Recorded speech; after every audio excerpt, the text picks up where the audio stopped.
What did I do with my hat? Where would it be that? Alright, where'd my hat go? Oh, here it is. And my hat. Alright. Bloop. Bloop. And, oh shit, forgot my charger. I'm just forgetting shit today.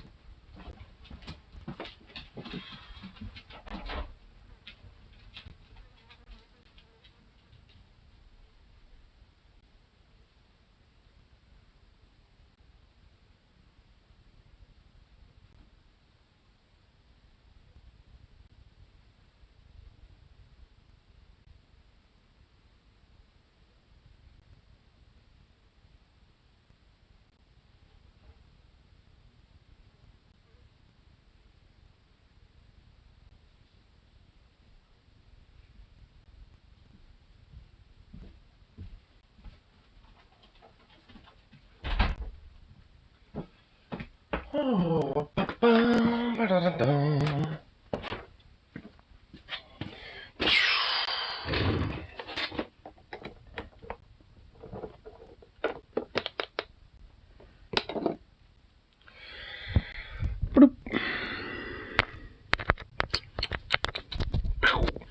There we go. There we go. Two.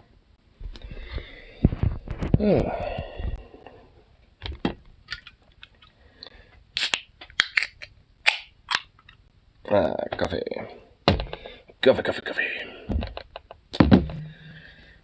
Dude, this is a fucking meal. Man, oh man. It is definitely a fucking hot ass day. Probably the hottest this week so far.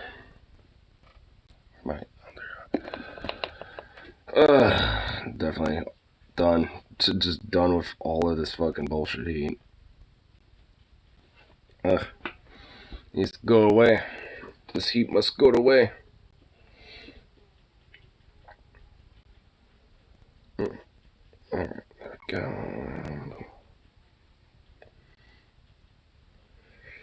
go. Might be honestly a good idea to probably start doing that pompadour mullet idea I was thinking about. Starting to get hair up my ass, starting to feel like I might do it.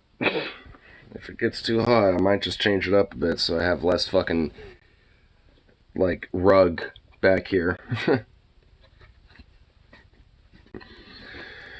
Because I fucking hate the heat. I don't want to deal with this fucking heat, bro. At least tomorrow I should be cooling down a little bit. So that'll be better. A little bit more of a cool down is better than nothing. Ba-da-doom. Alright. Now let's pull up some dunes and stuff. Let's see. You know, I think I'll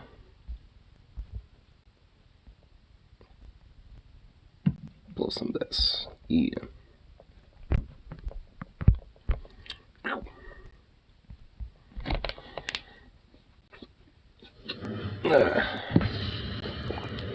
Especially for tomorrow. Tomorrow's gonna be when I go to see Ailstorm and Gloryhammer. It's gonna be fucking great. So I figure I'd at least have some tunes to celebrate for that.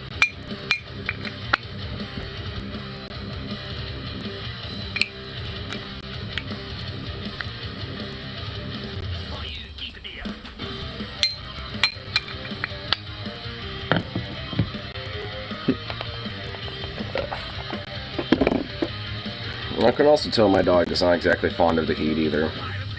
He's been just kind of like outside, just like he's just like all out, just like, you know, like mouth breathing and shit. Poor little pup. I can tell he's not gonna like this heat at all. In fact, I know for sure, honestly, I'm probably gonna put some ice cubes in his water bowl here for the summer and shit.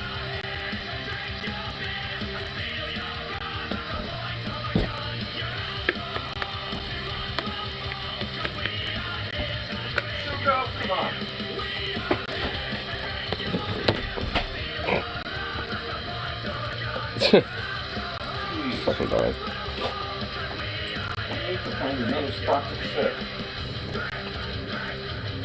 That's not gonna work for him. He likes being in a little corner. Pretty adorable in his little corner, though. Yeah. You're just a good little boy. Just a sweet boy. Just a good little boy. Big fluff ball.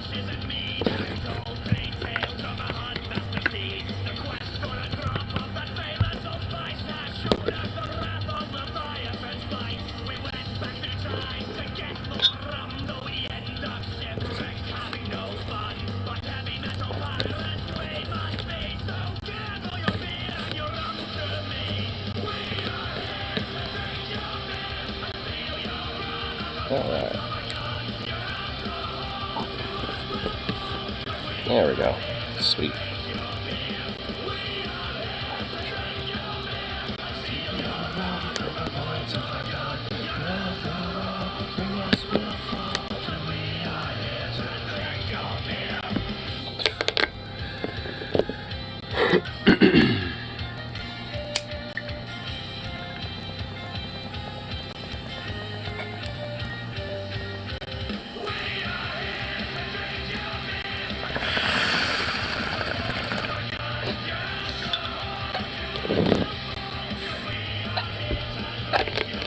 Well, that was hard.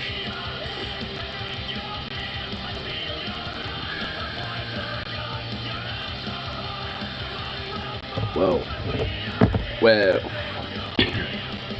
Well.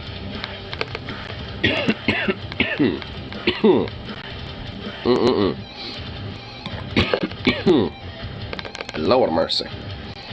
Lord mercy. That's a fine toe. Cool as shit.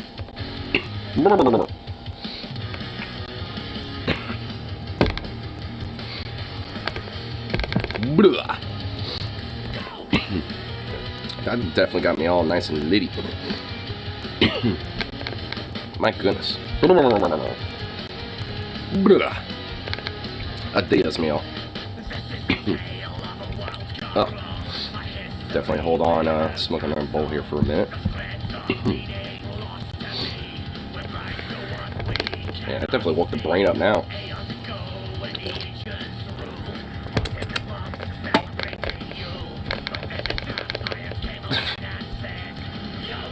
What the fuck? I didn't even notice these Telegram notifications I got here. Oh my god. Like, this morning, Harley had himself locked in my shed. So what the fuck? He was locked in the shed? Oh my god. Well, he's not there anymore. But I guess he was unironically locked in the shed earlier today. Wow.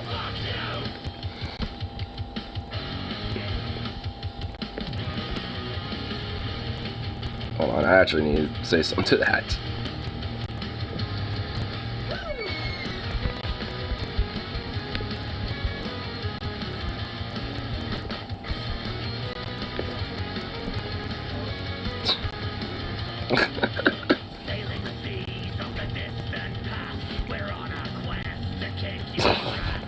Fucking Harley, dude. Getting locked in my shed. How did that even happen? How did he get himself locked in the shed? It can only be locked from the outside. Oh my god, you know what? It was my dad. I bet he closed it and locked it thinking that no one was in there. Oh my god, wow. I love it. That's great.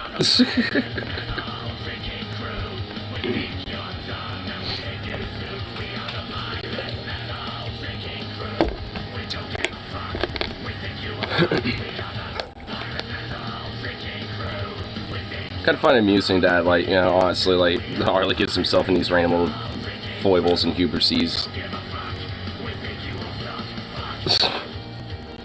Like, how does he get himself locked in a shed? Outside of just my dad, obviously, probably locking in shit, but I still find it funny. My God, what a goof.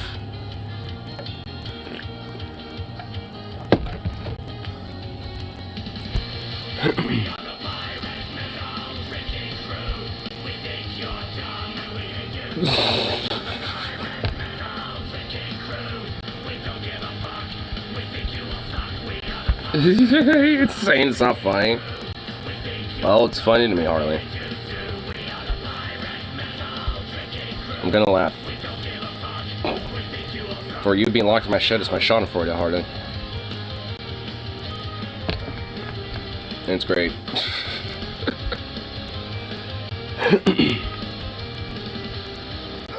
I just like it that there's, you know, just, there's always at least something a little funny going on with like Harley's life. They can always at least, you know, have a little amusement, you know, for me. Even if he doesn't necessarily like it.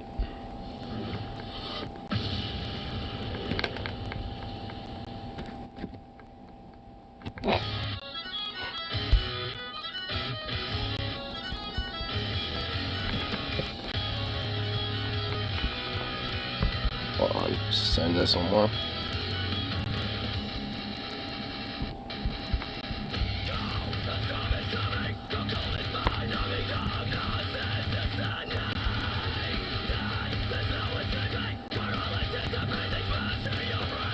There we go. Never mind.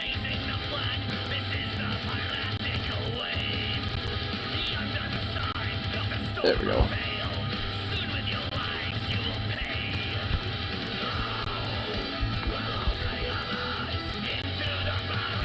There we go. Man, fucking Harley. I also kind of washed down this Thunderbird a little bit. It's watering down my yard just because of how fucking hot it is. And his car's been like getting just piled up with all sorts of just fucking tree debris. So I just took a little chance to power wash that shit. Actually, I'm gonna tell him that just so.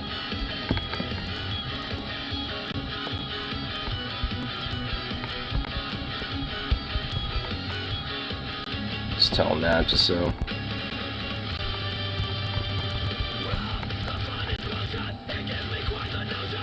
There we go.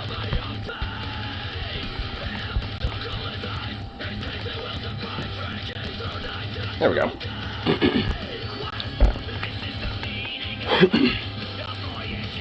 Alright, let's done with that shit. Let's see what's going on for the tube. What type of random old fucking sudden news is happening for today? Because I'm sure there's definitely gonna be some fun stuff. I saw a few things I wanted to check out, but just haven't got a chance to see yet. Yeah. Yeah. Ah, there we go. Oh, this keeps happening. Texas Republican who tries to ban perverted drag shows gets expelled for grooming teenagers. Wow. Of course.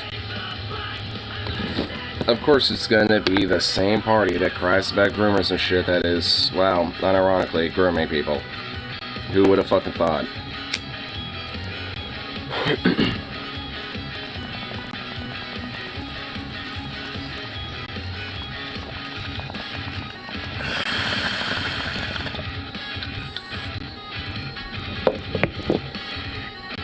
Who would have thought about the party that is all about trying to protect the safety of children is wanting to try to exploit them?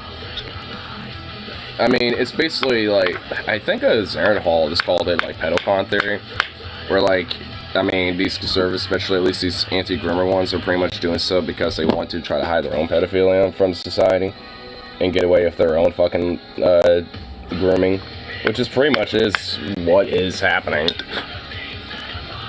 At least to some, you know, darker, sinister part of it, outside of just wanting to eradicate people they just simply don't like for being, you know, queer or trans and shit, but or being in drag. But it's also just because, like, it's trying to hide a more dark, sinister element about what they're into, which is, you know, wanting to just be like a, you know, kitty diddlers and shit. So, I mean, it's just like one of those situations where every accusation is a fucking confession of these people. Because it just is. I mean, really, honestly, it just is kind of the virtue of it. Maybe not all of them, but I mean, a fat chunk of these motherfuckers, you know, are just like just confessing that, you know, their sins every time they fucking accuse others about this shit. But let's see the details about this fucker.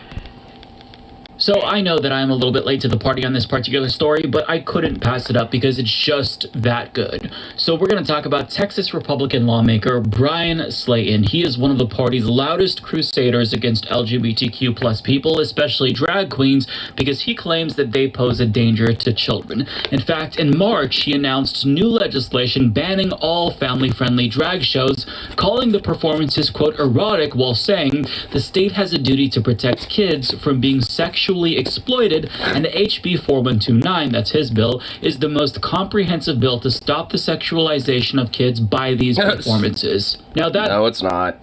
I mean, like, the idea that, like, just any, you know, just drag, it just by its very nature is, like, erotic is just retarded. Like, it's not. Like, just by its very nature, it isn't. Like, it's literally just, like, a form of artistic expression. You know, just, yeah, like, I mean, that's, you know, mainly just using, like, creative, like, fashion expression. And, like, you know, other forms, you know, of, like, expression around that. Like, I mean, it's not, like, inherently some erotic thing. I mean, if anything, like, I mean, the only time that ever really comes into play is, like, you know, whenever, you know, it's adult-themed type of instances. Like, I mean, drag has always been, for the most part, all family-friendly, or at least all ages, because there isn't, like, an inherent erotic bent towards it. And also this idea that, like, you know, drag is inherently, like, a queer-based thing is also stupid. Like, it's not. Like, I mean, there could be plenty of, like, straight white dudes, or like just straight guys, you know, straight as an arrow, who can also be into drag. Like, and there's, you know, a lot of them that are. And also just women who could be into drag. I mean, those are drag kings, you know. I mean, there's drag queens and then there's drag kings. So it's just like, either way, like, no matter how you really fucking, you know, break it down, there isn't, like, you know, some weird erotic bent to this shit. Unless you purposely make it that way. Blanket ban on all family-friendly drag shows. It didn't matter what the context was. It didn't matter if the parents say that my kids can watch these drag shows, Drag Queen Story Hour. He wanted to unilaterally dictate what was and wasn't appropriate for all families under the pretense of protecting kids in Texas. Now, that wasn't the first time that he spoke out against drag shows, because back in last June, he reacted to the Drag Your Kids to Pride Day event in Dallas, where a bunch of right-wingers were up in arms over that show, where drag performers walked down the catwalk and they danced and they played musical chairs and ate ice cream. But there was a sign that said it's not going to lick itself, and that led to allegations, especially that this was a grooming event by drag queens. Oh my god, I remember this. Holy shit. Oh yeah, like an ice cream parlor. I remember this. It was literally like an ice cream shop, where it's not going to lick itself. It's literally from the ice cream shop itself, because it's an ice cream shop. It's not going to lick itself, you know, like an ice cream cone. Like, you know, licking ice cream off an ice cream cone. It's like, I mean, oh my god. I mean, it just shows, like, how, you know, perverse, you know, conservatives really honestly are. Like, I mean, when they take something as innocuous as it's not going to lick itself, which can be sexual, if you infer it that way. But, I mean, if it's something that's, you know, just innocuous, like, oh, yeah, it's an ice cream shop, and it has a sign like that, I ain't gonna think anything sexual. It's a fucking sign related to ice cream and licking ice cream. Like, that's what it's about. I mean, the only fucking reason why there was any element of it being quote-unquote sexual is because a drag show happened to be there. That was it. Out, however, that the venue paid for Cauldron Ice Cream to cater the event, whose catchphrase is, you guessed it, it's not gonna lick itself. And even after right-wingers were told that this was the... I actually forgot it was their catchphrase. I honestly just thought it was, like, just like a part of the, you know, just the building, but it's actually the company's catchphrase, so there you go. Like, it even confirms it further. Phrase of an ice cream parlor. Well, they didn't acknowledge it and still claimed that this was a grooming event. Because why let the truth get in the way of a good narrative? But Slayton thought that that event was beyond the pale, and in response to that drag show in particular, he announced his intentions to pen a bill that he ended up doing, by the way, in March of this year, that banned all drag shows, saying, drag shows are no place for a child. And he added, the events of this past weekend were horrifying and show a disturbing trend in which perverted adults are obsessed with sexualizing young children. Says the people that always sexualize young kids and always try to infer, this weird narrative that's, been going on about, like, how, kids are slowly but surely being groomed or whatever the fuck. Like, yeah, sure, buddy. Sure, buddy. Like, I mean, obviously the shoe's going to drop at some point with this motherfucker, but, I mean, it's just like, it really just, is the truth. Every accusation from these people is a confession. Because, like, I mean, that's why, of this, it's like you got people who are so adamant about trying to, like, have people target, what is supposedly like child exploitation, so they can essentially get away with it. It's a red herring. And so they can say, oh, look, the pedophilia is over there, and get people distracted over there, and then they can exploit and, take the abuse and shit for them, and for their own, like, protection, basically. Like, it's a way to just divert the actual attention of, like, the legitimate exploitation of children that is going on, which predominantly happens at gay conversion therapy camps, which are predominantly ran by churches. That same thread, he even agreed that there should be a national ban on family-friendly drag shows. And we're not even scratching the surface here. He also wanted to give tax cuts specifically to heterosexual couples while excluding same-sex couples. If these heterosexual couples had kids, they would get a particular tax break that homosexual couples, even if they had kids, wouldn't be allowed access to, which is weird. That is dumb. Like, when you're so bigoted that you literally will make a quirky, just absurdly stupid fucking law, like, on some, like, tax brackets and shit, like, oh my god. Like, I'm not even inherently against the idea of, like, oh yeah, you have kids and you can have, like, a slight subsidy so you can have a little bit more income and money so you can help raise that kid. Like, I'm not even against that, like, having, like, some sort of, like, like, a tax cut for people raising kids. I'm, like, sure. But, I mean, that should be across the board. Like, I mean, it's like, all in all, it shouldn't matter whether it's a straight couple, a gay couple, or whatever the fuck. Like, if someone has a kid and is raising a child, whether adopted or not, or whatever the fuck, like, they should be able to qualify for those type of things, at least in my mind. Like, and I don't think it should be, like, some gigantic, insane, crazy-ass, like, tax cut or some shit, but at least, a little something to kind of help mitigate, whatever cost it comes to, obviously, raising a child. That he wants to punish women who get abortions with the death penalty. So this is somebody who likes to purport to be family values and very, very conservative. He's a tradcon. Now, the background here is very important. We need to learn about him because I think that there's a particular trend that we're seeing here. The loudest, most vociferous, ostensibly family values Republicans who claim to care deeply about kids and protecting young people who are vulnerable always turn out to be the bad guys here. And that's because my friends, no shit. Every single accusation is a confession. I've said this once, I'll say it again. Those who scream the loudest usually have some skeletons in their closet of their own, and this guy is no different, because as LGBTQ Nation reports, an internal complaint last month filed with the Texas Legislature's House General Investigating Committee alleges that Slayton contacted an unnamed aide after 10 p.m. on Friday, March 31st, to invite her to his condo in Austin. Slayton allegedly drank alcohol with the 19-year-old aide, giving her a large rum and coke and refilling it twice. In Texas, providing alcohol to a minor is a misdemeanor punishable by a $4,000 maximum fine. Ooh, shit. Oh, damn. So, we're off to a great start already, huh? So far for them family values and being, one of those, like, sober-dober, drugs bad, okay? I guess unless it's alcohol and you're serving it to a minor, I guess, then that's okay.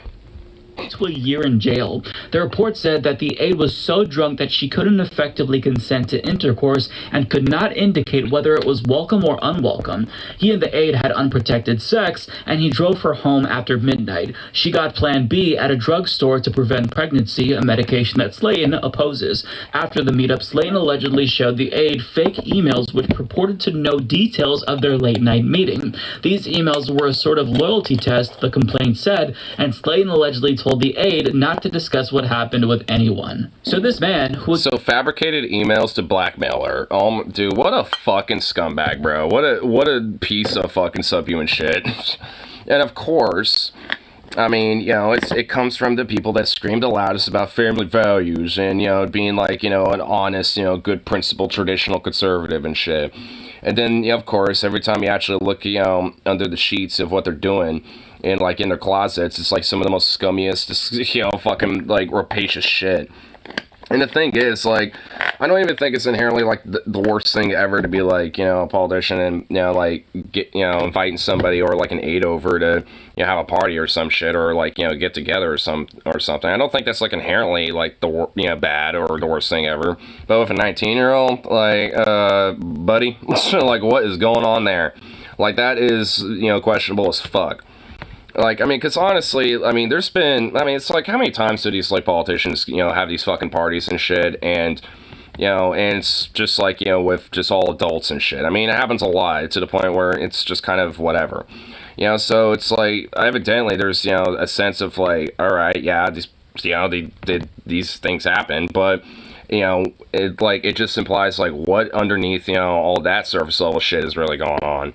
Because, I mean, you know, because you know for a fucking fact, too, that, you know, this shit happens. Like, I mean, these motherfuckers, I mean, it's like, I mean, what do you think the whole Epstein thing was about, like, right? I mean, it's just like, motherfucker got a black book and shit, which I guarantee you this politician probably was in as well. And fucking, like, was attempting, you know, to just try to hide this type of shit and, like, have a whole fucking, like, regimented file and, like, you know, whole system, basically, in place, you know, to, exploit, you know, and, abuse minors and, traffic them into this type of system and shit. Like, honestly, it's like when it comes to you know, a lot of human trafficking and shit, it always, you know, or like this whole grooming narrative, it either comes from the churches or, like, you know, Boy Scouts and shit like that, or it comes from these fucking Republican, you know, politicians and from the establishment. Like, it's usually, like, you know, from those wings, not from, like, you know, queer people or lefties. All drag queens of being predators who preyed on children is a predator himself. Do you think that he didn't realize what he was doing when he gave this teenager so much alcohol that she couldn't possibly consent? I mean, this is disgusting behavior. This is predatory. He knows what he's doing. This is a 45-year-old man getting a 19-year-old drunk, a teenager drunk, to where he can get her in a position to where she's vulnerable and he could take advantage of her. And yet he's saying that LGBTQ plus people, drag queens in particular, well, they're the ones who we should be worried about. Yeah. This isn't an isolated incident, by the way, because there's also reports that he gave that same aide alcohol before. And he also gave alcohol to another person who's under the age of 21. And on top of that, the Texas Tribune reports that there were other complaints about his conduct by 3 Capitol employees and 4 representatives. That's a lot of people who are saying... like, other representatives even? Bro, like, when other reps are complaining about you, dude, you got a fucking problem. Like, it's easy to just, like, hide, you know, shit under the rug when it's, like, staffers or other aides and shit, but when other fucking representatives are complaining about you, bro, dude. And very clearly is inappropriate. His conduct is bad. Dude, what a sleazy fucking worm. Like, oh my god, what a fucking worm, dude. Like, I mean, I kind of want to know who these, like, other Republicans are now, or at least, you know, the other representatives. Like, now I want to know who they are. Because, like, I mean, just, bruh, like, I mean, I want to know, mainly because, like, I guarantee you there are other Republicans, and I guarantee you they probably are somewhat okay with some of the shit that he does. There's just a certain line in the sand, you know, that is crossed, you know, with a motherfucker like him. And I want to know what that is. Like, so I kind of want to know, like, what caused, like, at least those motherfuckers to complain about him. He shouldn't be here. Now, to add insult to injury, the bipartisan committee that investigated him, it contained 3 Republicans and 2 Democrats, they also accused him of obstructing their investigation because he was trying to allegedly intimidate the witnesses. That's their... Dude, this guy's brazen. Holy shit. Like, not only is, like, he just is so brazen with his behavior, but he's also, like, just acts like he basically tries to act like some mobster about it. It's like, I'm gonna intimidate these witnesses, you better shut the fuck up if you know what's good for you. Shit like that.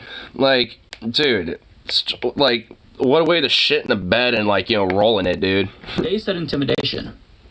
Now, This man is very clearly a danger, not just to young people, but his peers as well. But thankfully, the story has a happy ending because it all culminated in this. The Texas House unanimously voted to expel Brian Slayton on Tuesday, one day after the Royce City Republican submitted his resignation after an internal investigation determined that he had sex with a 19-year-old aide after getting her drunk. After a solemn, sometimes angry and tearful recounting of Slayton's graphic and offensive behavior, the House voted 147-0 for expulsion. Man, not one person was just like, not one person. Everybody was like, fuck you, you're out. Damn. Slayton, the first member of the Texas legislature to be removed from office since 1927. You love to... Really? Oh, dude, now I want to know about that case a little bit. Like, what happened in 1927 for that guy to get expelled from way back in the day? I wonder if it's because they were being, like, too racist or being, like, too liberal or something. Probably one or the other. Or maybe, like, some extreme, like, fraud case or some shit. Now, this story is surprising, not necessarily because of these allegations. I mean, this is not the first tradcon to be accused of grooming or sexual impropriety after, going on this crusade against queer people. What's surprising is that Republicans actually held one of their own accountable. That, to me, is honestly shocking. And he was... Because he's a black sheep, that's why. I mean, he's basically a sacrificial lamb when it comes to the GOP, at least in Texas with this. His behavior was so fucking brazen and was just so, brutishly aggressive about, being able to try to get away with it. Like, I mean, he's a sacrificial lamb and shit. Other representatives were complaining about him. Like, are you getting to that point? I mean, it's, like, you're a liability. Like, you're a liability to the party. You're a liability to, the overall, status quo and shit, even if you do go along to get along with it. Because you just add too much baggage, to everything, and it's better to just, cut you loose. That's essentially is the whole, situation. It's not necessarily that they're holding one of their own accountable. They're just using them as a black sheep so then they could kind of keep things business as usual, and the GOP in Texas doesn't look as bad, even though they're as bad. Expelled unanimously, but maybe he made it easier for them by resigning a day before. But I do want to play a portion of Democratic Representative Ann Johnson's speech. This was what she said before they made the vote, because I think that she really put it best. It is important for us to make sure that the young adults who found themselves in... Dude, her glasses are fucking huge. She has some big-ass glasses. ...apartment at Brian Slayton making. You never were and are not the problem. He is. Our report shows that Brian Slayton violated various provisions of our House rules. Do work today? No, I'm off today. Various Texas laws. And now we have seen Brian Slayton's resignation letter. We can see where the machine will go next. He's not going to play the reformed man who's atoning for his sins. He's all of a sudden remembered that he has that young family back at home. He doesn't even acknowledge the teenage staffer exists. Now that the report has been released and it has become public, she is of no benefit to him. Hey, I was doing some work before I started the stream. I was doing some yard work. She goes from special to discarded. In my legal work, I have spent years working on behalf of victims of sexual abuse and exploitation. We fear that dark alley, the idea of the perpetrator there with a gun or a knife, but it is this type of man that steals. And to see that's admirable. Well, what I did was mostly just water down my yard. Like I was kind of brushing a lot of the dead debris out and shit. Kind of raked a little bit, and then I just watered everything down, and it cooled down everything pretty significantly. Like, I wasn't sweating too bad, just because also of all my trees and everything, I mean, there's at least some shade and shit. I'm also trying to flood out this little rat den, and shit, so I was doing that too a little bit, and none of them came running out, but I saw them earlier today hanging out in there. I'm just like, fuckers. So I'm trying to flood out their little nest, so they, can fuck off. I can't catch them, so I'm just gonna flood them out of their home. This man, eviction. Not worthy of the position of trust, much less power. This is the man that stains the institution so many of us honor. And this is the man that has left us with no choice to take the vote that we have to take today. Very well said. I mean, this man is a fucking monster. As he's demonizing LGBTQ plus people and accusing them of predatory behavior, preying on children, he himself is preying on young girls. I had a dream last night. I beat a rat to death. Did he kind of look like that potato head looking dude that's behind Mike? Them drunk enough to take advantage of them, so that... I was entering a duct to escape somewhere. It was full of rats or mice, not sure. One of them jumped out and I beat the life out of it. Damn. Damn, dude. Well, Mal, no. Well, hey, I mean, it was worth a guess.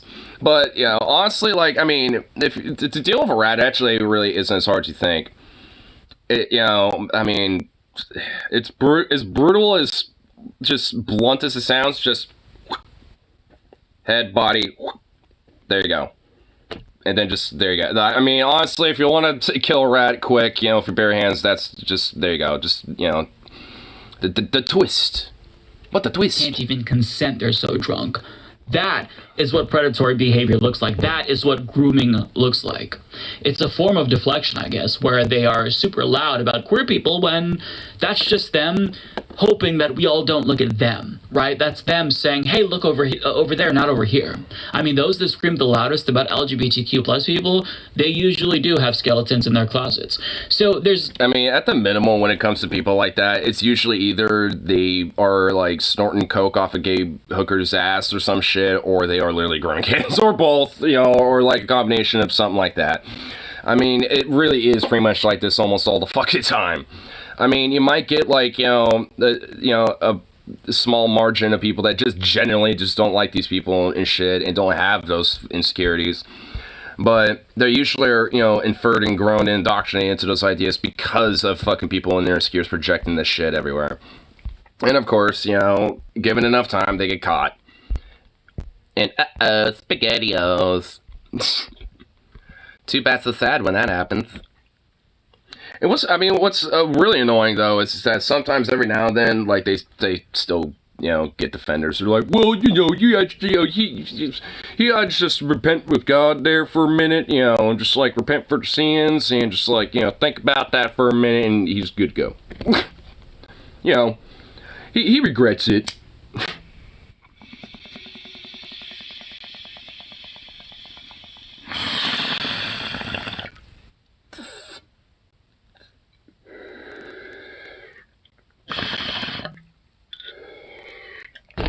It's also like another thing about like especially Christian extremist conservative types. Like when it comes to their own or like their own flock, they are like ultra rehabilitative as fuck. But when it comes to pretty much anyone that's outside of that in group, they are like the most punish like prone and like punitive prone ever when it comes to shit like that.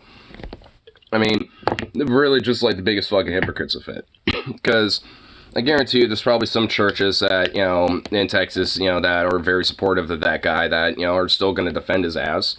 And yet, of course, you know, would try to, you know, punish anyone else that might be outside the flock or whatever the fuck.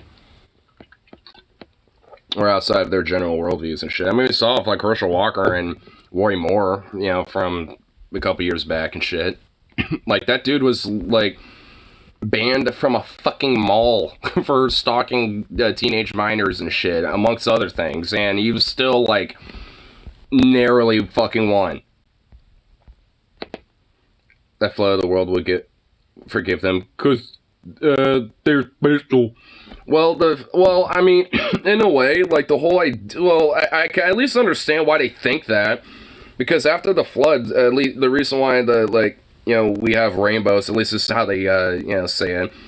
Like, you know, God gave the rainbow after the floods and shit to kind of show his forgiveness and covenant with man to, you know, promise not to do it again, basically. I mean, so it's like, oh, I flooded you all, but now the very select few that survived are all the special ones, so I won't do it again. It's basically, it's just that in a nutshell. It's like, oh my god, yeah, sure, buddy. Well, I mean, all things considered, I mean, shouldn't we have a Great Flood 2 Electric Boogaloo? Well, I guess sea levels are rising, so, I mean, it's happening very incrementally, I guess. It just won't cover the rest of the whole fucking planet like they think it does. And also, like, with the whole Ark shit, it never really accounts for like everybody else. Like it just assumes that like everyone else just dies. It's like no. And also I think with the actual story, because I remember seeing this YouTuber who is a former Christian but talks about like biblical studies and shit from more like a secular perspective. And like I'm pretty sure like I remember watching one of his videos about it. Like the original story about Noah's Ark didn't imply that like everyone else died or some shit. Like in Noah's family was the only ones that survived and shit. Same thing with all the animals too. Like he was just the one with the biggest, baddest fuck you boat, and like with the most animals on it and shit like that, and hence why like it, you know, him and his family was the most like prevalent in the story. But like all in all, there was like the original story, at least from what I understand, actually had like tales of obviously other animals and other people, you know, that that built boats and shit like that, and fled, to try to escape the floods and shit. Like so. It wasn't just like Noah's family that just were all like, oh, we know this is going to happen. Like, because even before the floods happened, like, the idea is that, like, oh, Noah and his family were seen as just crazy whack-a-mole freaks or some shit, and the rest of the people were just laughing at him, and the villagers and, like, the local, like, populace were, seeing them as a bunch of, like, jokers, essentially. But that's also not true. Like, they didn't really care. Like, they're like, oh, okay, they're just kind of being preemptive. Like, we don't think it's going to happen, but whatever. Like, they just straight up, like, didn't even necessarily, like, think they were crazy. They just thought, oh, okay, they're building a big fucking boat. Like, I mean, they didn't really think anything of it. Like, I mean, straight up, like, the original, like, story doesn't really imply that, there was like this inherent division or some shit and everyone just thought they were crazy or something, and they just had it right because they were just loyal with God. Like, I mean, all that came a little later. The story has to be taken in context. Even if it was true and there was a flood, even a regional flood, it would seem like the whole world, given our limited exploration, or given us. Well, yeah, of course, yeah. I mean, because, like, and that's kind of why, I mean, if you look at the original story, like, I mean, it's actually, I mean, if you think about it, like, just a pass down, like, a pass me down of different stories that were probably just passed down from, like, hunter-gatherers from, like, during the Ice Age, if you kind of think about it. Because of the great melting after the end of the Ice Age, I mean, you would think as hunter-gatherers and you're a little small batch of the world, as like all these glaciers are melting with thus you have like mass floods, a lot of snow melt, where normally it's just like plains, all of a sudden it's just like flooded marshlands and shit, all this other stuff. You think the world's flooding, you think, oh shit, there's no more land, how are we gonna live and shit like that. I mean, so like there is, like, and when you consider those type of stories and eventually just pass down over time, they change. And and also, like, with it, thus, changes, details, and thus, maybe the original story is like we were traversing and just like, sitting on logs and just trying to paddle our way, and shit like that, and, it started like that, but eventually led to, like, we built these big boats and stuff like that, eventually over the hundreds and hundreds of years of being passed down. How much biblical lore goes back to the Stone Ages? Oh, honestly, I bet a lot of it. Like, I know, like, the Tale of Gilgamesh is, like, one of the oldest stories, at least recorded known to man and shit. That goes back to, like, Sumeria, I think, and shit. And there's, like, I think if I remember, like, the whole, like, David and Goliath story is kind of like an offshoot of Gilgamesh. It's not like an original, like, 1-1 comparison, but it's very, like, similar in, like, the arc of how those stories go into, especially the whole hero's tale type of thing. I mean, Gilgamesh is actually pretty foundational with, like, how a lot of, like, hero's tale stories are, really. I mean, if you think about it, pretty much, like, every hero's tale, to some extent, is going to have, some sort of a reference, about Gilgamesh and shit, even if we don't really necessarily know it. The Jewish people back in the day did actually understand the flood was metaphorical, since the farming largely depended on them understanding the rain cycle.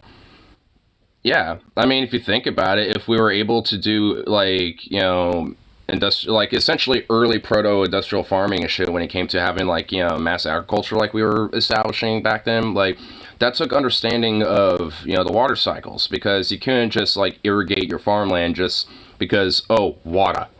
Like, I mean, you have to understand and be kind of a little in tune with that type of shit. I mean, it's not just as simple. It's just like, oh, it rains here a lot, so thus it's good for farming. I mean, which obviously it can be true, but there's a lot of understanding about, what makes that so good. And over time, people, kind of get in tune with it a little bit and be able to kind of figure it out and maximize their ability to prosper and shit. And hence why, there's been so many of those ancient, Mesopotamian kingdoms and shit.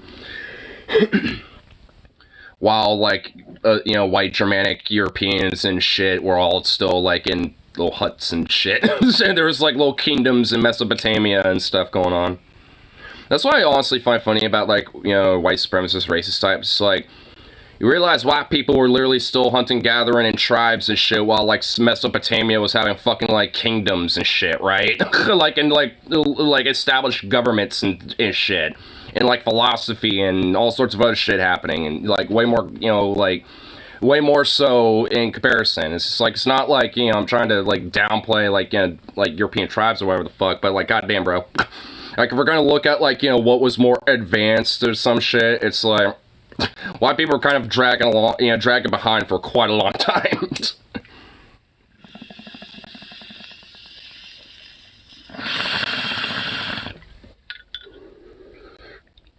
China itself is what? Fucking 5,000 plus years old or some shit? Isn't it at least on par with how old Egypt is? If not, maybe older? So it's even in Asia, there was fucking kingdoms and empires going on where we're all fucking going oonga booga with sticks and spears. I mean, fucking hell. Oonga booga with sticks and spears. That's confused with philosophy, which is philosophy for dinosaurs. I mean, honestly, I kind of wonder, about that type of shit. Egypt society started around 3100 BC. Yeah, because I knew it was about, around that time. And then,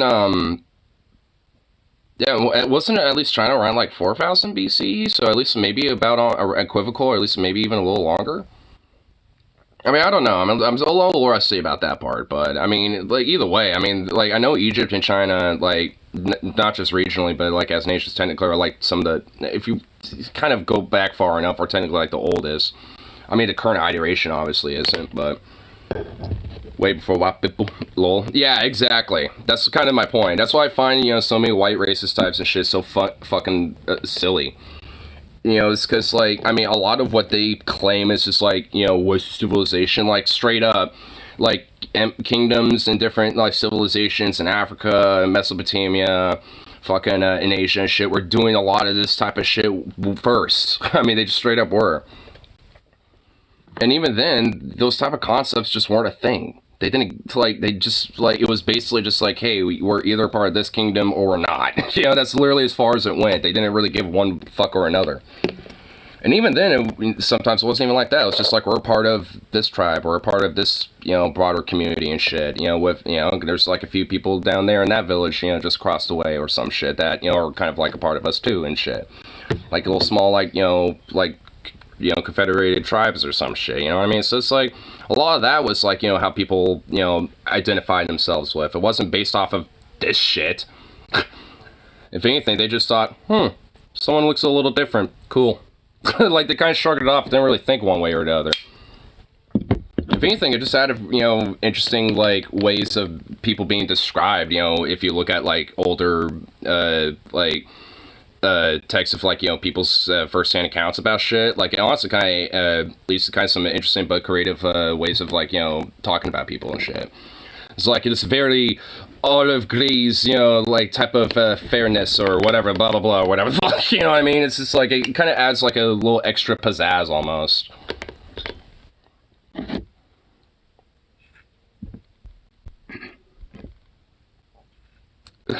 They're just telling him, yes. Yes. Oh, this fucking fly. Oh, you hoe. Oh, you want to play fire, bitch? You want to play fire, bitch? Yeah, that's right. Fucking fly off. Hell no, I ain't gonna be taking that bullshit. Oh, it's over here now. Oh, hell no. Oh, come on, come on. I dare you to land somewhere. I'll fucking whoop your ass. If Earth destroyed the planet from the sun, does that make every country a third world country? Bruh. Dude. Yo. I didn't even... I never even thought about that until you just did that to me. And now my mind just got blown. Whoa. Yeah, we're all third world countries. Every country is a third world country because our planet is the third world from the sun. Whoa. Whoa. That is a stoner thought. Because, whoa. Whoa, son. That did just kind of stop me in my tracks for a minute and made me ponder this. It's like, damn, that is true. So we're all people of third world nations. Damn. Whoa. Mind explosion too, for real though. I mean, on a very technical level, yeah, I mean, we are. Damn. That actually kind of, validates the idea of, like, saying, like, global north / global south instead of, like, first, second, and third world countries and shit. That actually kind of makes that more, like, kind of valid of a statement, if anything. Because when I think of quote-unquote third world countries, I basically kind of think broadly the global south. Because, I mean, when we think of third world countries, we're basically talking about, the countries that have basically been exploited by the global north. Basically, essentially. Though, I guess what would be the ones in between? Because not every country has been totally fucked, so... Yeah, well, I guess, I mean, I would assume it's just kind of maybe lumped into either or, just depending on, the conditions and the, quality of life and shit in the country, but, either way. I feel like it at least makes more sense. I mean, also, just because, maybe it's just kind of a coincidence, but yeah, a lot of the more, like, global north countries tend to be the ones that aren't as exploited. Or they tend to be the ones that do it. Oh shit, what's this? Oh, is this like a whole document thing? How come tomb is pronounced tomb, but bomb is pronounced boom? I don't know.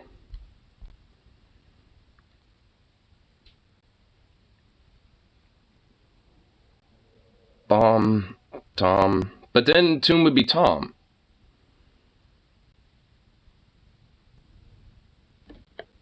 See, I don't know. English is weird. English is weird. One world. Nations online. Worlds within the world. First, okay, what people talk about. Third world. Nothing else talk about. If there is a third world, what? This is second or first world. You want us to get an evasive answer. Other people that you try to use terms in the ranking scheme.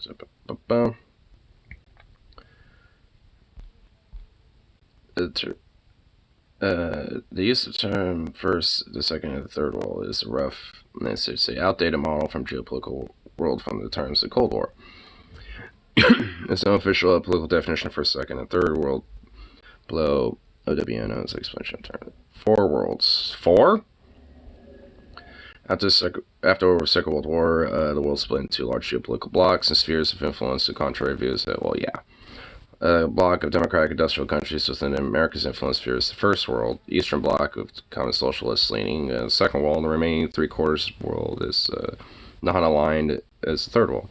The term first world, coined in the early 70s by Shizwab chief George Manuel. Okay, what a name. Refers to as widely unknown nations, cultural entities of the indigenous peoples, First Nations living within or across national state boundaries. Okay, so basically, like, indigenous peoples, essentially. Well, what's this? Why lump them in as a fourth world? That just seems a little, like, problematic. Would be the Sentinelese, maybe. Yeah, or, Native Americans in the United States, basically. Or, like, the Sami in Scandinavia, or, the Sampi and shit. So, basically, like, indigenous people that, that's what it sounds like, basically. Yeah, like Sentinelese, Native Americans, First Nations people and shit like that, so. Or like, Mesoamericans, like Mayans and Incas. Or at least the ones that are still around. And the first, there was a 3 world, well. Yeah, so basically, yeah, I mean, honestly, I mean, I always thought, like, the first, second, third world was definitely kind of an outdated model anyway, and it's just because, yeah, I mean, I kind of figured it was just due to the Cold War, and because the second world was meant to be kind of like, you know, you got the first world, obviously, with America slash NATO, the West, and then the East, which was the second world, and we don't really got that as much anymore, so it just is, you know, just with that logic alone, it's already outdated. Because at this point, like, what would the second world, you know, countries be at this point? Like China, Russia, like Venezuela or something. Like, I mean, it just seems odd because even then, the second world, if we're gonna go with that logic, doesn't always agree with each other. Like China and Russia don't exactly have, you know, the best of relations either. You know, they're not, they're way better than with the West, obviously, you know, but, you know, they're not, they're having every now and then little bits of tension. Because China isn't exactly too pleased with what Russia's doing either. Russia, well, yeah, mainly because poo-poo fuckhead, you know, is isolated the entire fucking country from the world, basically. Is making literally everyone there suffer for it. So, I mean, you know, it's literally because of one fucking shitbag that, you know, basically isolated him into that second world status, basically. If anything, poo-poo fuckhead did it to himself, so might as well be like the Putin world nation or some shit. Got the first world, the Putin world, and third world. There you go. The Putin. The Putin world.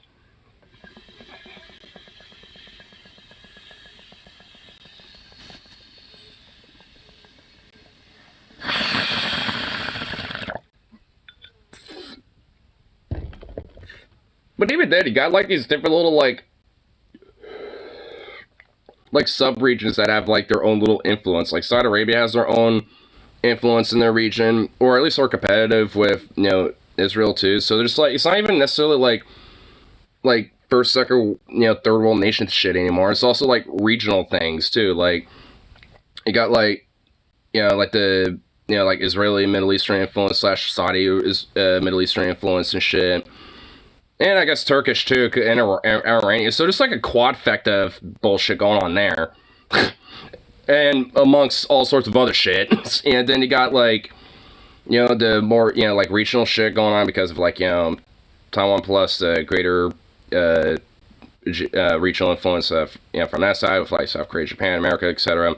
And like Australia and New Zealand. And then you got like China on the other side of that. And then it's like Africa, like, I mean, like, I mean, that's just, like, still the world's just fucking resource ground, so, I mean, they're, you know, just, like, I mean, but even then, there's, like, shit going on, like, Sudan right now, there's, like, you know, Ethiopia's trying to dam up the Nile River, and, like, you know, and Egypt's like, yo, what the fuck, fam, don't do that, because that would fuck us up, like, so there's shit going on there, I mean, it's just, like, good lord. And also, like, Sudan's going for, like, some civil war revolution thing? Where literally nobody wins, because, like, both sides suck. So it's, like, great. That's just pleasant. So interesting article that solved the, that could solve this problem with that. Well, I'm sure there's probably ways to solve that issue, but, I mean, you know, I don't know all of the details to it. I just know that, like, the general gist is that, like, Ethiopia's government wants to try to dam Nile so that it can help with their agriculture and water resource problems, but that would literally jeopardize the water resource problems that Egypt's already facing with their agriculture and shit. So, you know, those two countries don't like each other, especially right now because of that tension, and there's been like a lot of back and forth from that. I don't think it's that project started or anything. I don't really think it's gotten off the ground just because of that. I know the Ethiopia wants to do it, which I don't think they should, but I mean, I don't know all the details about, like, you know, like on both sides about that issue. I just know it's an issue, and Sudan is also like in the middle of that, and they're going for their own fucking crazy thing. And like Ethiopia and Egypt could also probably get involved in that, and it's like, oh my fucking god, it's just like, what is going on over there? It's like, Jesus Christ. It's like, fuck. And top it off, Wagner has a fucking gold mine in Sudan, and one of the fucking sides of that civil war happens to be on that side of the faction where they also are, like, you know, impartial ownership of it too, and so that's just, you know, great. That's why I mean both sides suck in that civil war. Like, the only good side are the civilians who are just trying to hide and hope it just stops. Because, like, I mean, either way, they're not going to get a good deal out of anything.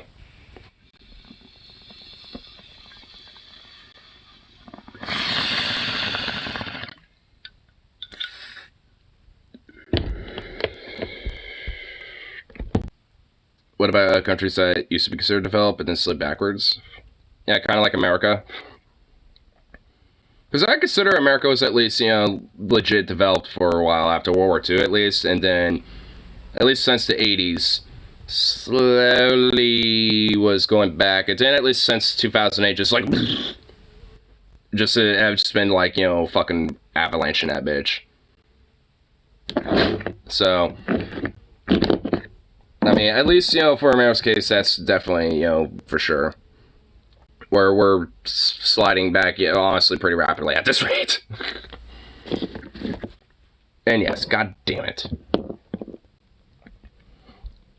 It's like, can we just, like, not slide back, please? But here, let's see what our little things are going on here.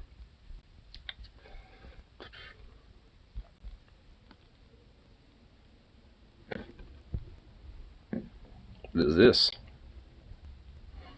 What if there is a way to mitigate climate change, create more life, grow economy, make more? It's called sea flooding. Sea flooding. Okay. Mediterranean used to be a dry, salty, inhospitable hellhole before the sand clean mega flood. Thanks to that flood, we have a wonderful sea.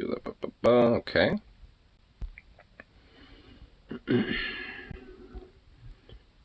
Fill a dead depression with seawater. If more moisture rains follow, desert flowers bud. So, okay, so the idea is to, like, flood, like, a depressed area of land into basically like a fat fucking salt lake. Is that what essentially I'm getting at here? I mean, it's actually something that I think could be possible, but, like, I mean, how would it be done? There are many hills, it looks like the minerals dry, below sea level, the coast, probably the Dead Sea. It's also mostly desert, okay.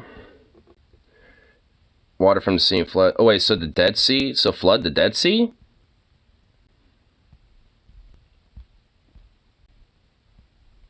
Okay, so, oh wait, so there's actually a whole thing on here? Jordan has the Dead Water Conveyance Project to bring water from the Red Sea to the Dead Sea. Okay. Well, okay, so the Dead Sea is right, I'm assuming right there, right? And Jordan wants to do it. Well, wait, it's all in their borders, so why can't they? If it's literally all within their border, what's stopping them?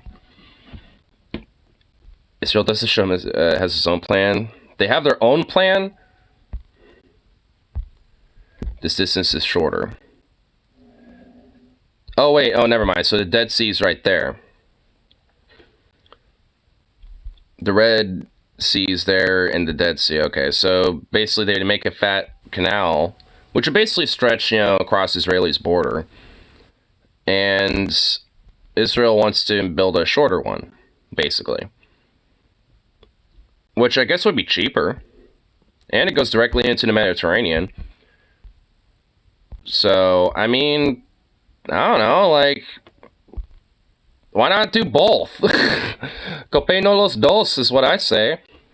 Because then you would actually kind of have like a big lake that would have two canals, you know, so you actually have kind of like a water flow that goes into both the Mediterranean and to the Red Sea. So you kind of have like, I mean, I don't know, like, why not both? I mean, seems like it'd be possible, right? I mean, because like both countries, like, the modern Middle East desert, yeah. I mean, yeah, I'll go down. Yeah, I'll go down a little further here, but I mean, if the Red Dead like canal is all within Jordan's borders, and obviously this one's obviously within Israel's borders, what's stopping like either country from doing it? Like, I mean, it seems like both countries could just do the project. I mean, Israel probably get it done first because theirs is shorter, but what would be stopping Jordan from doing it just because Israel has their own plan? Here. Is wary of more dependence on Israel, and this would have to go for the West Bank. Nothing gets done. I mean, wait, okay, like, so, it basically, okay, so if Israel did the project, it means that Jordan would have more dependence from Israel. So why not just, okay, well, so basically it's just because of, like, whoever gets the project done, basically, the other country would have more dependence on the other.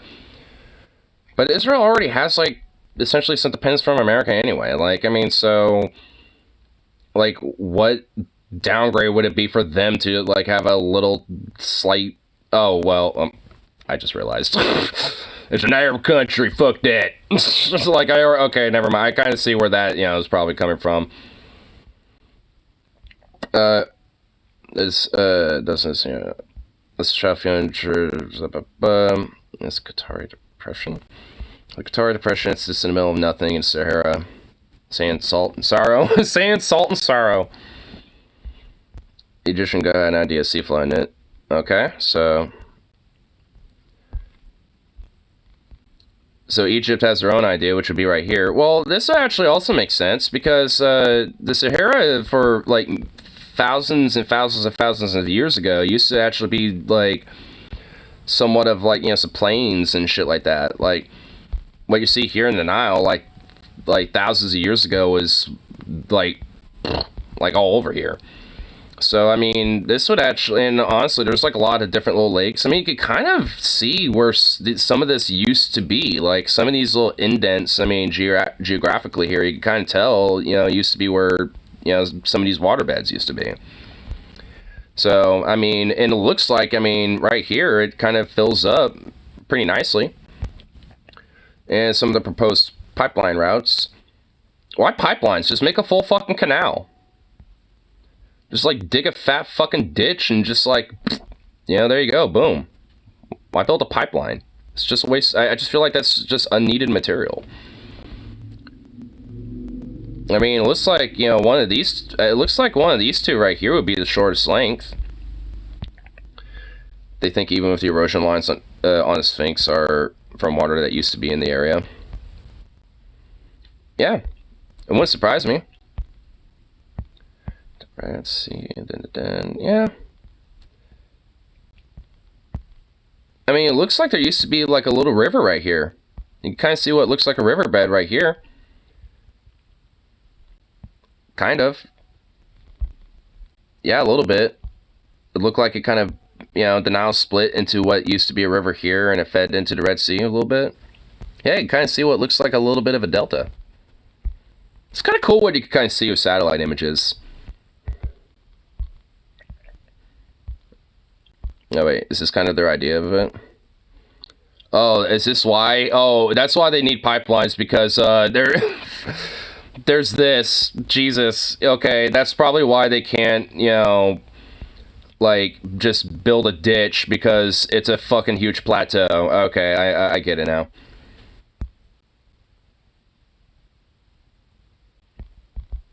God, Jesus. Not only that, but it would dramatically reduce Egypt's food scarcity and hence political instability. Ecological impact studies have been carried out, finding no real downside. There are few local animals that could be displaced, and plus animals would come. If anything, the animals that would be displaced would just basically be displaced on the shores of this lake. So eventually, like, you know, those animals will just kind of live on the outskirts and shit.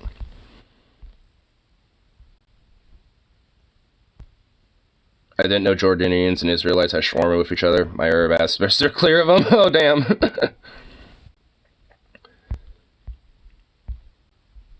Let's see what I think. This is a good idea. I mean, I will admit, I think, honestly, when it comes to, like, a lot of different ways to mitigate elements of climate change and, you know, like, you know, and shit like that, I do think this is, like, one of the ideas that I feel like could work. I mean, it's not something that will solve everything, but this would at least help mitigate some issues.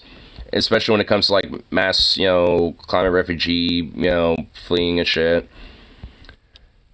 I kind of like this, too. This looks kind of cool. Seeing all these little, like, squares and everything.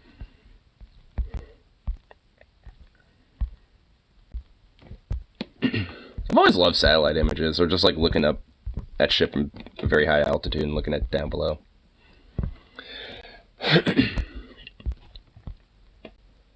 Once the oceans rise, it should even be easier to flood in areas. Oh, yeah. I mean, we shouldn't do that too much, I suppose, but, I mean, I guess it would help mitigate a lot of, you know, rising sea levels in a way. I would think. But I mean, you would have to flood a lot of areas for that to probably make a serious impact, though, unfortunately. So, I mean, I mean, there would have to be a lot of areas, you know, to be hitting. I would say we could probably hit, like, some different areas, like the Grand Canyon or some shit, but, I mean, the Grand Canyon is pretty dope. I don't want to totally fucking, you know, like, flood that whole thing up. Plus, doesn't it kind of get flooded with, like, you know, flash rains and shit?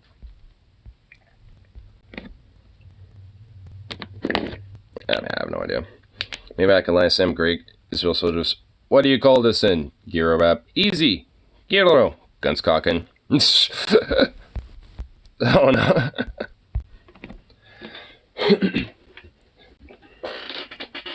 Oh, ooh, that felt good. Oh.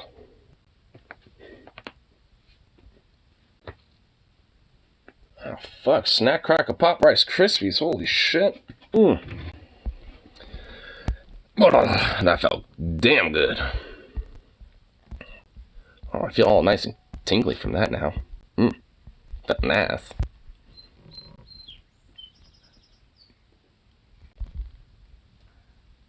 Oh, like that little bird went back to his little nest.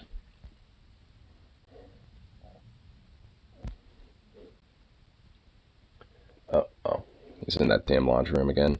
What is with that dog being in that fucking laundry room? I don't get that little weirdo.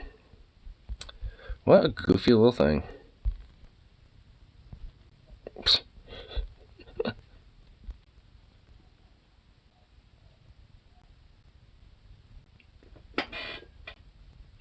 I'm assuming probably just kind of cooler in there. And with it being cooler, you know, makes me feel better. Should make tea after my walk. Ooh. Tea definitely sounds pretty good. I actually need to re-up on my tea. Did I bring it in here? Oh, yeah, I did. It's right here. Womp.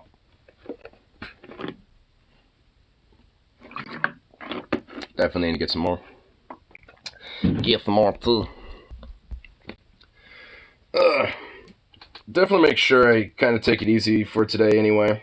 Just because tomorrow I'm going to the Roseland Theater to go see Hailstorm with Gloryhammer, so definitely trying to make sure from the soreness and bullshit from last Saturday, you know, like just keep myself not from being so sore. Luckily, I'm not really that sore today, but this fucking heat is not really making me feel any better.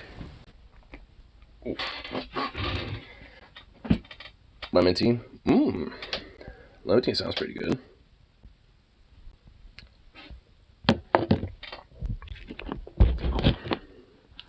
Honestly, like, some peach tea sounds like really amazing right now, actually. I might actually get some peach tea.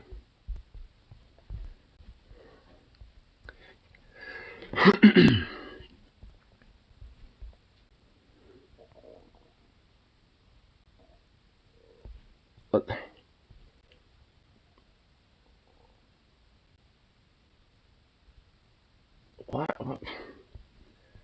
I don't understand. Yo, Zooks, why are you in there? What? What the hell? Like, he used to hang out in here and chill with me, but no. Now he just doesn't want to anymore. He just doesn't love me no more. It's a little pup. What the hell, doggo? You know what? Hold on. Don't drop the treats.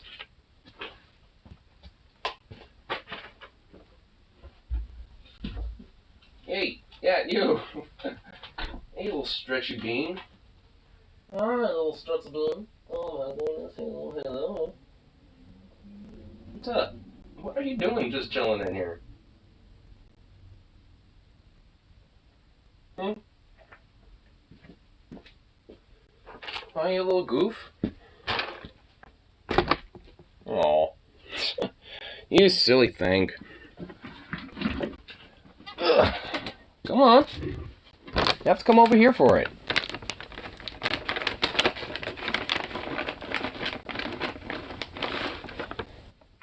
You know you have to walk over here for it, right? Come on. Come here. Man, you're a fucking dick. Dog's dick. Come on. Get over here. Seriously? Yeah, fuck that dog. What a damn jerk. Just being a bloody jerk. Ah! Didn't mean to click that. Just want to what one of my homeboys sent. How come honey is sweeter than sugar and yet somehow isn't as good as sweetener? Well, it's because it's like a natural sugar that is made by bees, so it's not like a full-on sweetener. It's just a very sweet, naturally produced, like, sugary, and yet very healthy, like, form of sweetener. It's just not like a straight-up sweetener.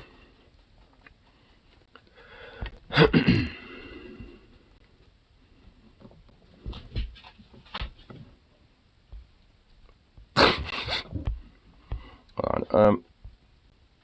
In honey, the fructose and glucose molecules flow around separately. There's slightly more fructose and glucose. Since fructose is sweeter than glucose, honey is a bit sweeter than sugar. Well, there you go. And the rise of fashion continues. Florida passed a Billionaire Protection Act. Oh my god, you can't be fucking... Oh my lord. Of course fucking, fucking Rhonda Fascist Santis, is just like out here being like, we're gonna make sure that, the billionaires are protected. If their mega rockets kill or injure people, oh my fucking god. Of a crew member, passengers have signed waivers saying they understand the risk before boarding a spaceship. The bill comes as... Oh my god, wow.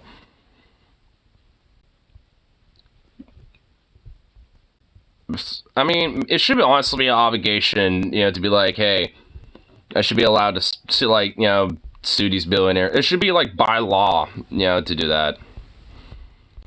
Be like, no. If I, like, literally for any reason, if I want to, I can sue a billionaire just for, like, for any grievance, as far as I'm concerned. Should be your God-given right, damn it. Fucking billionaires. But, of course, Florida's just like, nah, we gotta protect them. Save the billionaires. Gotta protect the fifis. You can't, we gotta make sure they're unable to be sued if they kill people with their fucking space sticks. But the kid used new haircuts starting at the neck. Oh yeah, just a little bit. Just a little bit. Burp.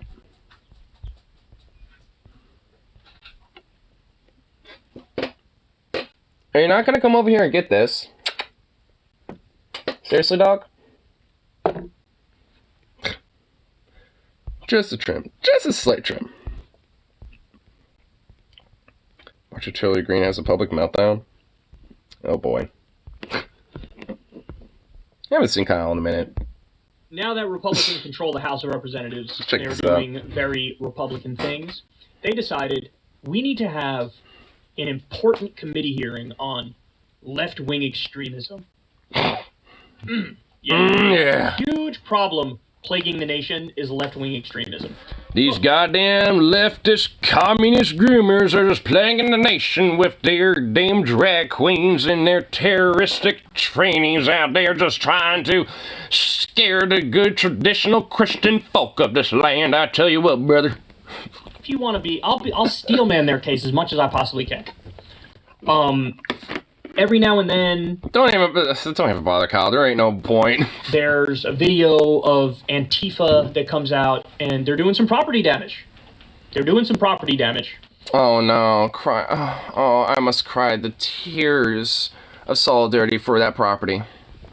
You know, Black Lives Matter protests, and there'd be a local pharmacy that got burned down after the killing of an unarmed black guy or something like that. These are things that have happened, right?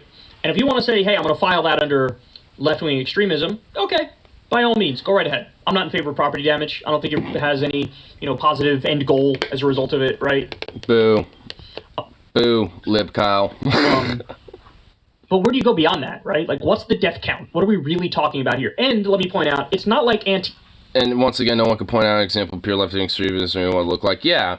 I mean, honestly, and granted, Kyle obviously was just trying to play a devil's advocate there, but, I mean, it's just like, because honestly, if the worst that people can look at is some property damage or, like, a trash can is burning on the street or some shit, like, I mean, ooh, wow, such extremism, you know what I mean? Or like an auto zone or a police precinct that got burnt down, from like back into the 2020 protests and shit, like where some of those were full-on riots and stuff. It's like, yeah, I mean, and if that's the case, then, I mean, Jesus Christ, and that's not really that extreme in comparison to right-wing extremism. Like, at least especially contemporarily. It's like, mass protests, that may or may not include some, extreme acts of radical protesting and civil disobedience and rioting and stuff. It's not exactly, in my mind, hardcore extremist action. Like, at least not in my mind. I mean, aside from property damage, but that's in response to far-right extremism. Yeah. Or just in response to the hyper-exploitative, capitalistic extremist system that we have, So it's like, in either way, it's a reaction to extremist, like, ideology. And to an extremist system. So it's just like, I mean, that's why there's the whole thing of, like, if a peaceful process or peaceful revolution isn't possible, then a violent one's inevitable. Is some super organized national organization. It's not. If you think one must act outside the system, exactly. Far left is organized, you know nothing about the far left. They're too busy slitting each other's throats over minor policy differences and calling each other sellouts to actually work together for anything. So I don't necessarily disagree with that. It's hilarious, like, of all the things to focus on. And remember, we just had a neo-Nazi mass shooting, a neo-Nazi terror attack. A dude with a large swastika on his chest killed a number of people, including children. But no, they decided, let's do a committee hearing on left-wing extremism. So Marjorie Taylor Greene, she is, like, the number one virtue signaler on the far right. She thinks she's so smart. She thinks she's peach tree dish, dude. It's like, do you want Bill Gates' peach tree dish, to just like, hamburgers and stuff that are artificial? Bone apple tea, I say. When you try Bill Gates' peach tree dish, artificial meat.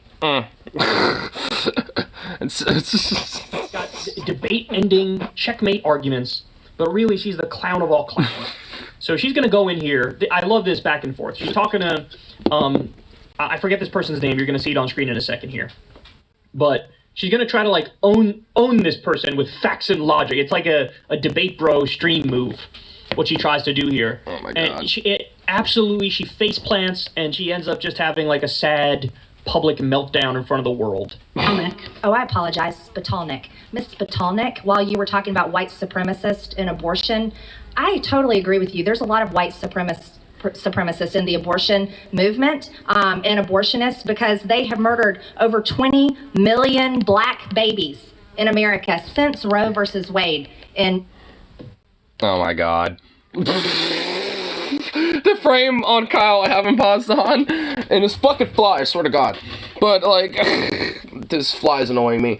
But, I mean, I love that little thing. Like, she's trying to get at the whole point that, like, you know, because Planned Parenthood was first started by a racist eugenicist bitch and shit, like, oh, that's literally what, you know, pro-abortionists are about. It's like, literally no. Like, even at this point, like, ever since, you know, that, you know, chick, you know, died and moved on to the great, you know, great divine, or whatever the fuck. I mean, you know, she straight up, like, you know, Planned Parenthood, like, as an organization overall, like, denounced all that type of shit. I mean, it's like, fucking hell. Like, there ain't, like, I mean, there isn't, like, some weird eugenicist bullshit about it. And if there is anything about it, it's from literal fucking Nazis or right-wing extremists and shit who want black people to go away and shit. God, it's all so tired. It's all so old. If you're pro-choice, you're actually a white supremacist. Hey! For once in your life, can you not straw man the people you disagree with? Do you really, does anybody, even if you are deeply pro-life out there, is that something you think is fair? Yes, because they don't give a fuck. They're only there to have power and win. They don't give a shit about being honest. Everybody in America who's pro-choice, which by the way is the overwhelming majority of the American people, are pro-choice to one degree or another. Is it fair to say, I think you're all white supremacists? You know it's not true. You know it's pathetic. You know it's a low blow, but you do it anyway because you're just a tribal loser playing for Team Red, yay! 1973. That's on average 900 black babies are aborted. They're ripped apart inside their mother's wombs. Now, Marjorie Taylor Greene, let me ask you, so assuming I mean, she's, like, that's just like, you know, the same tactic they use for any, you know, anti-abortion argument. Where it's like, they literally will rip them apart and destroy them, you know, limb from limb and organ by organ and rip their flesh apart. Like, you know, it's like some sort of a lion or like a pack of hyenas going after some prey or some shit. It's just like, oh my good fucking lord. your policy implemented, there are no abortions, even like 3 weeks in or whatever. If those babies are born, are you in favor of a strong economic social safety net to make sure that they have food to eat, or a roof over their head, health care? Oh, that's right, you're not. You'd want to force them to be born and then force them to live in abject poverty because you believe in small government, which means you believe there shouldn't be redistribution of wealth. But also, she believes in big government where she wants to make sure that everyone's fucking private life is watched over so they can be an obedient worker drone and be a God-fearing American citizen and shit, because, you know, if you're going to be that, then you have nothing to worry about, so you gotta, you know, make sure that your privacy is utterly revoked as well, so they want to make sure they have big government too. God, why do I have to take time to respond to this loser? You don't have to. I would agree with you. That could be labeled white supremacy, or we could just label it murder, and it should never be happening. So if you want to talk about white supremacy and the abortion movement, you should really analyze that in your human rights groups that you run as you collect donations from people with your nonprofit, because I think that is something extremely important to talk about, is the right for those black babies to have lives. As Americans, the right for them to be born. The right. Oh my god, like, you give a fuck about black babies, Marjorie Taylor Greene, you white supremacist Nazi fucking piece of shit. Them to be given a chance to live as free Americans instead of. So they can be obedient workers for my companies and, you know, for my you know, and for my, you know, like, you know, workplaces. Murder. You think this is fun? Yeah, damn it, if they stop abortions, what are we going to blend our blood into smoothies for our pagan rituals? A lot of nutrients in those fetuses. Good point. Yeah, synthetic blood just don't make the same results, yeah. Oh, and by the way, Marcia says, you think this is funny? Ms. Patolnik, is this funny to you? Is this funny to you, Rose? Murder. You think this is funny? Ms. Patolnik, is this funny to you? Is babies being murdered in the womb funny to you because you're... Are babies being murdered in the womb and being sacrificed for pagan rituals funny to you, huh? Yes it is. Yes it is. Oh my god. Clearly she's like giggling. Dude, her fucking feigned outrage, bro. Holy shit. You think this is funny? Why are you laughing at me? You think this is funny? Oh my god, dude. What a clown. She does not realize how much of a fucking fool she really is, huh? An absurd argument. You're basically trying to say everybody who's pro-choice in the country is a white supremacist, or is okay with white supremacy, or is okay with murder. You're not acknowledging that people who are pro-choice don't view it as murder. They don't view it as murder, and they're not white supremacists. They view it, certainly up to a certain point, as a choice for the individual, because the thing that's in the woman's body is dependent on the woman to survive. And also, we're talking about gametes and zygotes and pre-gestation fetuses. There's no nervous system. There's no... Stay out of here, for Christ's sake. Oh my god. Come on, let's go. Oh, that poor baby. Oh my god. That poor doggo. Oh my god. Oh, that poor puppy. Easier to go around. He keeps having himself in that damn watcher room and Dad's getting sick of it. Oh, that poor baby. With that dog there. Oh, that poor baby. Oh, he just wants to hang out in there. That's his little favorite spot. Why does he want to hang out in there? I don't know. It's just his little cave. I don't fucking know, man. Beats me. It's just his little spot. Because he wants to be in the For window. the overwhelming majority of abortions in this country. She probably eats 3 kids a night. Oh, dude, yeah. It's hard being a saint worshiper these days. I know, man. It's hard to, feed, our Dark Lord. Strawmanning them. No, it's murder. That's murder. Taking a pill is like murder. And laughing at me right now. What's not funny are the black people and Hispanic people and Jewish people and Muslim people who have been murdered in synagogue, in church, in supermarkets, in mosque by white supremacists. Are you aware that all colored people are murdered? That is a fact. That every single Every single colored person in this country has been murdered before. Like, what? You don't think that's, a shocking fact? Like, what does that even mean? And how does that even make sense? So, like, literally every minority in this country has been murdered before. So, like, wait, have they all been killed and then resurrected or something? And then, like, for others been killed again, I guess? Like, what the fuck does this mean? Oh my god, my brain. Holy goddamn. has been murdered. That's not unusual. It's not just that people of color are murdered. White people are murdered too. Murder is not... Dude, this is... Yeah, it just straight up is all life matter vibes. Like... yeah, they all die and stuff. Who gives a fuck? But white people die all the time too, so care about us as well, because we all matter, wink. For minorities. That may be a shock to you, because... So notice how she's dodging. The point that this woman is making is we're having a hearing on left... Yeah, she literally is, and basically doing the whole... Like, literally the equivalent of All Lives Matter, basically. That's what she's doing. And it's like, and I fucking hate that shit got co-opted by, like, white nationalist fuck piece of shit. Because it could have easily been, like, used as a legit kind of aggressive term. It's like, Black Lives, the reason why all lives don't matter yet is because Black Lives Matter. So, in order for white lives matter, Black lives need to matter and shit. Like, that's kind of the point. It could have been interwoven into that type of shit. And in a way, it kind of is, but, like, because, I mean, that's, well, the whole point of the, BLM and shit. I mean, that's the whole fundamental, concept of it. Like, I mean, as an idea and as a movement and shit. So, it's just like...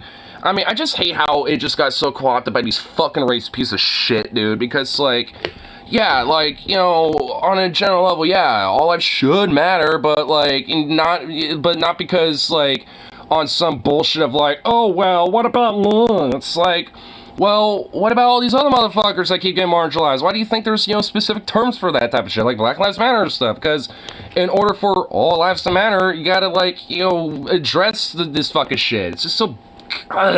It's so fucking stupid. I hate these motherfuckers, man.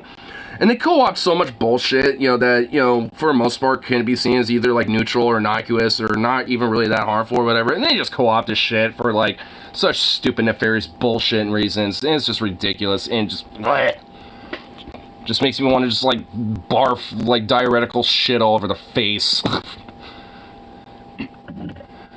Saying white people matters, like saying all houses matter while the house next door is on fire. I mean, for real. I mean, that's kind of, yeah, it's like all houses matter. It's like, well, my house matters because it's on fire. So it's like, yeah, like all houses evidently matter, but priority here, buddy. It's like, that's because, it's like if all of them do, then let's uplift what's on fire and not burn it, have it burn to the ground, you know, just like, Jesus, you know, that's kind of the point.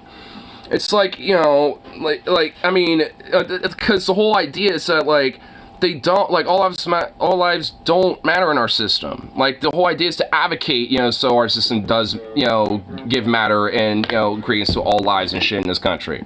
Hence why, you know, there's, you know, BLM movement and, like, you know, advocacy for immigrants and, you know, and loosening for immigration policies and shit like this. There's a reason why these things exist, so, you know, we can get to a system that can be, you know, an advocacy for that. And then you get these stupid fucking race piece of shit like Marjorie. I just want to be like, well, what about my white cracker ass? What about my little Cracker Barrel, little plump ass, little blondie ass? I want my latte without having to deal with, like, some peasantry, you know, just being in there. I would say I want my Starbucks, but, they're too woke for me. It's like, extremism right now, when we just had a neo-Nazi mass murder terror attack. She brought up the Buffalo shooting there with that open white supremacist who did the shooting.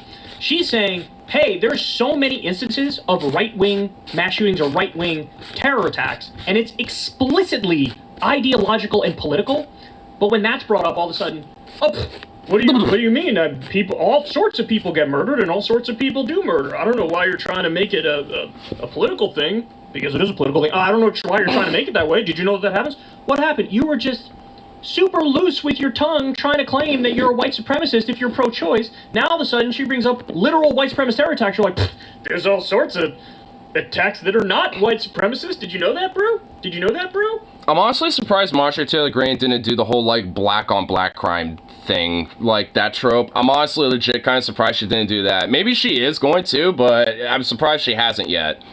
Like, because, I mean, in a way, she could have easily done that, too.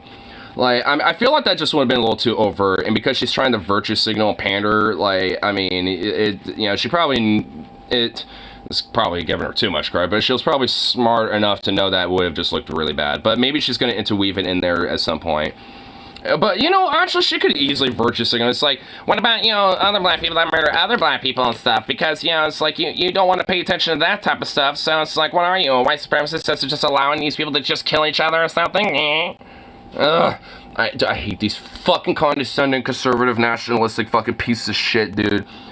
Especially when they're condescending like Marjorie, dude. Like, she really just rubs me in, like, a certain fucking way that just grinds my gears, like, extra, dude. And I really think it's her condescending, like, oh, I'm just better than you smugness that she has, man. Because, oh my god. Like, it just really grinds my gears something else. Like, I mean, and like, all these, like, conservative far-right, you know, motherfuckers, legit, like, do have that certain I'm better than you smugness, but Marjorie really takes the cake on it. You have it one way or the other, right? You can't have it both ways. You can't have it both ways. Either you want to talk about ideological terrorism or ideological violence, political violence, or you don't. You can't say, I do want to talk about it, but only when it's going after targets on the left that I disagree with. And again, like I told you, if you actually analyze the data, like the left-wing terror attacks, the ones that are recorded most in the data, you know what it is? It's like eco-terrorists who want to, like, blow up a pipeline or something. Whereas the right-wing terror attacks are like, hey, 27 people just got slaughtered. Seem to dive deeply into all kinds of misinformation and seem to be uninformed yourself. But if you're going to talk about white supremacy and abortion, you need to study very hard about who the targets are. And it's not just black women, and it's not just black babies, it's Hispanics as well. And I think that's important for you to understand. And if you apparently care about human rights and you care about studying extremism, let's have a little talk about extremism, shall we? I think that's important because that's what this hearing is all about. I'd like to inform you, or maybe you don't know, maybe you do. This is literally just a virtue signal committee hearing. Oh my god. Left-wing extremist, bro. Left-wing extremist, bro. Left-wing extremist, bro. Oh, I'm against left-wing extremist, bro. Because it's like, look at all these crazy extremists, these fucking agitators. I mean, it's like you want to talk about this, you know, overt. In the backyard. So. Well, is the gate closed at least? Yeah, I let him. He was barking at the door, so I let him. Well, is the gate closed? Yeah, the gate's closed. Okay. It wasn't, but it's closed now. Okay. Yeah, well, you can't. Good American and stuff. That's the whole point of this hearing. And again, statistically, left-wing extremism or violence is way less common than right-wing extremism and violence. Oh, I doubt it. You mostly care about white supremacists and white-wing extremism. But there's quite a... Didn't you just say, oh yeah, I care about white supremacist extremism too, and white supremacist extremism comes in the form of people who are pro-choice? Again, there's no logical consistency! The fucking Kyle. I mean, there never will be with these motherfuckers, man. I wish there was a sense of consistency. I mean, I guess they are consistently fucking insane. Yeah, what is she doing putting right-wing extremism in air quotes? Like, oh, you're so concerned about right-wing extremism. Like, what? Like, literal fucking Nazis that are fucking, like, you know, doing mass killings and shit? Like, I mean, you know, like, a part of, like, you know, this whole mass shooting issue in this country is legitimately... like a fundamental problem with white nationalism and fascism in this country. Like they are, so like it's unfortunate, dirty truth, in this country. Like a lot of times, like whenever these fucking shootings happen, and you look into the details of who the fucker is and shit, most of the time it really is due to far-right extremist action and ideology that that drove him into those fucking to do those fucking shootings and shit. Like more often than not. And that ain't just a coinkydink. That ain't just like, I wonder if these connect. Because, yeah, they do. It's like, I mean, there's a total correlation. That's the reason why, yeah, like, right-wing extremism and white supremacy and fucking, like this, a lot of Nazistic extremism and shit is, like, one of the #1 problems in the fucking country right now. When it comes to, like, extremist/terroristic threats.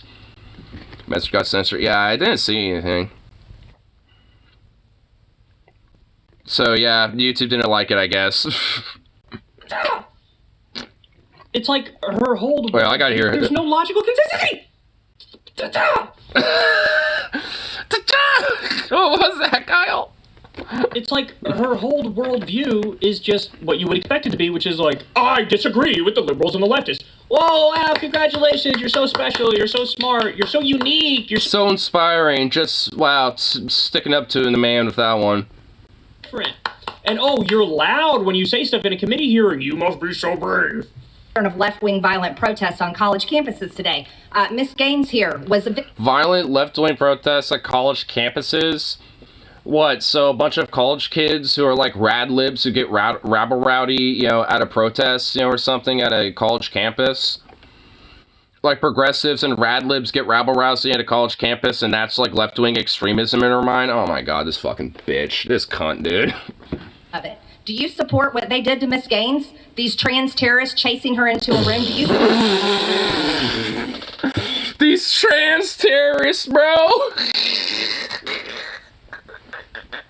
Oh my god, I can't, bro. What in the fuck? Oh my lord. Just bruh. So she wouldn't call the white supremacist terrorists who kill people a terrorist, but now all of a sudden these trans terrorists who like... Yeah, being yelled at doesn't count as violence, and also, like... I mean, there's no trans terrorism. Like, the closest thing would be that fucking Nashville shooting, but even then, the manifesto was not released. Like, the police haven't released it, so we don't even know what the true motive of that was. We just know that the shooter happened to be a trans person. That's it. Like, and they're using that as, like, well, trans terrorism. See? This is what happens. They're using that either way, despite not knowing what the fuck the true motive was. So, it's like, wow, great, go figure. So they're going to use that, especially, as a way to just scapegoat this idea that there's, like, trans terrorism on the rise, even though there isn't. Protested it. I gotta get into her mindset. Higher education is inherently left-leaning, therefore leaning is leftist indoctrination. Yep. Like leaning physically. Yeah. Also leaning physically. So in their hearing on left-wing extremism, the best they could apparently come up with was, what? Trans people disrupting a speech? Which, by the way, I don't support, just to be clear, right? Like, I don't support, I believe in free speech. I don't think you should deplatform. I mean, honestly, I'm okay with, people disrupting, that type of shit, honestly. It's like, I mean, freedom of speech does not mean freedom of consequence. Like, I mean, it's like, Kyle, sorry, bro, but I mean, you know, it's like freedom of speech doesn't mean freedom of consequence. And if you're spouting anti-trans bigoted bullshit, you know, and you get trans activists, you know, or trans like advocacy, you know, protesters and shit disrupting that shit, that's fine by me.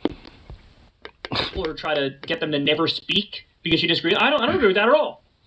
But this is the best you could come up with. This is the best you could come up with in the hearing on left-wing extremism. And she called them trans terrorists. Mostly care about white supremacists and white-wing extremism. But there's quite a pattern of left-wing violent protests on college campuses today. Miss Gaines here was a victim of it. Do you support what they did to Miss Gaines? These trans terrorists chasing her into a room, do you support their movement? I am absolutely sorry that Ms. Gaines felt threatened and unsafe while she was on a college campus, and that's not acceptable.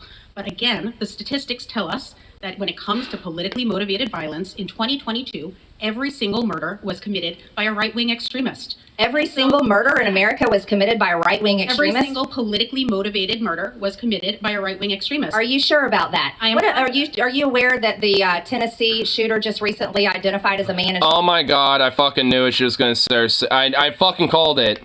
Biological woman. Was she a right-wing extremist as well? Lady, time has expired. I'll allow the witness to answer the question. So that was a shooting that happened in 2023. There is no evidence as to what ideology motivated that shooting. And what we do know is that... Apparently the cops do know, but it hasn't been released yet. I think they should at this point, because it's kind of fucking ridiculous that they haven't released it at this point. It says public service announcement. The right to free speech means the government can't arrest you for what you say. That doesn't mean that anyone else has to listen to your bullshit or host you while you share it. First message that's shielded for criticism. The consequences, if you're yelled at, boycotted, or if your show canceled or banned from the internet community, your free speech rights aren't being violated. That's just people listening think you're an asshole, and they're showing you the door. Yeah, pretty much. They're just doing so in a very vocal way. Exactly what the motivation was. Look, there can absolutely, potentially be examples. I mean, there was a Bernie Sanders fan who tried to kill Steve Scalise. So there is violence that, perhaps is left-wing violence that's perpetrated. Senator, I'm going to so you ignore. Hey, ignore. You are a stupid head. Oh, fuck, I just got violently threatened and assaulted. Damn. That's some fucking left-wing extremism right there, you goddamn communist.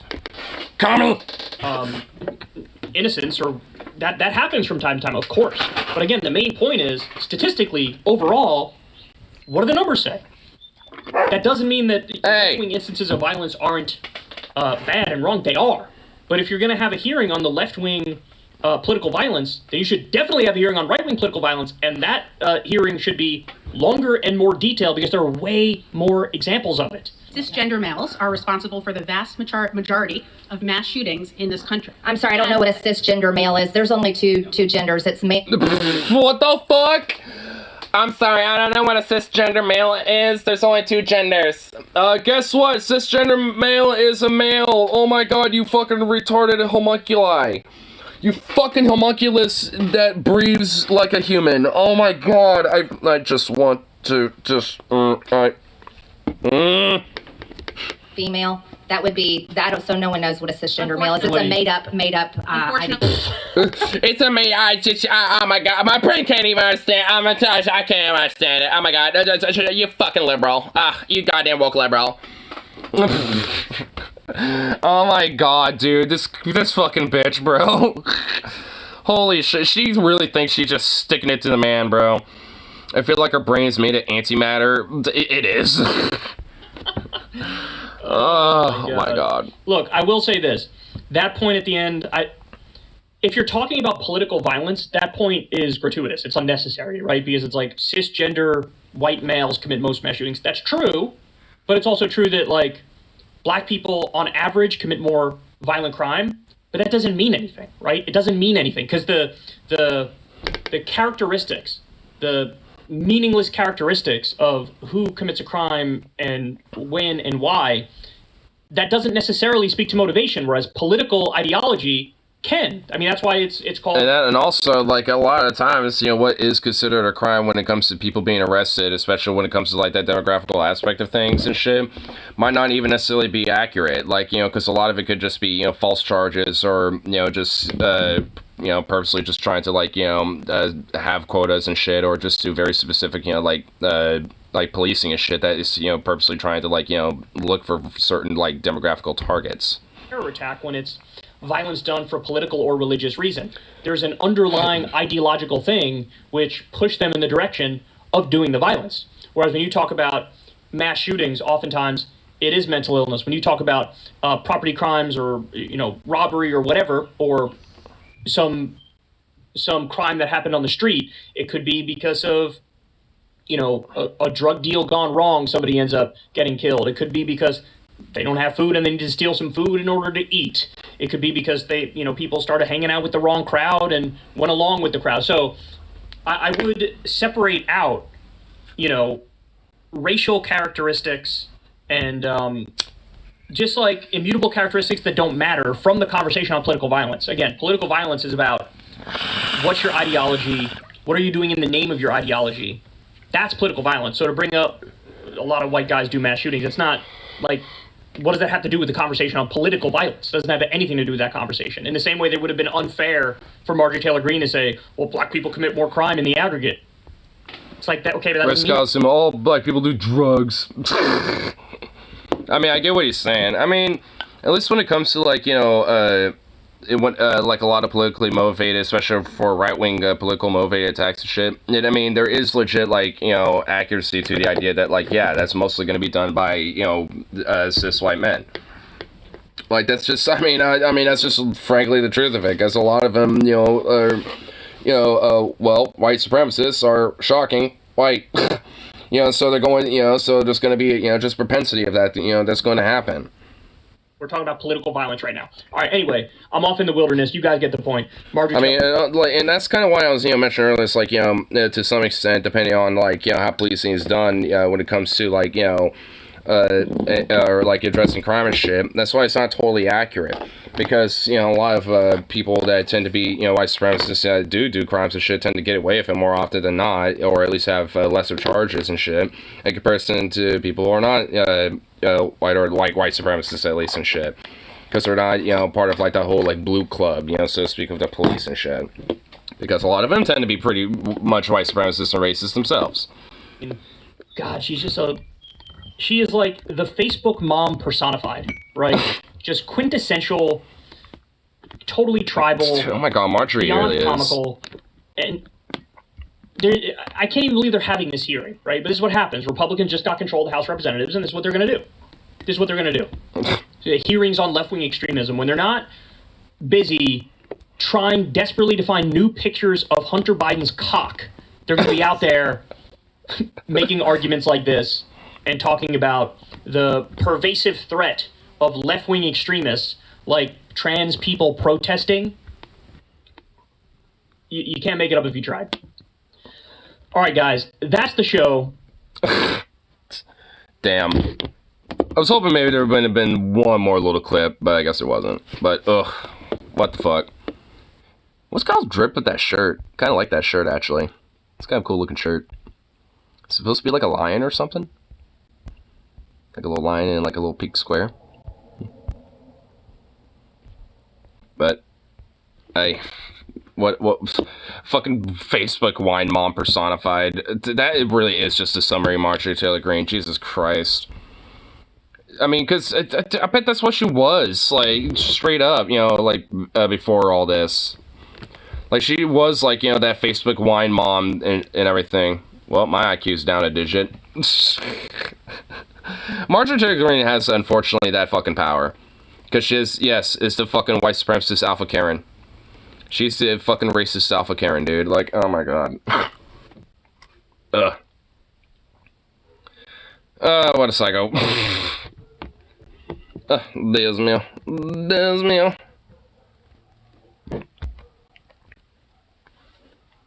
You know what?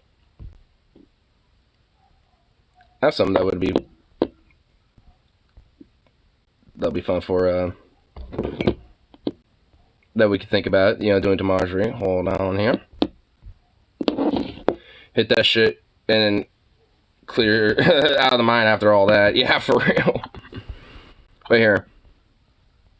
There's a song called Cannonball that I think, you know, will fit pretty good.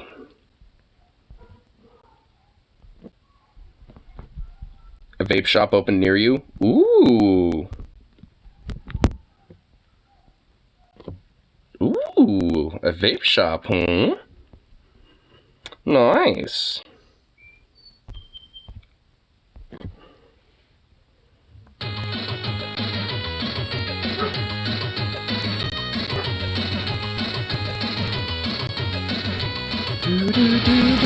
Let's go.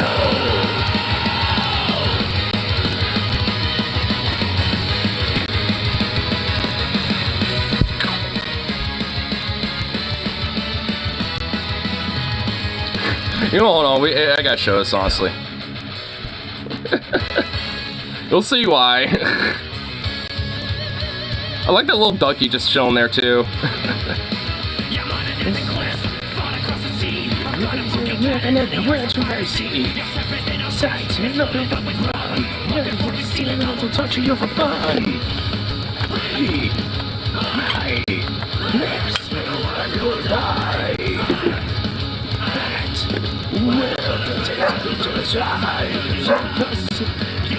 It's time to break. I'm gonna force you to inflict this pain. Oh, shove it on the ball up your cunt. Get a blender. Stick a cannonball up your cunt. Dig for treasure. Stick a cannonball up your cunt. Stick a liquor blender. I'm going to just assume that Marjorie Taylor Greene has a cunt and a dick.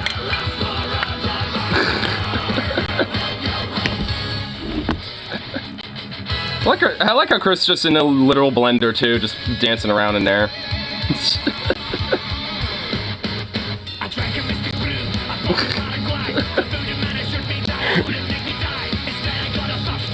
Revenge, I'm not gonna torture you again. It's my place.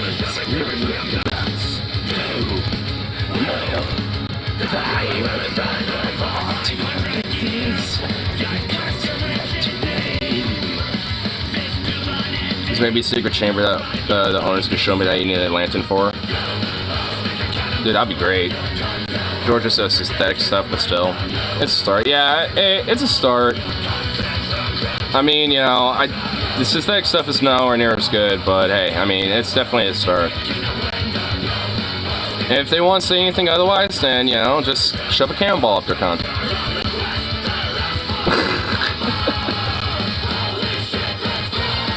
I just want to, like, now, just, like, take a cannon and surely do that. Shove a cannonball up Marjorie's cunt. That'd be great. And I hope I see that duck at the show. I'll be very happy. I'll be very happy if that duck makes an appearance.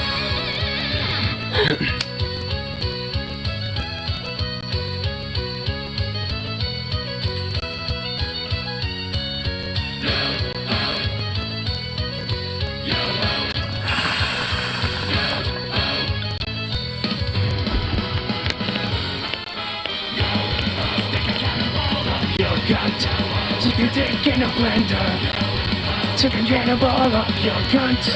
You're gonna dig for treasure. I love this song so much.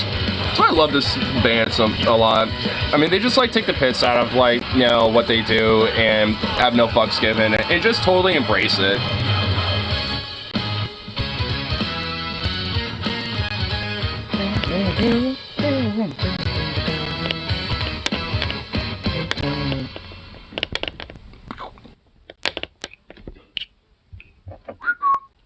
Surprised Zoocop didn't come in here. Usually let's kind of pop in here whenever music starts playing. Boo boo. Goofy doggo. Come here. Oh.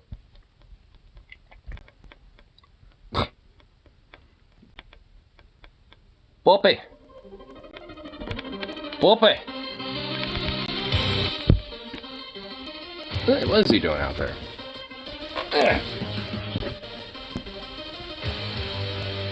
Poppy.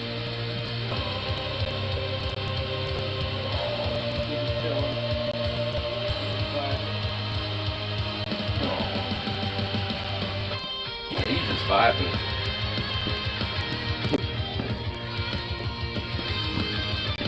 He's just hella chilling out there.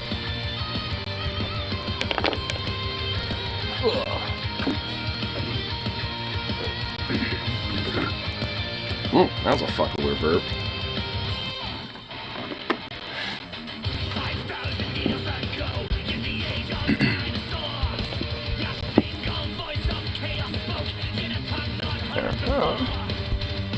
Let's see if there's like two more things to check out here real quick. Let's see.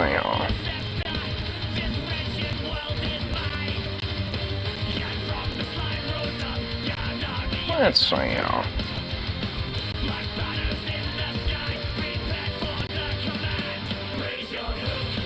Okay, let's.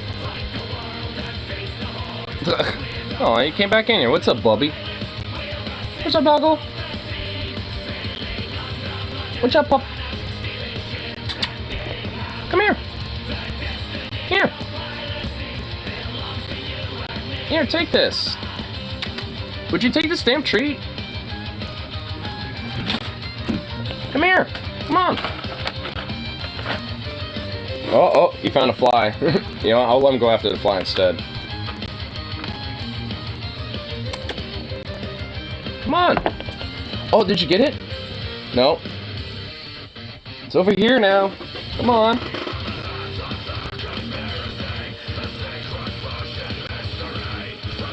Oh man, I see it landed over there. Man, if I try to get to it, I mean, it'll fly away. Fuck. I hate that. Can't just sneak up to it. I hate that shit.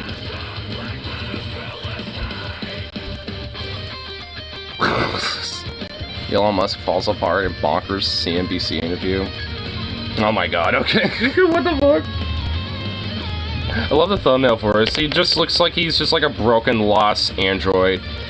It's trying to restart itself. I'm like, oh boy. I kind of want to see, like, you know, how fucking broken he gets. That'd be great.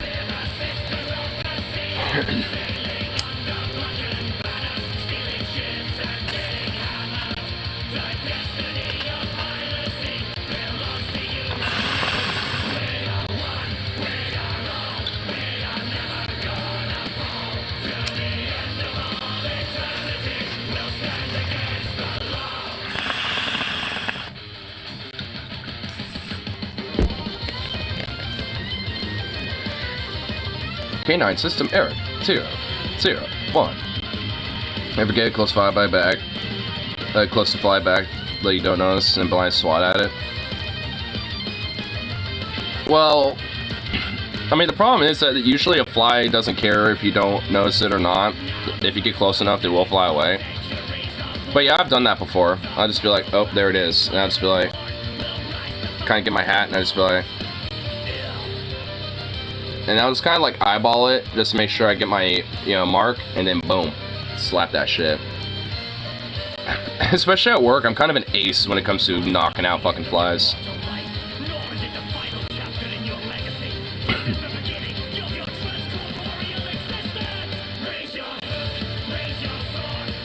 You just need to slap your, clap your hands above it. It'll fly right in your hands while your hands are coming together. Well, I used the hat method. Not this hat, but I'll use like, you know, I don't have my other hat, but if I have like, you know, like a, you know, like a baseball cap or something like that, that has like a front brim, I use one of those and it works pretty much every time. Floppy paper plates works for me. Yeah, I mean, that's like equivalent, that also works as well. When you do something like that, do you I think that's true, that's my opinion. Okay, but why share it? Why share it? Especially because, I mean... Billionaire Elon Musk gave one of the most bonkers and cringe-inducing interviews I have seen ever given by somebody in a position of power who isn't a politician. So I'm going to get to 3 clips here and break them down. This is some ridiculous, wild stuff. God. And it goes to show how Elon Musk clearly surrounds himself with yes men. Because when there is just the slightest pushback here, the slightest questioning on things that Elon Musk does, Musk falls apart. So this is a pro-business network. This is CNBC. David Faber is the interviewer here at CNBC. And he's very kind in his approach to these questions, and they're not even tough questions. But I'm assuming he's probably going to try to lop his dick, but it evidently didn't work because Elon was a little too anxious and shriveled up. Musk, it's like, oh, I don't know if I can handle this. You're giving me a little too much pressure. I don't like it. Has no idea how to react to them. So here's the first one where David Faber presses Musk on his dumb tweets. Elon, you tweeted this thing about George Soros. Well, I'm looking for it because I want to make sure I quote it properly. But, I mean, you know what you wrote, but you basically... I said it reminds me of Magneto's. It's like, calm down, people. This is not like made a federal case out of it. You also... you said he wants to erode the very fabric of civilization, and Soros hates humanity. Like, when you do something like that, do you I think that's true. That's my opinion. Okay, but why share it? Why share it? Especially, why share it when people who buy Teslas may not agree with you, advertisers on Twitter may not agree with you?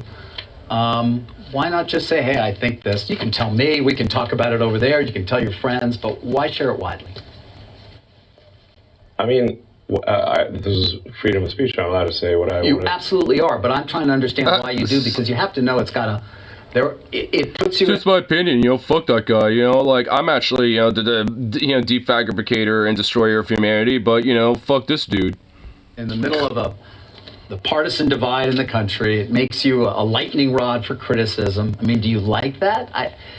People today saying he's an anti-Semite. I don't think you are. No, I'm definitely. I'm like a pro-Semite, if anything. I believe that problem. I'm totally not anti-Semitic, bruh. I'm actually like pro-Semitic, bruh. Oh my god. Holy fuck. Oh my god, David Dole's not wrong. Oh man. Yeah.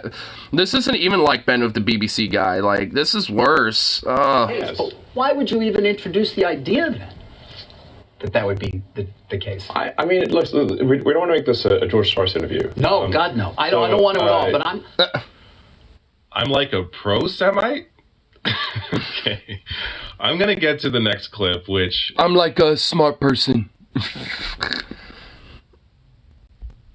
I mean, the news network, by the way, not well, yeah. Kind of answers the question, but you're going to see how embarrassing that Although. is. But I have to address this George Soros stuff, because all of this is so wild, and the reason for why he began this attack, not all that surprising.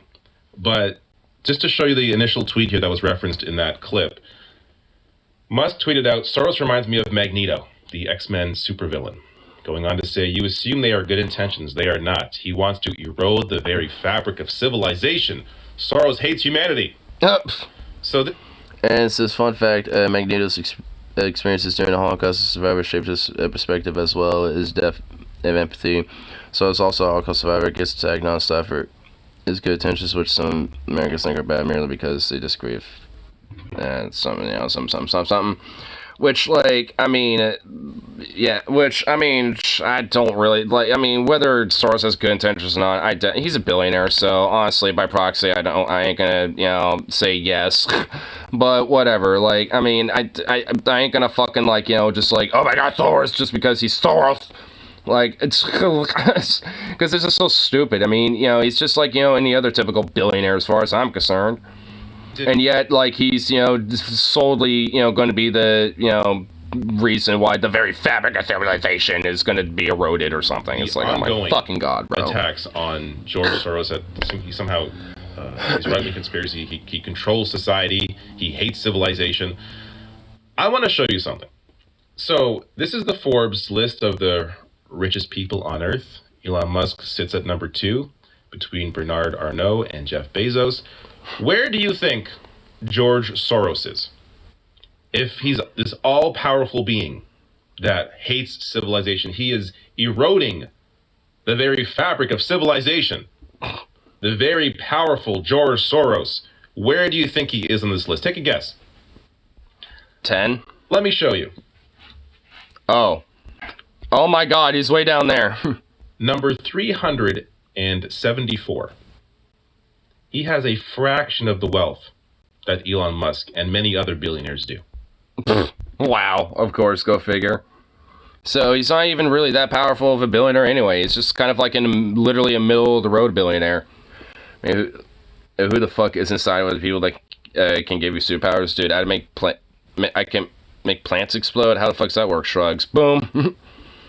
He'd be richer, but he donates a large portion of his money to charity, or so I hear. Well, a lot of it's probably just so he can, get tax exemptions and shit. So, I mean, honestly, I wouldn't be too surprised if that is the case, but either way. Yet he's the focus of these conspiracies, these attacks. It's so disingenuous. It's so disgusting. And also, I mean, in a way, it can definitely be construed as something, especially considering that, yeah, he is like a Holocaust survivor and shit, and has like been, at least, out of all the billionaires, not like the worst, but whatever. I mean, he's still a billionaire and still does billionaire shit. So, yeah, like I'm not gonna go out of my way to defend him. At one point in this clip, you may think that your video froze. It did not. What? The pause is just that long. What I'm trying, even came up though in the annual meeting. I mean, do your tweets hurt the company? Are there Tesla owners who say, I don't agree with his political position because, and I know it because he shares so much of it? Or are there advertisers on Twitter that... Let me just, nod blankly at this. I mean, oh my God. Say, you gotta stop. I don't think he has a fucking brain in that goddamn noggin, dude, to save his life. I can't get these ads because of some of the things you tweet.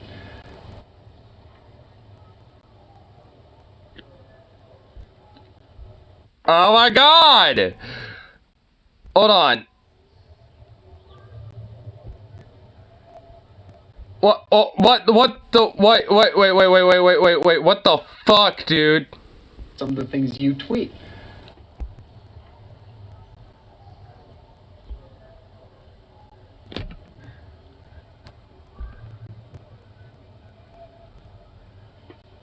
I'm reminded of 12 fucking seconds of just silence. Some of the things you tweet.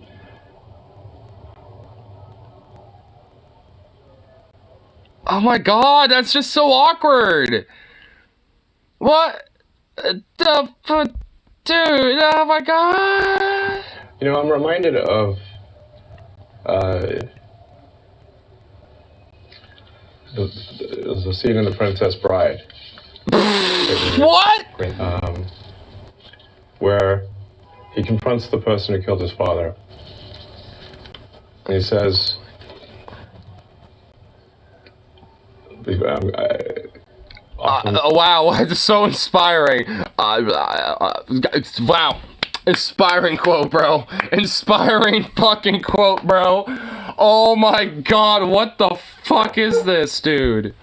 Money. Offer me power. I don't care. So you just don't care. You want to share what you have to say. I'll say what I want to say, and if the consequence of that is losing money, so be it. Okay. That was a 12-second pause.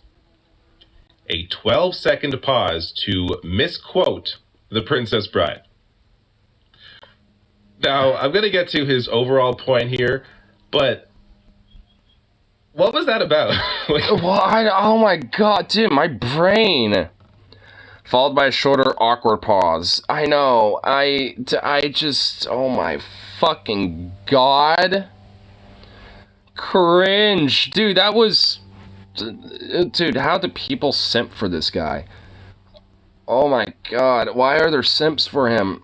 Oh my fucking God. Oh my God. Oh my God, that was bad. That was fucking bad. Oh... Free speech for me, but not for thee. I don't care. I want anything but I mean, he basically also just blatantly just admitted it too. He's like, I don't care. Give me power.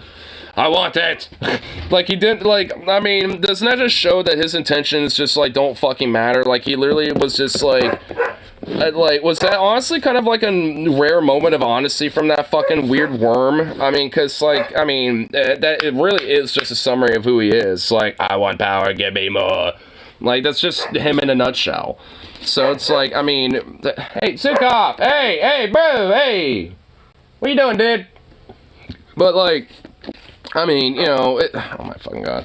But It's like, I mean, you know, I feel like it was just kind of a weird, cringy ass, like, rare, honest moment of truth from him in a way.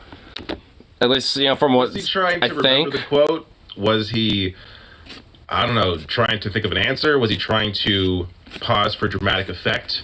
Maybe he thought, oh, if I pause long here and really think hard about this, and then quote the Princess Bride incorrectly, that will show how noble I am in my fight for truth. So before I even get to that aspect of it, I saw this reply to this clip, and this clip is getting skewered online.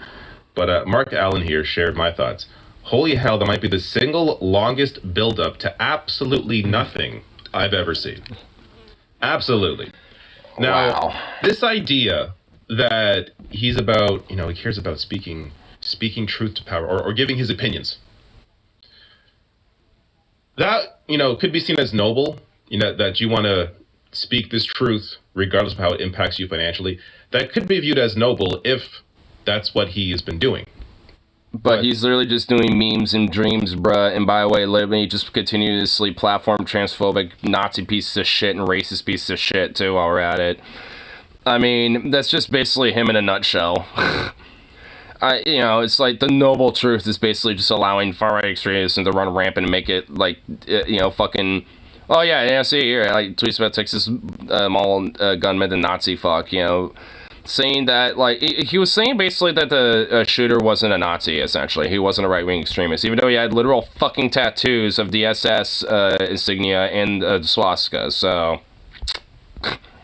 You say something like it might be a bad psyop. I'm not quite sure what you meant, but... I am unsure of how this human is communicating with me. Huh, I shall now make a weird bullshit answer to maybe hope please, human. In that particular case, there was somehow that's not that the RCP people were killed, but it was I think incorrectly ascribed to be a white supremacist action. It literally was. Evidence for that was some obscure Russian website that no one's ever heard of, that had no followers. And the company that came... And his, like, fucking tattoos, maybe? ...found this is Bellingcat. Right. And do you know what Bellingcat does? PsyOps. Right. I couldn't really even follow exactly what it was you were trying to express there, so that's in part why I was curious. I'm saying that I thought the ascribing it to white supremacy was bullshit. Okay. And that the information for that came from an obscure Russian website and was somehow magically found by Bellingcat, which is a company that does PsyOps. And there's no proof. He has no evidence that Bellingcat is linked to the CIA, none. He removed Bellingcat from Twitter search. Let's go, wow. And also, like, I mean, I don't even, like... And, like, I mean, I don't even know what it is, but, like, how in the fuck is it even connected to any of that shit? It's just... By the way, that he was not. There's no I would say that there's no proof that he is. Yes, there is. We're trying to figure out the ideology of this guy to this Texas mafia. Completely out of his mind. What could this mean, bro? During this interaction, he's lost it. I mean, yeah, for real. Completely lost it. So this has nothing to do with any report. It's like, what could those mean? Birthmark and stuff? I don't know, bro. Bellingcat. They're an investigative journalism center, which do good work. Oh, okay. Well, they sound good. This has to do with the that. body that is in the morgue. The police have seen the gunman's body. They have it. He's no longer alive. They know what is on his body. They know the tattoos he has. So this is from Hank Sibley, or this is Hank Sibley, the regional director of the Texas Department of Public Safety. Here is what he said. We do know that he had neo-Nazi ideation. He had patches, he had tattoos, even his signature, verified that. That's one thing we do know. We are trying to get into his computer and on social media and find out, whether he had anything that he'd publicized or been out. So they know who the man is. This has nothing to do with reporting online from Bellingcat or whoever else. So, I mean, no shit. I mean, like, the police themselves, have been able to figure this shit out. I mean, man, God, that I can't even imagine what the rest of that interview looked like and shit, considering how bonkers all that was. Oh my God. Because, I mean, it's just like him basically, like, breaking down over, like, shit that he could, like, honestly, either just, like, easily just, like, have an answer for, or just, like, you know, dismiss or rule off as, like, some other shit. But he just went, like,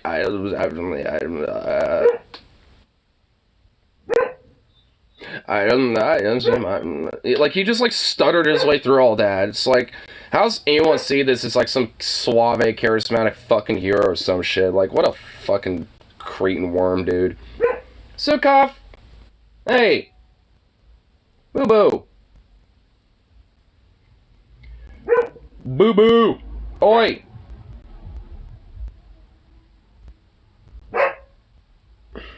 It's a professional stammerer. I mean, for real. Dog is fucking absurd when it comes to that type of shit. Alright, I gotta deal with this little puppo. Dude! Buddy guy. Fuck off. Hey. You're dusty. You're a dusty boy. What are you?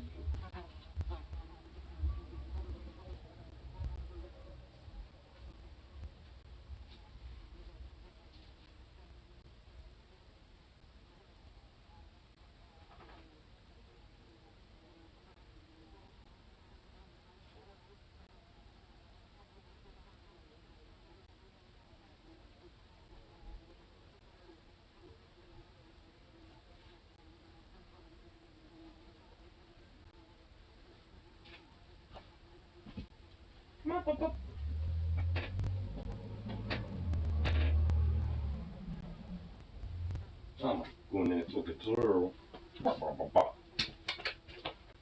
Come here. Hey, come here. Come here. Take this. Come on. Oh my God, come here. Oh, you stretchy boy. Look at you. Oh my goodness, you stretchy thing. Come here. Come on. Oh my God. Get over here. Come on. Come here. Come on. Come here. Take this. Bite. Come on. Boo-boo. Come on. Zukov. Zukov. Would you get over here? Yeah. Yep. You are just a prick. What a prick, man. What's this? Man in Safe Canada had to serve the activist event. What's going on here? Man. What's happening here? Rebel News. Oh my God. I've heard of this outlet before.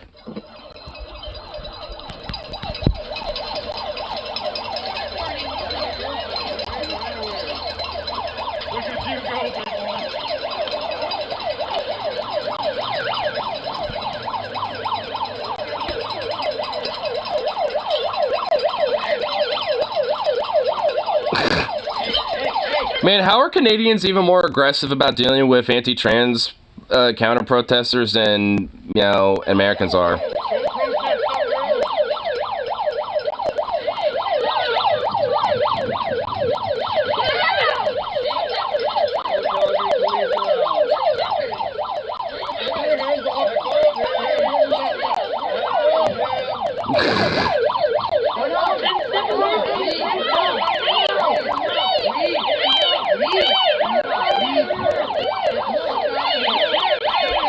I mean, honestly, at this point, someone needs to just kick his knee in and then just drag him out.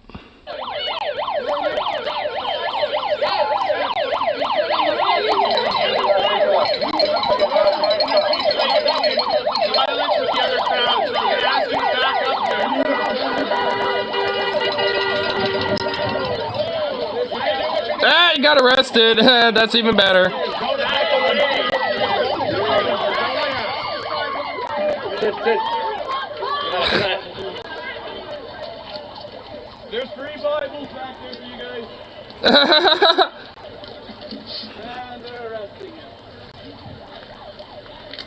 Police, you should be arresting Antifa. They're the ones that attacked him. You should be arresting Antifa. They're the ones that attacked him with the pepper.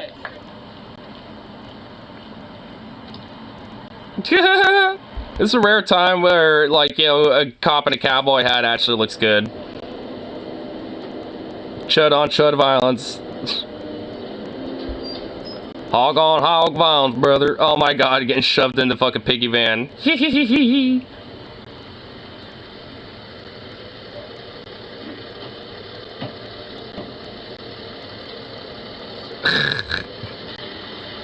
Dude, double sealed doors too, nice. Get fucked, kid. Get fucked, kid. Oh my god, I love it. It's a fucking fly, dude. Cops got him before anyone could. Yeah. Which, you know what, like, I was hoping maybe somebody would just, you know, go in there and deal with the issue, but hey, you know, cops were able to, you know, deal with the issue more accordingly. Uh-oh. Zukov's gonna be chilling in there again.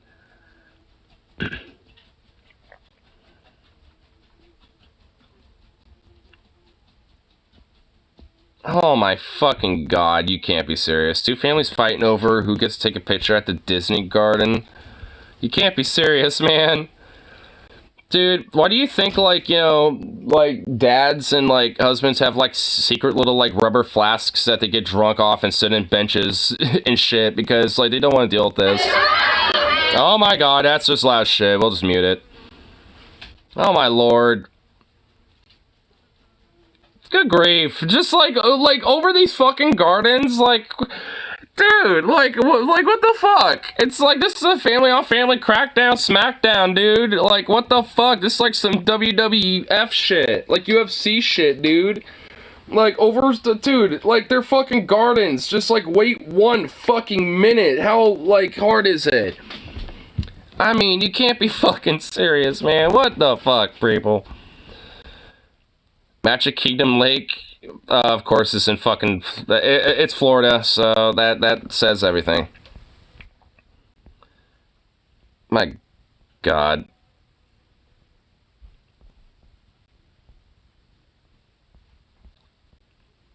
What were little things ago? Oh, wait. Insane road rage incident in Edmonton, in Alberta. Well, we had some basic Canadians, and now we have unbased Canadians. Going south. Whoa. Southbound. We literally... Wait, hold on. Oops. Gotta turn that down just a bit. Did we while we're doing 100? Yes, correct. Yes. Yes. Uh-oh. It's big dick truck. It's little dick, big truck guy. Oh shit, oh shit. Oh no. Yes, it is. Oh my god, shit. What the fuck is this guy doing? Like, this guy is, like, trying to kill these people. Like, Jesus Christ. Put your seatbelt on, bro. Put your seatbelt on, bro. Wait, you didn't have it on in the first place? God, man. We're almost on 11th Street. We're almost on 11th Street. Yo, yeah, he's holding a fucking gun. He literally pulled out a fucking real? gun on us, man. He's fucking pointing that shit, bro. I swear to God, if I start, like... Man. He is behind us. What the fuck? 111th Street. On that heading. Dude, they are fucking booking it, dude. They are trying to get the fuck away from this guy. Fucking crazy. Luckily, I got past some cars, but... Luckily, I got past some cars. He's behind us. He's stuck in traffic behind us now. But, like, whoa, man. Oh, yeah, he is. Use that. Get on an exit. What? I don't see. No, I don't see him. He's coming. He's fucking coming. Is he really? Yeah, he's back. Get on an exit. Yeah. I don't know, man. I don't see him. He's coming in hot. Oh shit! No, he's right there. He's dead behind us, bro. Oh my god, he's right. Oh my god. Oh fuck me. Fuck me. Oh my god, it ends. Oh my god, that is a cliffhanger. It ends right before that. Oh my god. Oh fuck me, dude. Dude, that guy is insane. That dude is insane. Oh my fucking god. I mean, it shows that, you know, America ain't the only ones of fucking road rage, gun-wielding, crazy psychopaths. Oh, we hear Canadian police sirens again. Woo, woo, woo. God, dude, I mean, for real, holy shit. It just shows Canada really is dying America. It's like Edmonton, is that like, you know, kind of like Canada South or something? It's like, because what in the fuck was that? Like, that's like some shit you'd see on like I-5 or like, or somewhere on like, you know, fucking 95 or some shit. Like, what the fuck? Like, holy shit.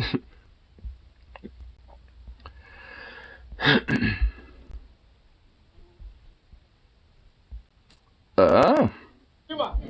Ah.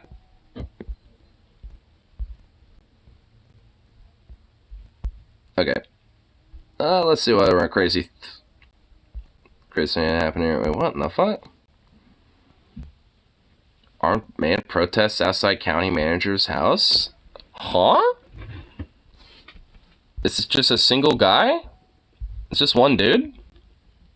What the fuck is that gun?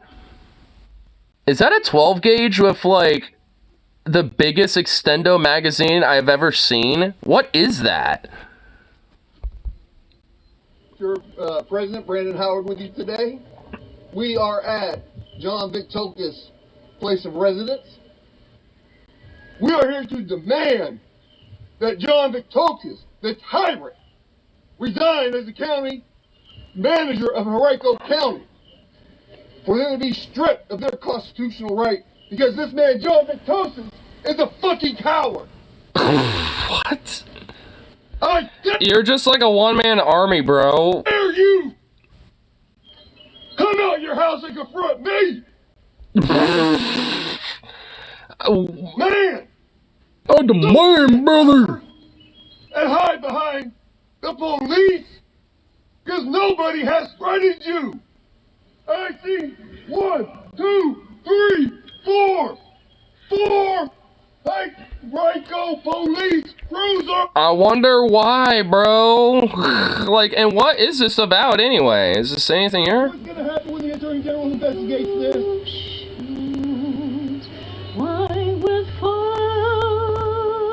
What is going on? What the fuck is this? What is happening? Did I... Here. Physical harm or threat. Because I'm taking this all the way to the Attorney General. Because I know the Attorney General personally. Is she just singing or something? What the fuck is happening here? He seems sane. Yes, he does. What is going on here? Like... How close to your house does a lunatic of long need to be before council doctrine takes effect? I guess, because, what, like, is there context to what this dude's doing? The edge of their event horizon now a Tesseract? Dude, that singing creeped me the fuck out. That just felt some weird cult shit, dude. Dude, that cringed me over the event horizon Tesseract, dude, yeah. That's how I felt. I couldn't even finish that. I don't even want to know the rest of that shit. That was just like, what the fuck is going on? Yeah, with that, even with his gun, like... And what ridiculous extended magazine is that for a shotgun? Was it even a shotgun? I don't even know. Like, it looked like a shotgun, but I couldn't tell. Like, with that, the most retarded extended magazine, like, what, like, I mean, how big, like, look, I love extended mags. I have a drum mag myself. Like, look, I get it, but, like, dude, you're overcompensating. Like, what in the fuck is that about? Like, I mean, Jesus Christ.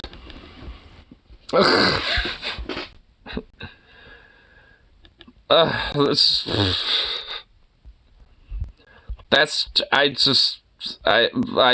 wow. I don't even know about that guy. Just a winner. An absurd winner. A guy walks into a random person's house for TikTok. Dude, what the fuck?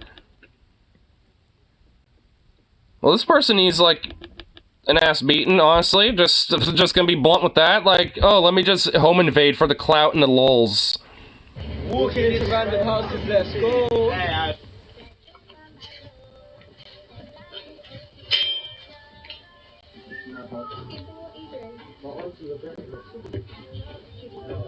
James? Come to the front door right now, please. James? James? You man, come. Hello, James. We need to speak to James. James? Huh. James. Is this where the group is? Thank you. No. What door number is this? No. Study group. Oh my god, these fucking weird ass Brit motherfuckers, man. Man, like, I wish my dog was still fucking friendly, because, and I wish these people had a dog. Because, like, holy fucking shit, like, they're just waltzing in this dude's house and shit. Hey, Zooks, hey! I understand your feeling. Yeah, would you just take this fucking tree already?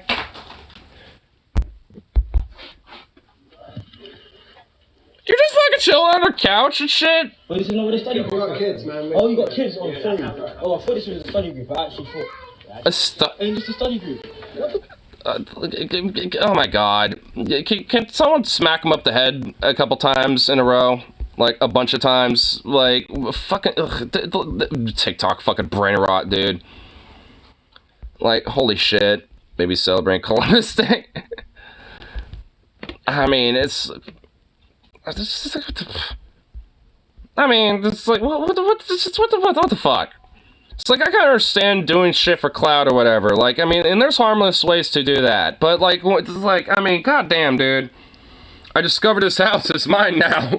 It's like, hey, there's an open house. It's mine now. It's like, Jesus Christ. I mean, I guess you can see why that's a UK, you know, TikTok clout challenge thing. Because in America, they unironically would have just been shot. Like, or pepper sprayed or literally just beaten to an utter fucking pulp. Like, I mean, just straight up. I mean, you know, like, cause, like, if you do that anywhere in the country here, like, I mean, there would not be a happy ending for anybody. For good reason, though. You don't just waltz in like that. I mean, it's clout or no clout. Like, fuck you. Like, if you just come out of nowhere, waltzing into my fucking house and shit, I'm not gonna be happy and kicking your ass out. And physically doing it. Like, I don't give a fuck what you're doing it for, who you are. Like, I don't give a shit. like, if you wanna, like, you know, come in and say what's up, knock on the door and let me, you know, open the door and say, hi, what's up? And we go from there. Establish some rapport first. God. Have no one have any decency.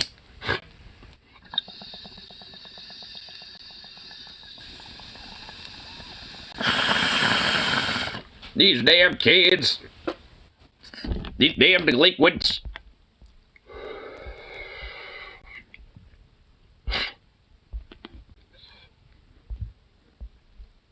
It's like, oh my lord.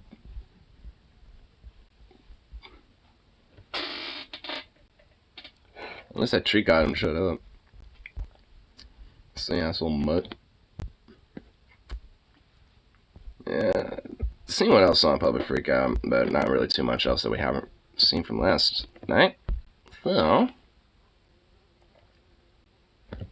Oh. Give me beer. Oh shit. Ah! Whoa. This caused Reddit to freak the fuck out. Ah! It's probably just a normal picnic. Oh, I think I've seen this.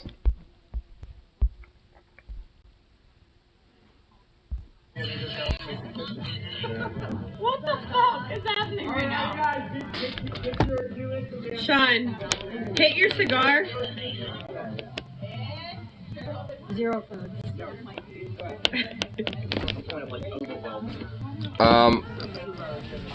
This is a fucking joke, right? Oh my god. He's making her a peanut butter and jelly sandwich. But he's got a dog. Oh my god. I mean, I wouldn't really be doing this, but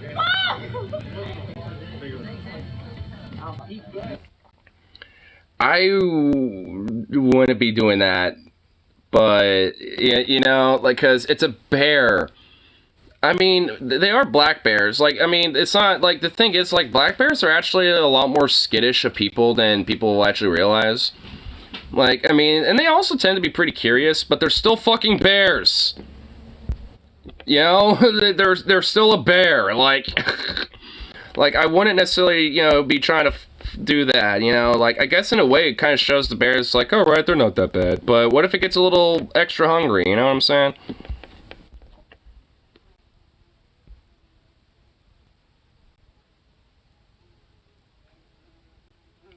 And not as violent towards humans as grizzly or brown bears are. Cocaine bear. Well, cocaine bear I feel like would be a little bit of a different story. That's just more like a PB&J bear.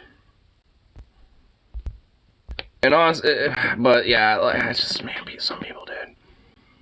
Don't fuck with the wildlife even though you think it's cute.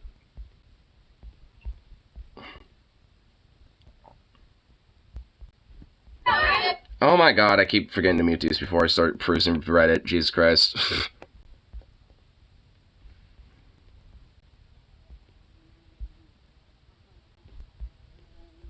What's this?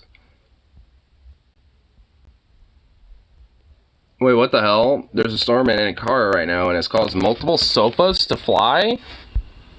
Multiple sofas? Like what, like a couch? Oh my... Oh my god. Oh my god! Holy shit! Whoa! Oh my god! A flying couch! Holy shit, dude! Whoa! Damn! Oh my fucking god! Dude, imagine just getting murked out of nowhere. You're just walking and you're just trying to like get to, you know, beer from like the store, and you're going back home, and all of a sudden, couch. Just like, you just get obliterated by a fucking couch, dude. Like, what the fuck? Oh my god. That is just whack.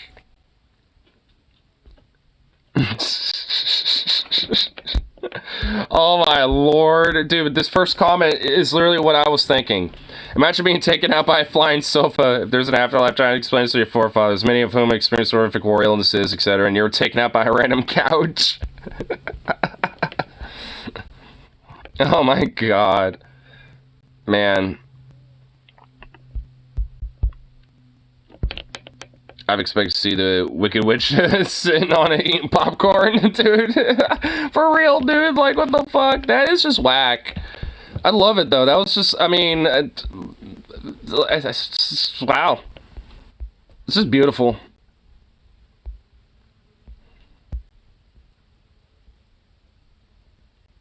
There,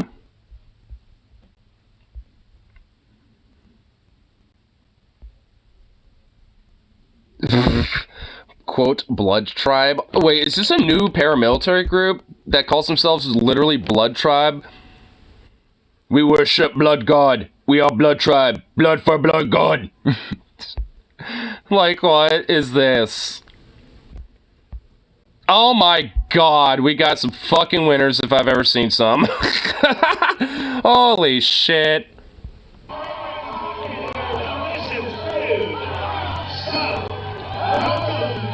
Dude, look, dude, they just, like, what is this? A drag brunch, and you have a bunch of fucking weird-ass, like, red-shirted fucking dorks, dude.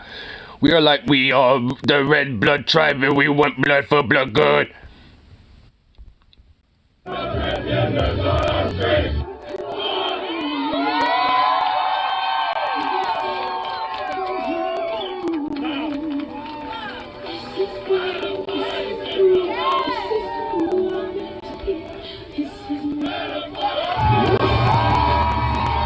Just got a bunch of fucking beats, and they're all still fucking vibing. They don't give a fuck, dude. I love it. You know, they're like, oh, we have a bunch of silly little dorks, you know, with their little red shirts and shit. You know, hey, let's party. Party harder. Man. Lol, what? I know, dude. I mean, like, man, like, I would take them more seriously as the threat that, you know, they honestly kind of are. I mean, if, like, they weren't so fucking goofy, dude. Like, cause, I mean, on one hand, yeah, they are, you know, I mean, there is a sense of intimidation, a threat with it, but, like, I mean, my god now, I mean, come on. How many meetings of Neats Anonymous do you think, do you think it took of him to come up with that name? At least 12. I mean, my lord.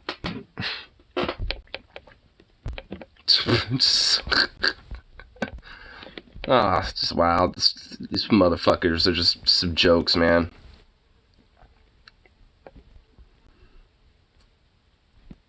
Here, let's see. You know, I found stuff from there.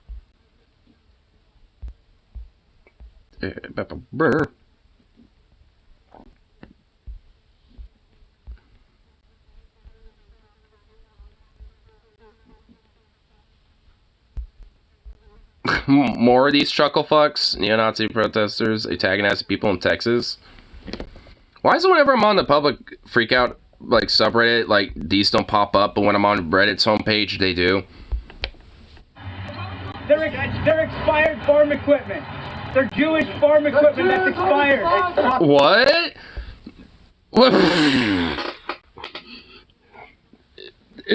Jewish farm equipment that expired? Wait, huh? What? What? Filthy Jew, faggot, get in your fucking car. Get in your fucking car, Jew. Get in your fucking car. Oh my god. Do they really have nothing better to do besides just like, man, can we just like have like, you know, the random goon of a tire iron, you know what I mean? Like, I mean, just every now and then just like go blop. Like, you know what happened with Richard Spencer, but just with a tire iron instead of just like, you know, an ambush punch. I mean, because, I mean, good lord. Like, these insecure little bitches. And you know what? See, like, if they're gonna be like, you little fucking, whatever the fuck, then it's like, well, hey, you know, like, you know, if you're gonna be calling, you know, anyone a faggot, you should be looking at yourself, you sad little Nazi bitch. You fucking midget piece of shit. Wait, you midget piece of shit, dude. That part, dude, he's even like blasting that towards isn't even. At least make some sense, you fucking like goddamn Luddite. Like what? Fucking fat Jew, faggot. Whoa! Arrest him! What the fuck? Just trying to fucking run us over. You just fucking ran us over. I do support LGBT. And of course, you know, the COD literally does nothing, you know, when they're like assaulting the dude's car, of course. Is there somewhere where they actually at least get smacked around or something? Oh. 50 times more likely to cause violence than any one of us. Why perpetuate that stereotype? Dude, what fucking gay fucking like Hawaiian shirt is this, you little Nazi bitch? Oh, and you want to call everyone else a fucking faggot? I mean, look at the goddamn mirror, like, good lord. Why do you want to chip out? The chipping out intensifies. Get fucked on, got shit splatter on him. Oh man, I love it. Ah. What's up? You got some hairy ass titties.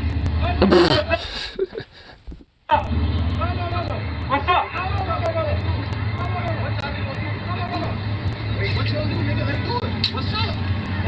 Oh shit, let's do it. Come on, let's go. Nigga, what's up? Nigga, let's do it. What y'all niggas tripping on? Nigga, you just exercise. Nigga, fuck that. Nigga, get the fuck on. Nigga, that's all. Man, fuck all that. Nigga, y'all nigga, get the fuck on. Nigga, get the fuck on. Nigga, you just say what the fuck you gotta say without insulting somebody. You don't have to insult somebody and say what you gotta say. We're not clowning her. You were clowning her. You were insulting her. Man, oh god, I wish they would actually just like roll up. Like, dude, that fucking, like, this skinhead right here was itching for it, dude. He was itching. Like, I mean, he was gearing it up for it, man. Like, I got teased. Come on. Like, I mean, I want to see one of these fuckers eat some concrete. How much shit did you have to make you angry? Huh? Niggas like y'all. Yeah, you guys are proving you belong in Africa. That's all you're proving.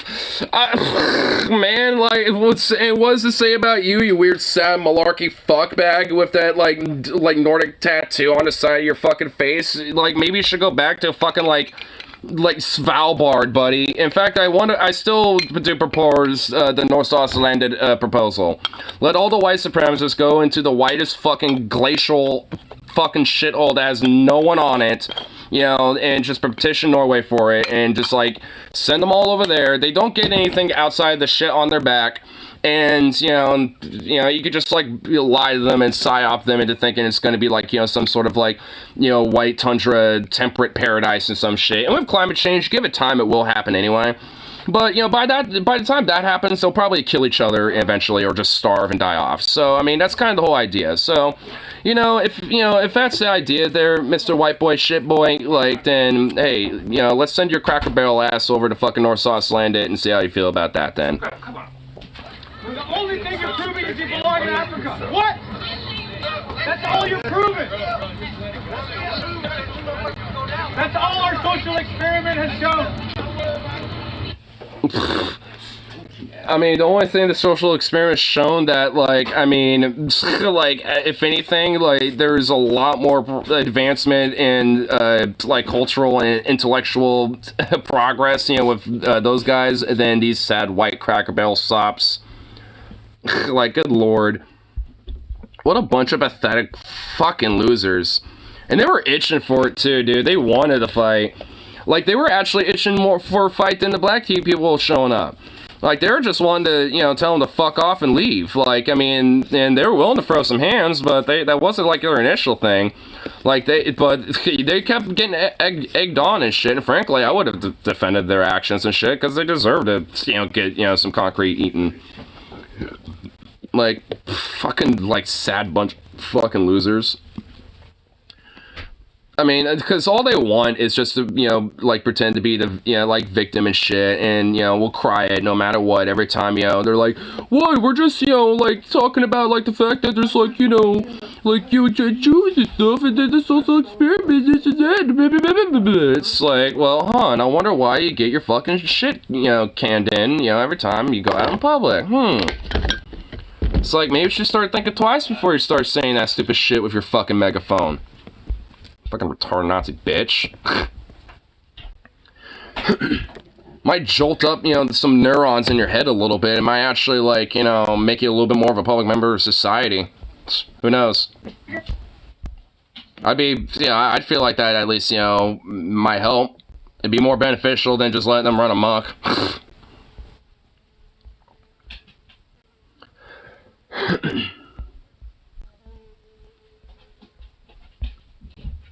What in the... Man, not that damn dog. Damn mutt. It's just...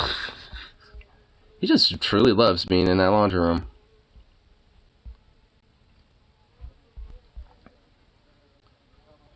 Such a gap in here. Wait, what's this? Is this a picture or is this a video? This is a picture. Boo. It doesn't even show anything, really. Boo.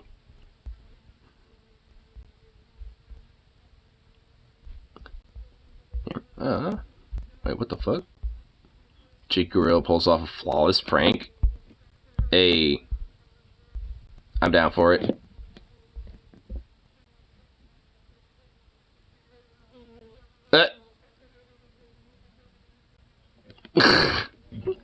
What the fuck?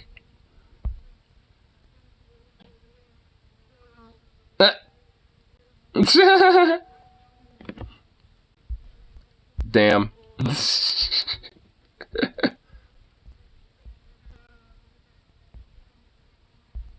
Damn, that gorilla be a menace to society, bro. Just like, poke.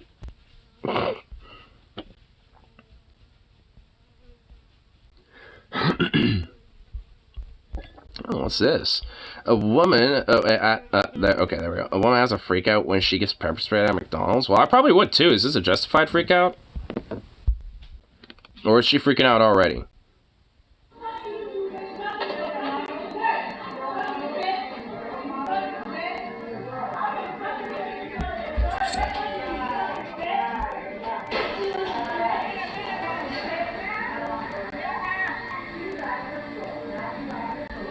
She keeps going back. She pepper sprayed her.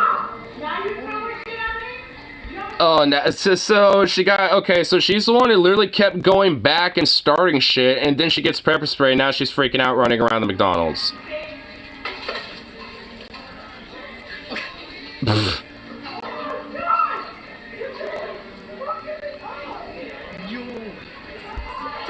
Well, you're the one who was, like, fucking, like, literally going back, you know, that, like, for second, thirds, dude. Like, I mean, lady, like, what do you expect?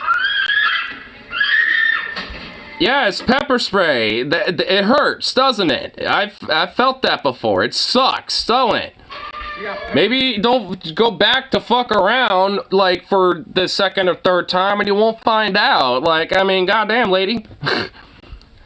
Hopefully she learns and realizes maybe she shouldn't go back for seconds and thirds. I mean, alright, so what? She was already having a little bit of freak out, having a tussle with that lady anyway. And then she, like, literally kept going back. It's like, man, fuck around and find out. I'm pretty sure that it literally is a subreddit. Like, some of the public freakouts are, you know, like, kind of honestly be interloped into, like, that type of shit, honestly.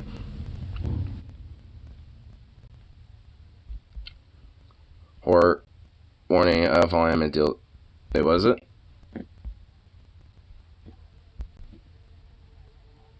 One of the focuses if it wants to pop up. Pop up, damn it. Come on.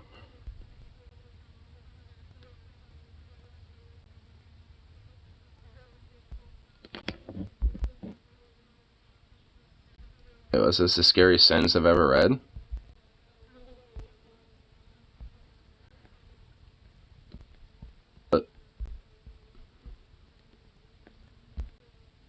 You know, stay from YouTube confirmed to 2 times before watching. It only got 1.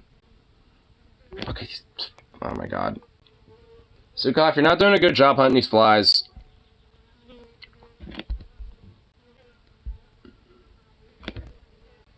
This is the scariest sentence I've ever read. Oops. By the end of this video, I hope you'll understand why. The sentence in question comes from the analog horror web series, The Mandela Catalog, and it plays a surprisingly small role in the volume it appears in. Many of you who watch this series may not have even seen this sentence, as it appears for only a second alongside a bunch of other hastily written notes in the journal of Mark Heathcliff. So why is it so scary then? If it's so subtle that you may not even notice it, then surely there isn't much to it, right? Well, I personally believe that this one sentence is so disturbing because it perfectly summarizes what the entirety of the Mandela Catalog is all about in the first place. To those of you who are unaware of the Mandela Catalog story, or who need a refresher on it, the Mandela Catalog is an analog horror web series by Alex Kister. It focuses on the disturbing occurrences which haunt Mandela County, with most of these occurrences being related to a dangerous species of creatures which are simply referred to as alternates. Alternates are intelligent, sadistic beings that seemingly appear out of nowhere, taking the appearances of those that you know and spreading information so dangerous to those that hear it that it makes them commit suicide. Over the course of the series, we see alternates explored in much more disturbing fashion, with them seemingly becoming smarter and more dangerous with each volume. Sentences, who have I been praying to this whole time? They appear in.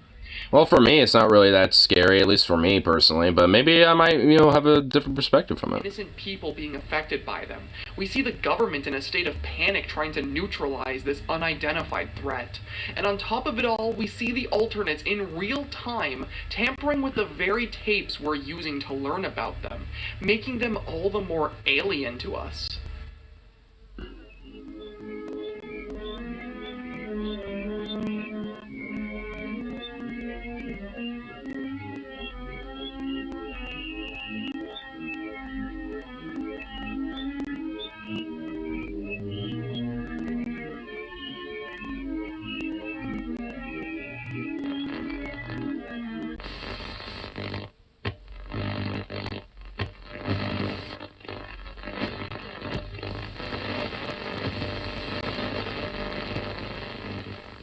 Perhaps the most terrifying of these examples, though, happened in the series' first volume and is elaborated on in future videos. Also, this may be vulnerable to a giant, but not been confirmed as far as I know. A young student by the name of Mark Heathcliff is followed home by an alternate imitating his friend Caesar Taurus.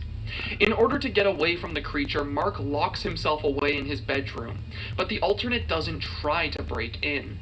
Instead of attempting to brute force its way inside, the alternate Caesar chooses instead to simply wait at the door day in and day out.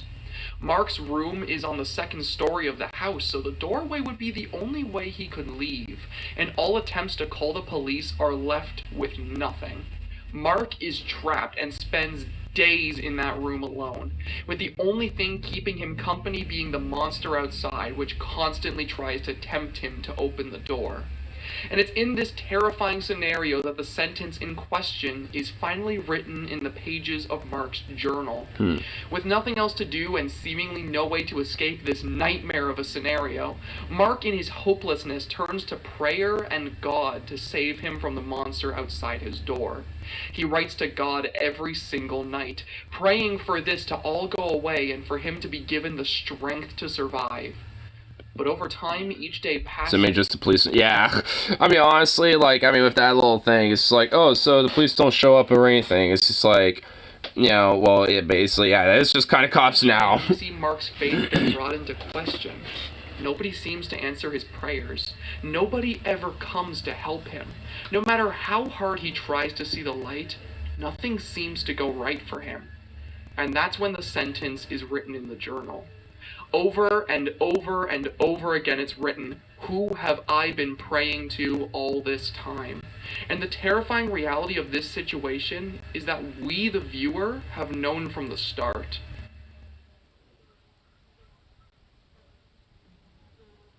I know what you love.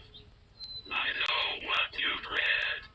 We have left me inside now.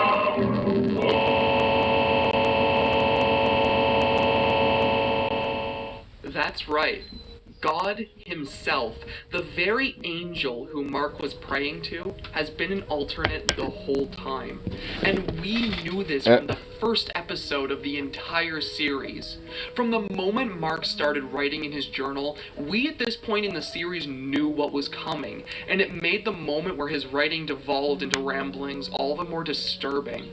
His last-ditch effort to find any kind of comfort in this horrible nightmare scenario only led to him feeding even more into his tormentors. And it's not long after this that he eventually succumbs to the hopelessness and kills himself in that same bedroom. And you see, that's why I feel this sentence so perfectly encapsulates what makes the Mandela Catalog so terrifying to me. It's hopelessness. Never have I watched a piece of fiction so drowned in this empty feeling. Like all the people we watch are victims waiting to die. They're all faced with an enemy that they know nothing about. One that can seemingly appear at random, can look like anyone you know, and can spread so much misinformation at such a massive scale that you don't know what to believe anymore. Huh. It's supposedly in this world, Satan managed to interfere with the events of Christ and trap them forever in a tomb. Just when it feels like things can't get any worse, you're constantly reminded that this takes place in a world where the very God that watches over everyone is actively against them, which is a piece of information that only we, the viewers, seem to be able to grasp. We're forced to watch these people suffer and mentally deteriorate until eventually it's too much for them to bear and they succumb to the world that this imposter God forced them into. Every single time I think about this series, it really gets to me just because of how haunting this scenario really is. Not being able to trust anyone, not even the very religion you swore yourself to, is a genuinely terrifying thought. And ironically, they say that religion is dangerous in this world, so go atheists. I know, yeah, honestly, I'm taking more away from the fact that, like, I mean, due to the fact that, like, there's, like, distrust and, like, qualms and problems, you know, with people's lives and shit, and struggle, you know, which can also, you know, be from people they know or family and shit. Hence, kind of, I guess, like, where, you know, the whole, you know, various different faces, you know, come into play. And, like, you know, and as, like, a last-ditch effort to try to, like, you know, find escapism, go to religion, but even then don't find answers. I mean, just to me, it seems more like, you know, kind of a criticism, you know, like, towards, like, religion and, like, and not to trust it, you know, when it comes to, like, as an answer. Because it never has one. Storytelling is perfectly conveyed through. Say, I have armies in hell. Facts of logic, bitch.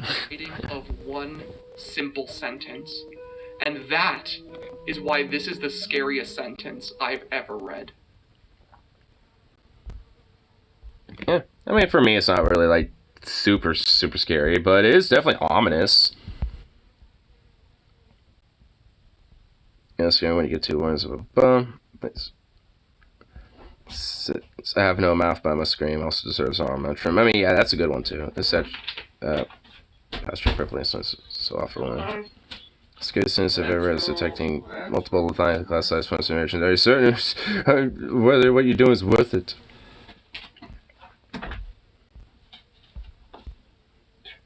Come on. Okay. It's a puppy. All that. Come on, let's go. Aww. Come on. I don't want to kick you in the butt. Oh, baby. Come here, boob. Sukov. Come here. Come here, buddy. Come on. You goofy dog. Bye. Oh my god. I don't get it.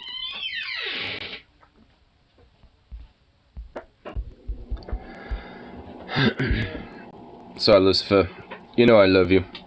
I mean, it's the same thing for me. It's like, hey, Lucifer, we're G's, but facts logic, buddy. Still gonna have to go with that over anything else. Facts and logic. Hey, don't care about your feelings there, Lucifer. How do you feel about that? Checkmate, liberal.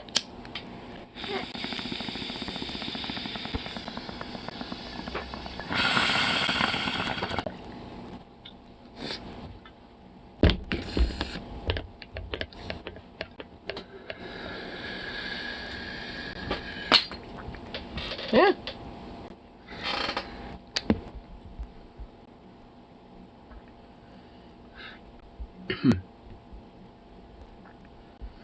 Yeah.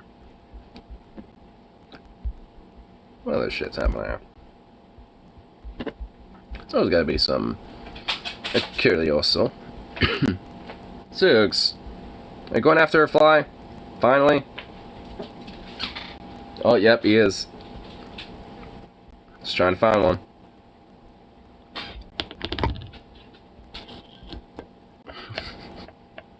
Oh my lord.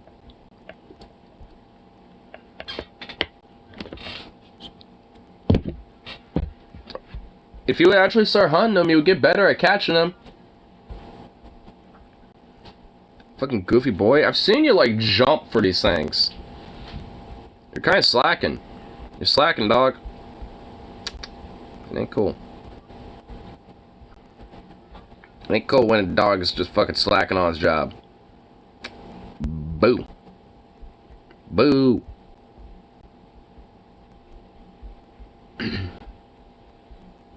The general creator of Mandela Catalog is only 19. Hopefully there's a successful career for him. Really? I mean, if anything, like, I mean, considering it's only 19, I mean, yeah, sounds like there's definitely going to be some success. At least it will sound like there will be some in the future.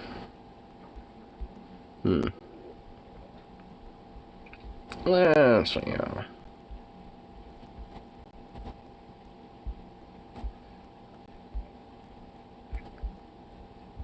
Oh my god. There's a fucking AI video that someone made. Oh no. Will Smith becomes spaghetti. Oh, Jesus God. The fuck?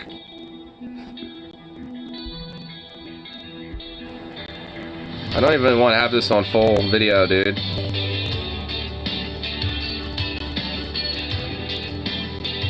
The fuck?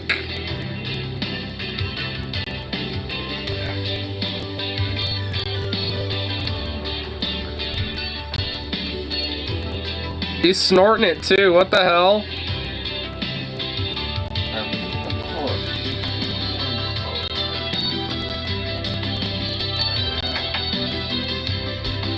What the hell, man? What is this? It gets more and more, and he's wearing him as dreads now? Or he's like, literally, like, engulfed himself? He's just embraced the spaghetti, dude. What the fuck is going on with this? This is, well, this is haunting. Oh my god, this is truly haunting.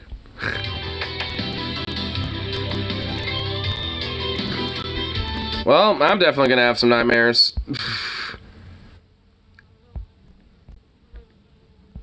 Like, just, Jesus. Oh my god. Man, there's definitely some shit that AI has not quite figured out yet. Or we are just not ready for it. I think it's the latter. I don't think we're ready for it. Because, oh my god. that was some fucking nightmare feel.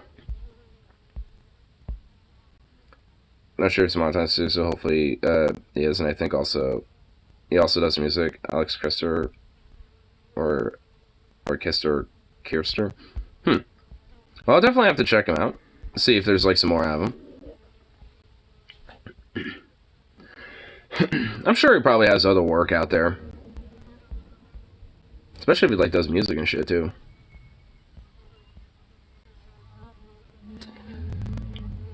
Oh my god, this one fucking fly is just gonna annoy the shit out of me.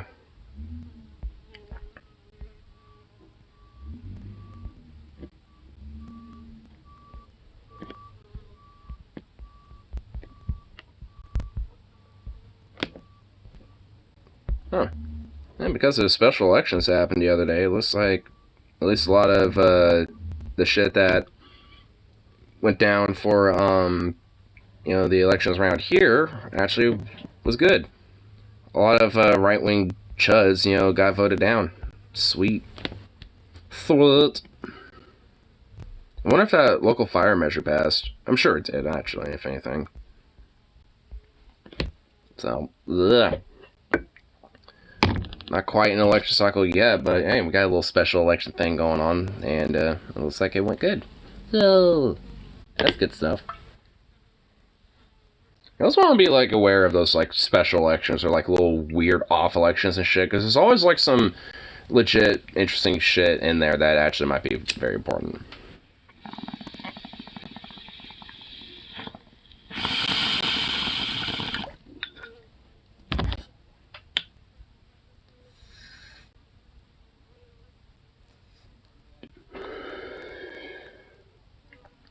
Too bad time B kept fucking with your brother when he worked for Oslo. There's a B that kept fucking with him. Oh my god. Nice. Well, I guess not nice, but still, that's funny. Oh my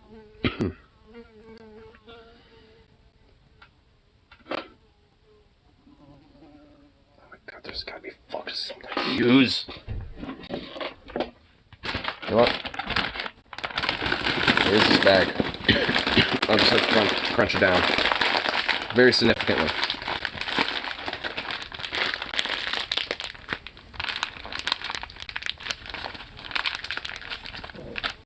There we go. So this fucker lands anywhere. I can nail it. Or maybe even nail it in midair. So yeah, this looks like you'll need some oil.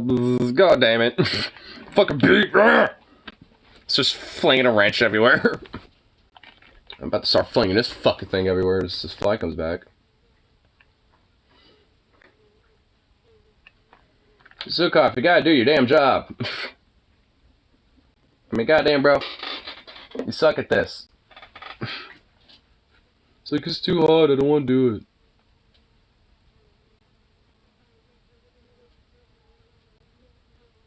I am eyeballing. And I do not see. Well, I'll have that on standby just in case.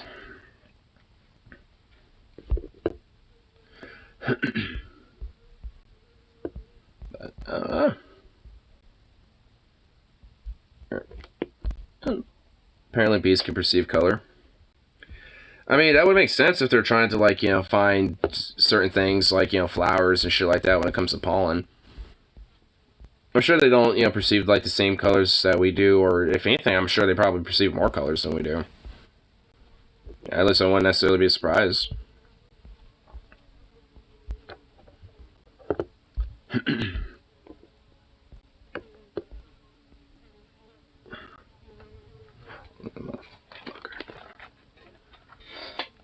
Fuck you! Ah! Damn it! Ah! Oh, you motherfucker. One bubble crush, brush against me once, a little fuzzy. Oh yeah, bumblebees and a lot of carpenter bees are really fuzzy. And also not really that hostile either. They're actually pretty docile for bees. I like bumblebees and carpenter bees. I see them around every now and then outside too, occasionally. I wouldn't necessarily be too surprised if there's a couple out there right now. Come on, you fucking fly.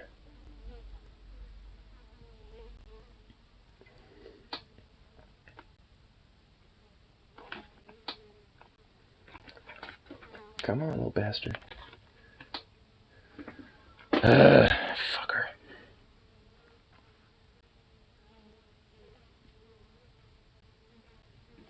Oh my god, I can hear this fucker. Come on. Basically you. Wait, what's this?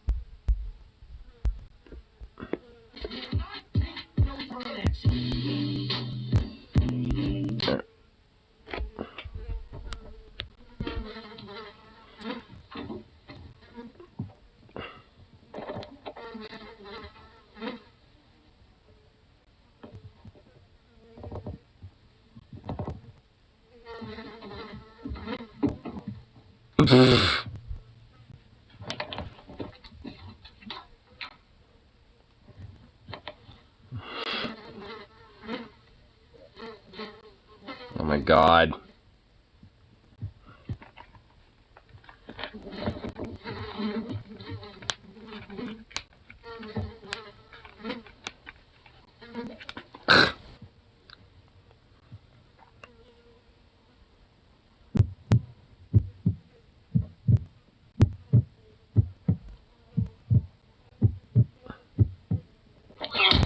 Get out of my house! Get out! You don't live right! I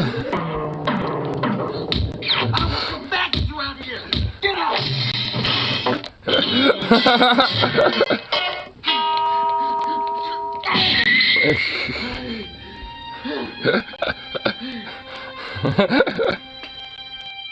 Damn.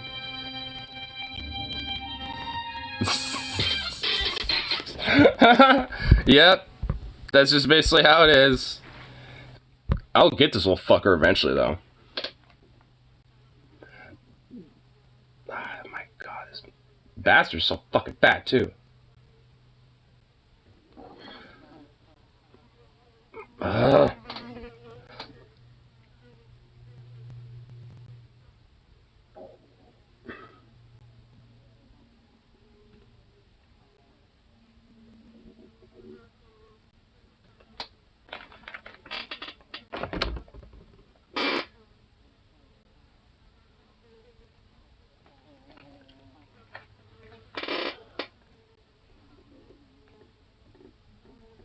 Oh my god!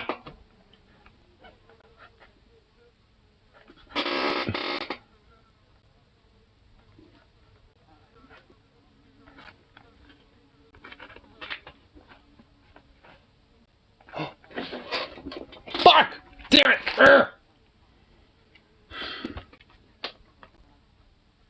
The fucking paper towel. Yeah, hold on. I need to say that part one more time. Get out!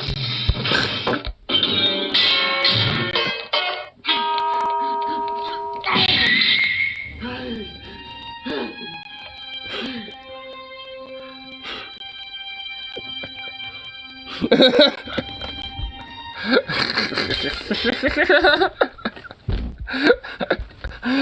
fucking paper towel, dude. Oh my god. Jesus Christ. Oh man. As soon as I get this motherfucker, it's gonna happen to it too. Wherever it went.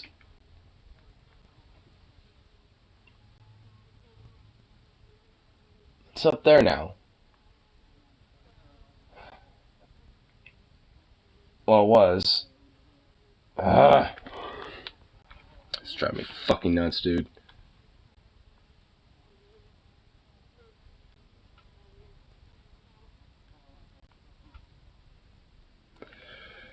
How long can they fucking fly around without needing to land?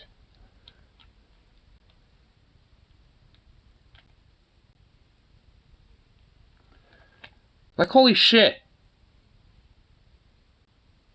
Just need cartoon sound effects.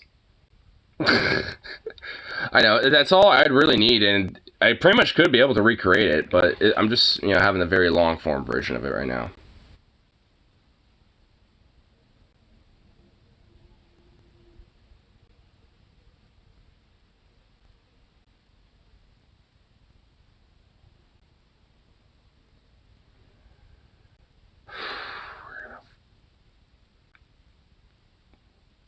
Man, I don't hear anything now. I don't even hear their buzzing.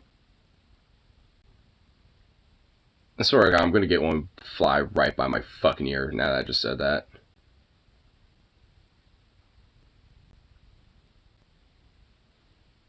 Wait, I hear one. This is way off in the distance.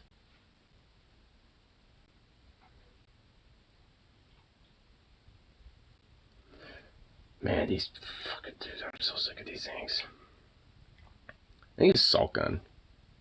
Honestly. They need to make an indoor version of that if that's even possible. No, actually that isn't. Damn it. Well, I wouldn't give a shit. I'd still fucking use one on this shit. Like,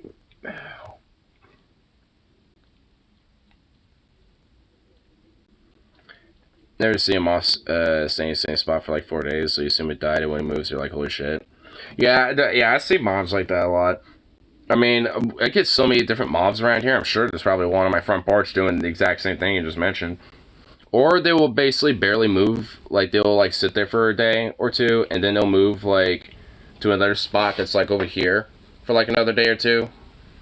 And it's like they basically just essentially teleported and materialized in that spot without even essentially really moving, because they basically just look like they were frozen in place still. Like, insects are kind of weird. It's like, what's going on in their weird little insect brains when they're in that state? Just nothing.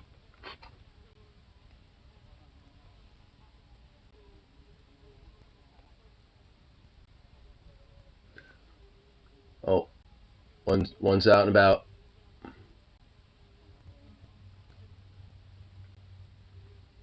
Come on, little fucker. Get down here.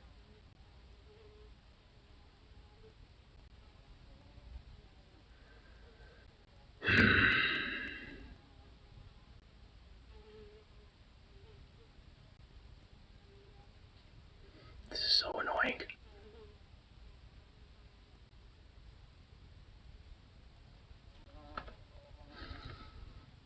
That fucking bastard. Oh, you want to know where my dog is? Yeah, get him! Get him, Zukov!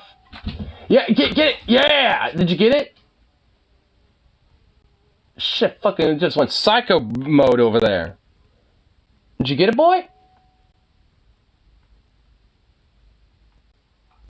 I don't know if he did.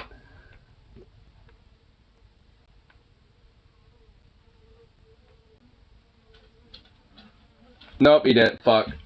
Oh shit, it just flew over here.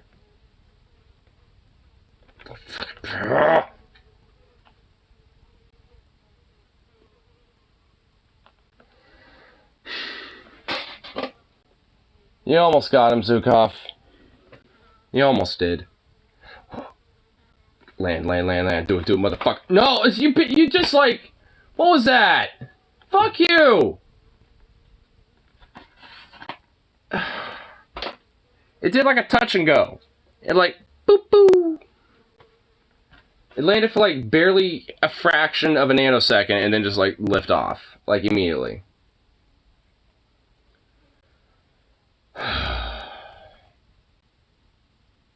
I ain't gonna fucking rest until I kill one of these bastards. I'll fucking do it. I'm gonna...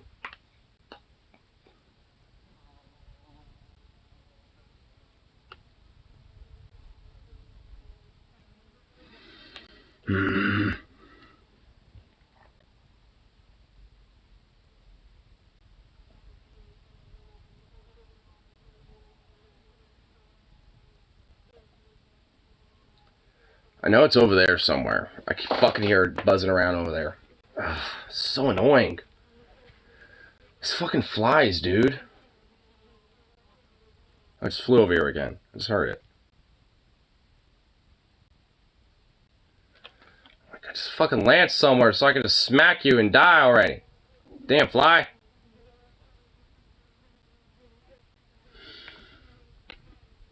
Oh my fucking god.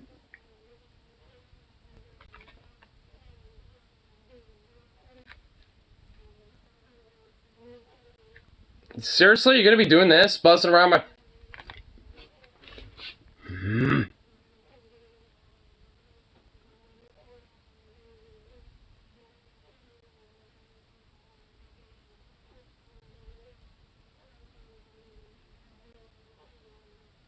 Come on, bitch. Fuck.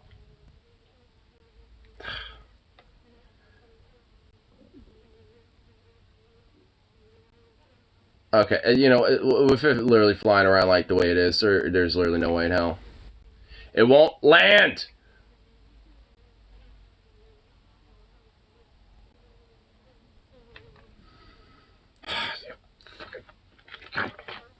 This pisses me off.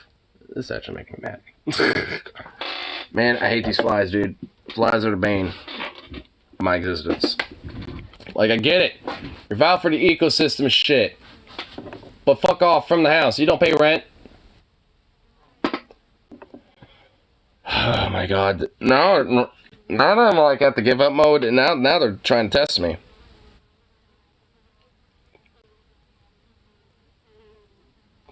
Swear to fucking god. Oh, fucking.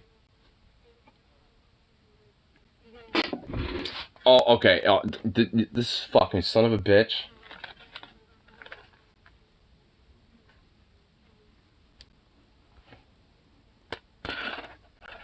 I honestly thought I was on my hat.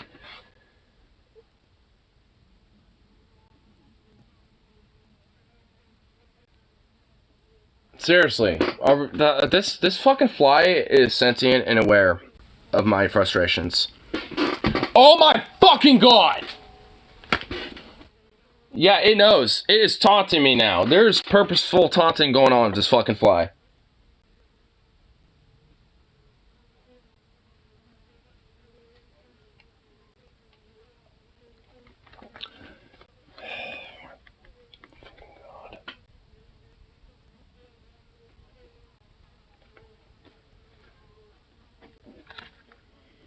Ugh.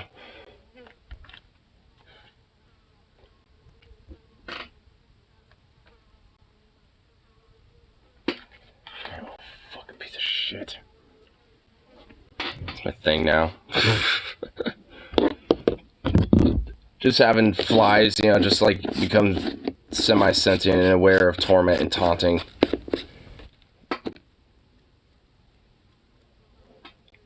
It's really fucking just drive me nuts. Like, I literally can't focus because it's fucking fly.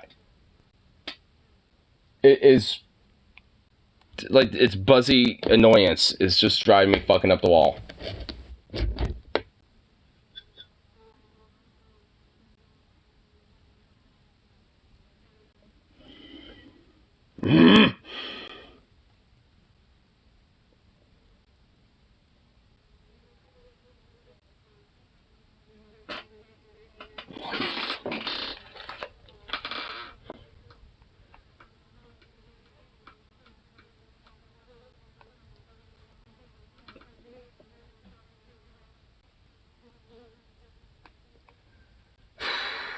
This is getting so annoying.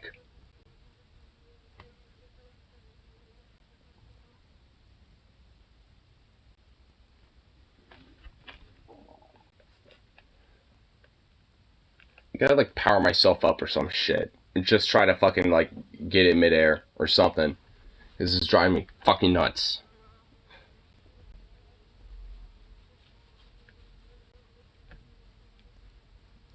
Because this fly is seriously pissed me off.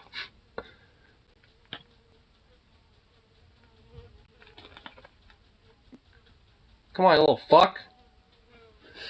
Really? Fucking dude, a little buzz by my goddamn ear. Oh my god. It's doing little buzz rounds around my face. Little fucking prick. Oh man, it's gonna be so fucking... It's gonna feel so good to kill this damn fly. Oh, come on, come on. Get over here. Come on, you little fucking bastard. Come on, come on, bitch.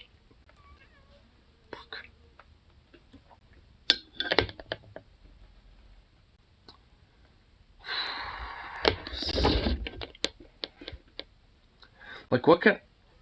Oh, I just saw... Oh my god, I had an opportunity. I didn't see the time.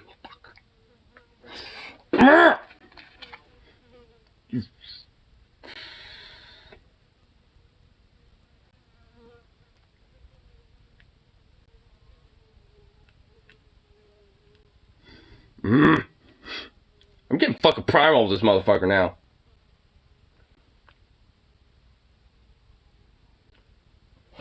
I'm about to like start like wandering around and hunt this fucker too.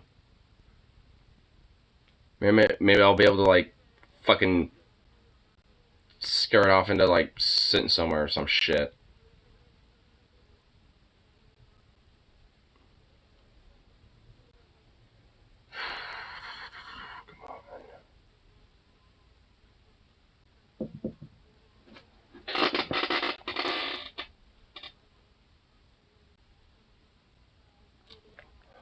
Come on, fly. Come on, fly.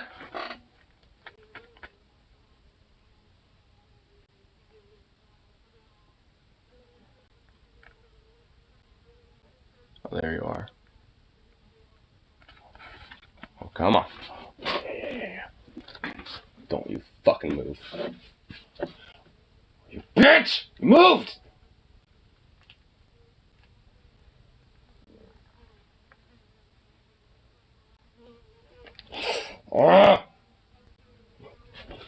Okay, where the fuck are you now?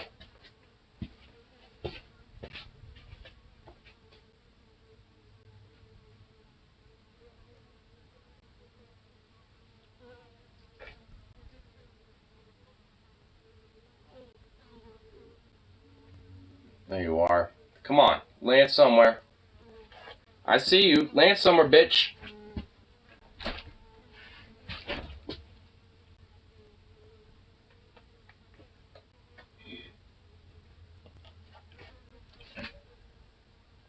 Ugh.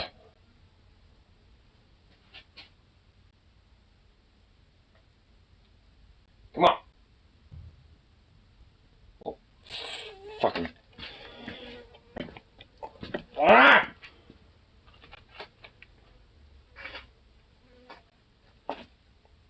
Did this thing just fucking like try to land on my ear? I swear to God. Because, you know, I'm half tempted to, like, start ordering, like, a fucking Megatorch now. Just be, like, a nice, like, just fat flame that's, like, gay wide and just this tall. Just, like, because, goddamn.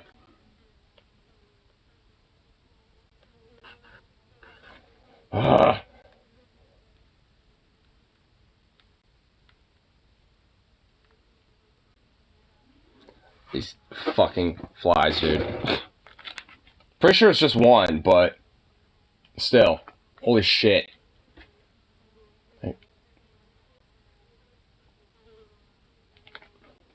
Nope, didn't land yet. Fuck. Come Do it again. Go on. Go up there, land again.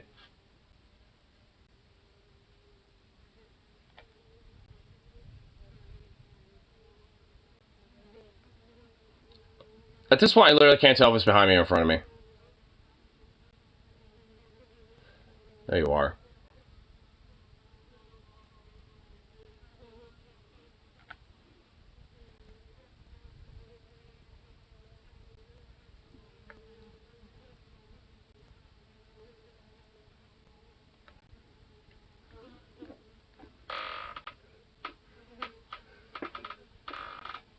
Oh, it's so annoying.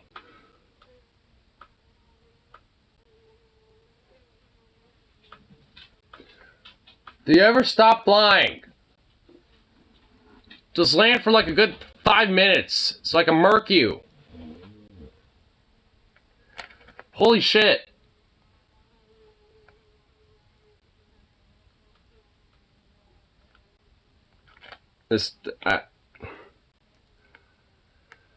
Oh my god, this is driving me nuts.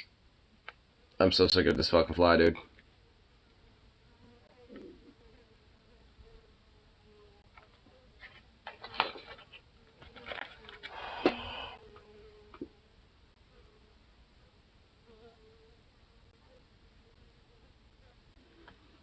Man, as soon as I put this down, I'm gonna have like an opportunity. I'm gonna miss it. I swear to fuck. Go on. Really?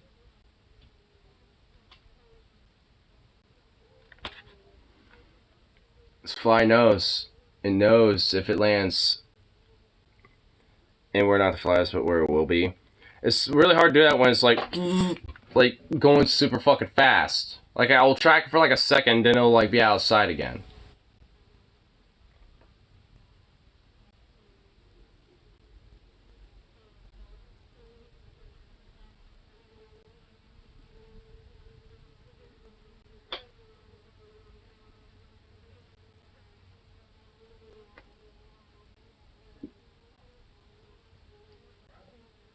I don't know where the fuck did it go. Oh, saw for a second.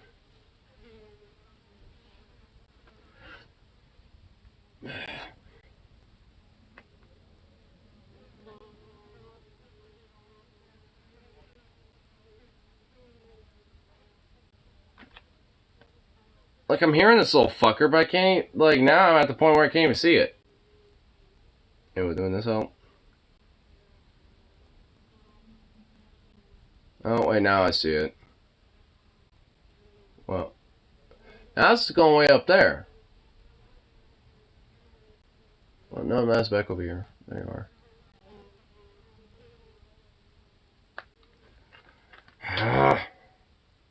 I'm just at a point where it's like I can't really get to them. And plus, it's too just fucking fast. Yeah, I wish I had lock on installed. I need to get that DLC at some point.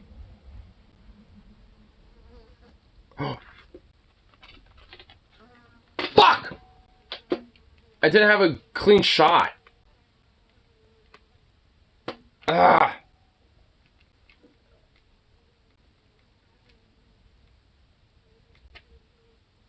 Damn it. Should have just fucking went for it.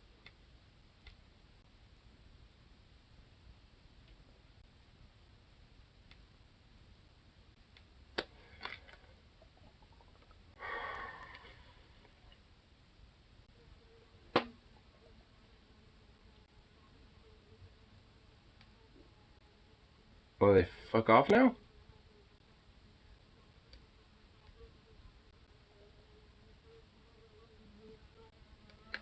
Nope. I saw you. Man, this... Fuck.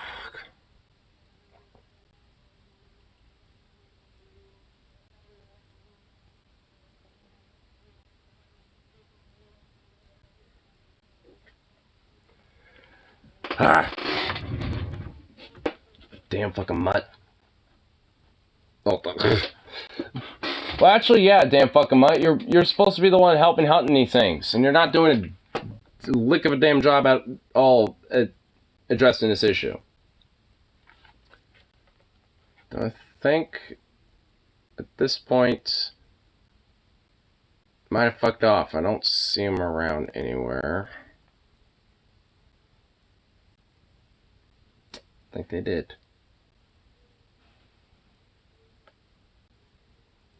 I don't hear him or anything. Yeah, I think I might have finally just fucked off. I'm all fucking tense and shit. Goddamn, dude, they're fucking buzzing annoying us, dude. You just don't get to me, but oh my god. I mean, it's a fat fuck, so it's like, you can straight up hear its ass just like buzzing around from feet away. Oh my god, are you kidding me?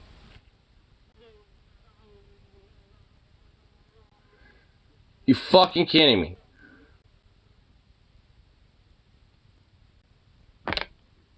Just, am I gonna get a break from you?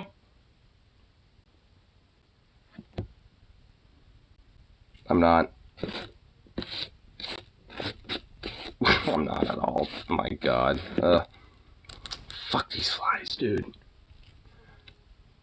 Like, why do they have to be so goddamn annoying? What you need is either a frog. Like, yeah, I need a frog. That would actually work. Or a spider. Well, I mean, I don't know where all the orb weavers are. I mean, they haven't really, like, you know, spawned yet. But as soon as orb weavers start making their way and start, you know, coming around and shit, then, oh, yeah, there will definitely be a lot of that going on. There'll be a lot of little spooters. There'll be spooter bros that'll be taking advantage.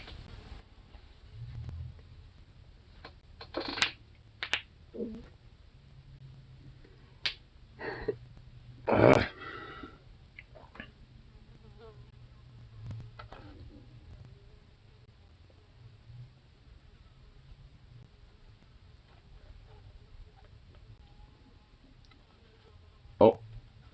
Come on, land. Go ahead, do it.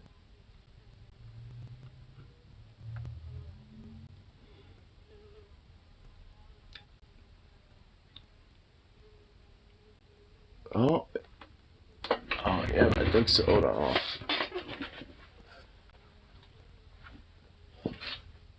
No, that's... God damn it. Got confused. A fucking dust bunny.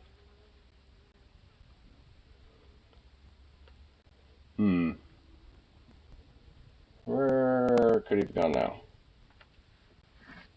I am destined to kill this fucking thing. I'll do it.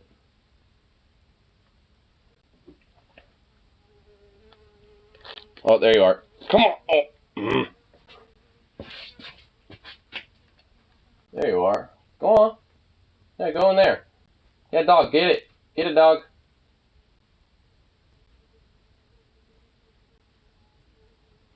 The fly is in there. Are you gonna get it? Yeah, you. Oh my god, you're a lazy dog. You are a lazy bones. My goodness, look at you. You fucking lazy bones. You are no help, dog. Of no help. Spider catches a fly in the web. Takes a long cigar drag. Boss, he said you were fuck with him. Why didn't I do something about that? Why don't I do something about that, huh? Take care of that little pestering little fly after all, huh?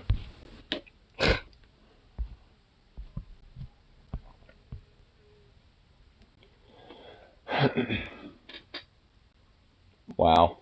Fucking lazy bone dog.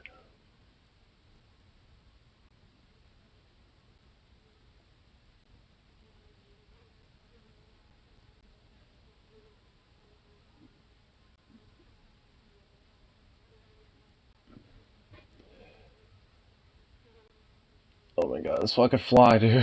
It just will not go away.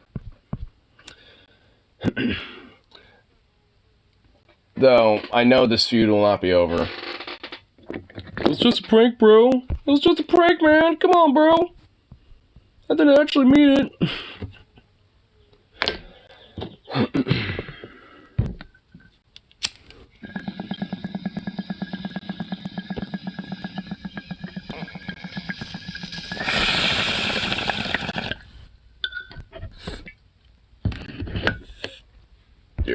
Check out like a little bit of thing. Then I'll get myself some food and stuff. Maybe, do at least maybe like a little shorter. Probably like also a little character stream. I'm kind of feeling it a little bit. For later tonight. I don't know. I'll see how my mood is. But, what is this? Some mic upload earlier. Oh, I must have missed this actually from her. Ron Sands sends multiple bills. Oh, pfft. Well, this isn't exactly a shocker. But Florida being shit again. Florida has been ground zero for anti-LGBTQ plus legislation, and even though it feels like things can't possibly get worse in the state for LGBTQ plus people, it absolutely can, and unfortunately it will very soon thanks to multiple new anti-LGBTQ plus bills that Ron DeSantis just signed into law as of today. 2 of them actually take effect immediately, and the other 2 are slated to take effect on July 1st. Now, 2023 has already been a record-breaking year for anti-LGBTQ plus legislation. In fact, the ACLU has mapped a total of 474 bills at the time that I record this video. And Oregon also is somewhat in the purple, so there's been some bills that have been proposed here too. But out of all of these states, Florida has not like it goes anywhere. Just produced some of the harshest, most draconian laws that literally threaten trans existence. And we're going to go through all of them one by one because all of these bills collectively, they're just going to make it difficult for trans people to exist in this state, which is going to force many of them to flee the state. So these are the laws in question, courtesy of trans researcher and journalist Aaron Reed, who breaks it down. There's HB 1521, a trans bathroom ban. There's HB 1061, an expansion of the Don't Say Gay law to grades 12 and under. There's SB 254, a ban on gender-affirming care for trans youth, and also heavy restrictions on gender-affirming care for trans adults. I mean, it just says like 80%, which any percentile is just fucking, ridiculous. But I mean, it's like, we'll keep 20% of it okay. To make it nearly impossible for them to exist as trans people. And last but certainly not least, there is SB 1438, which is a new obscenity law that targets drag shows, and it effectively bans them while not explicitly saying that. I mean, it essentially also says obscenity law. So, I mean, it's just basically, dragging out old, draconian-style obscenity laws that, various different, cities and states have used in the past. Shows can't exist, but we'll break it down, we'll talk about it. Now, let's start with the most obvious. I'm sure that you're already familiar with the Don't Say Gay law, but it has been expanded now, or it will be expanded as of July 1st. So, originally, the law applied to grades K through 3. Now, it's going to apply to K through 12. And basically, this law is going to censor all discussions in the classroom related to sexuality and gender identity, meaning that teachers probably aren't going to be allowed to use the preferred pronouns of their students. On top of that, GSAs, which are gay, straight, alike. Oh, he finally got one of them. Good boy, you gotta fly. Yeah, I think you finally got it.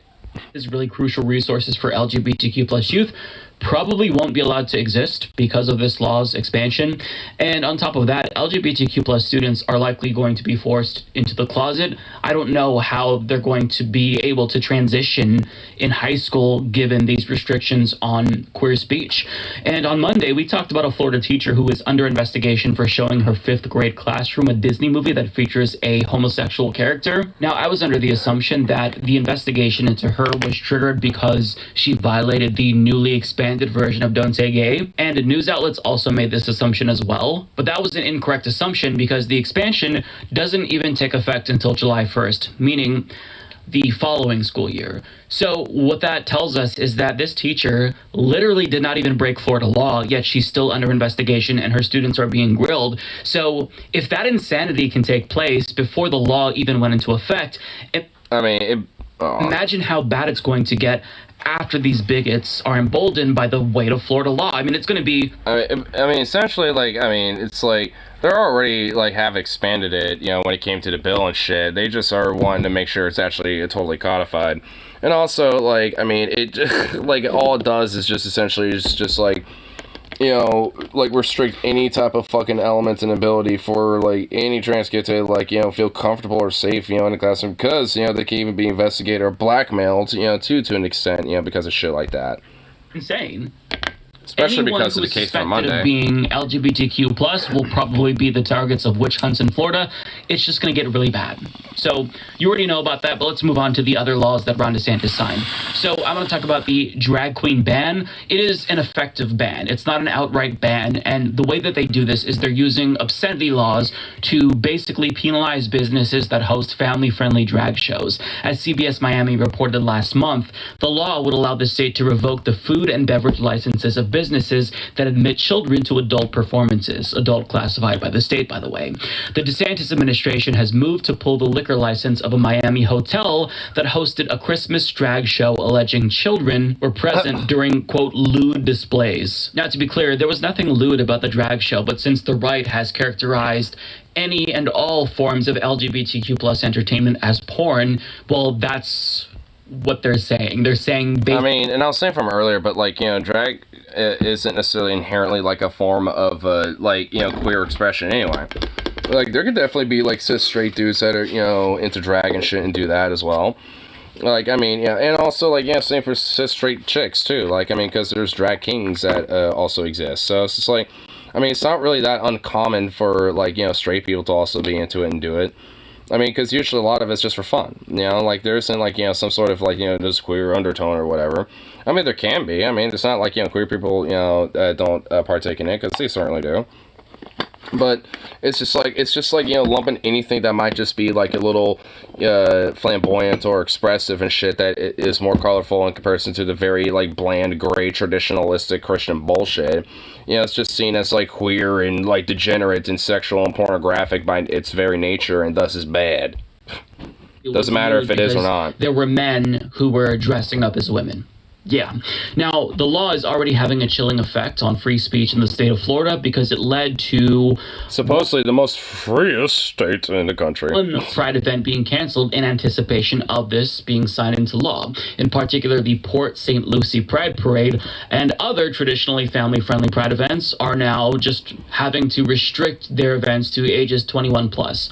I mean, Pride, sure, there were some adult-centric events, but as it got more mainstreamed over the years, there were more family-friendly events as, you know, society realizes that this is a necessity because you have queer families who attend these events. But DeSantis is unilaterally pushing LGBTQ plus people back. You've had that need to sneeze for 5 minutes. Dude, I hate that. That weird tickly, like, sensitive feeling in your nose and shit. Dude, I hate that shit. Closet and is stripping away the mainstream status of these Pride events.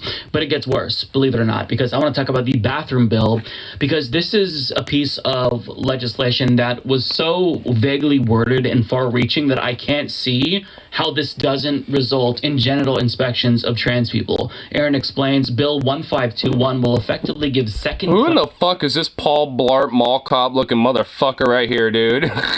citizen status to transgender people in Florida. The wording of the bill states that if a cisgender person is in the bathroom with a transgender person, an employee can tell the transgender person to leave. Should the transgender person not leave immediately for any reason, they will be charged with criminal trespass, which can carry sentences of up to 1 year in jail, likely a jail of the wrong gender identity, which will put trans people in immense danger of sexual assault. She continues, while the provisions do not ban all bathroom usage, they cast a wide net over an alarming number of locations that would fall under the definition of public in the bill. This includes all buildings owned or leased by any governmental entity, educational institutions spanning from elementary schools to private colleges and universities, numerous hospitals owned by universities, many sports arenas, convention centers, city parks, beaches, airports, and more. So in other words, let's say you are a trans professor and one of the students realizes that you're trans because perhaps you don't pass. Well, they can unilaterally get you jailed if you refuse to leave, because let's say you want to leave because you're uncomfortable too, but the problem is that it's an emergency and you have to go. You can go to jail now because of this law. I mean, also, it's just like, you already have fucking weird transvestigator, fucking unhinged psychopaths that are already, like, even looking at, like, other like cis women and shit, or like cis men, and thinking, oh, are you trans and shit. So this will also impact regular well, not like regular, but like cis folk too, like people who are not trans. I mean, and it's like this is just gonna cause a whole cavalcade of fucking nightmares and shit that's just gonna continuously grow. And honestly, like a lot of shit from public freakouts and stuff are probably gonna start coming out more and more from Florida because of shit like this. And what makes it even more cruel is the fact that it uses language to erase trans existence. So even if you changed your birth certificate and your driver's license, that doesn't matter. It doesn't matter because the text, as you can see here, specifically defines sex as what you were assigned at birth. So how else can you prove that you're trans, or cis for that matter, unless you are subjected to a genital inspection? Like, how else do you facilitate this law? How do you maintain compliance with the law unless you look at somebody's genitals? I mean, what if a cis person mistakes another cis person as trans? This can affect them too. And well, yeah, because this has already happened a few times. If they went by the gender on someone's driver's license to determine eligibility for a fucking bathroom, I mean, trans people shouldn't have to be forced to provide documentation to take a fucking piss or a shit. But the law isn't even that. I mean, like, honestly, this shouldn't have to be the case for literally anybody, period. And honestly, like, as far as I'm concerned, like, to circumnavigate, like, literally anything and everything about this bullshit, have, like, big gender-neutral bathroom, like, rooms, like, big rooms, where you have, like, the washroom, where, like, the center of it is, like, where the washing station is and shit. And then, like, all around that room, it's like you have private fucking little smaller rooms that are the bathrooms and shit. And those are totally, like, sealed and shit, and, like, fumigated and the whole shebang, and, like, and no one can see in, or no one can see out, and that whole shit. And it's just a total private thing. And, anyone can come and go out of those things, because it, like, no one's gonna know who's inside there, outside of once you leave and go to the washroom to wash your hands and leave. Like, it shouldn't really be that big of a fucking deal. Like, cause, like, there's nothing weird going on when you're going to the bathroom besides just going to the bathroom.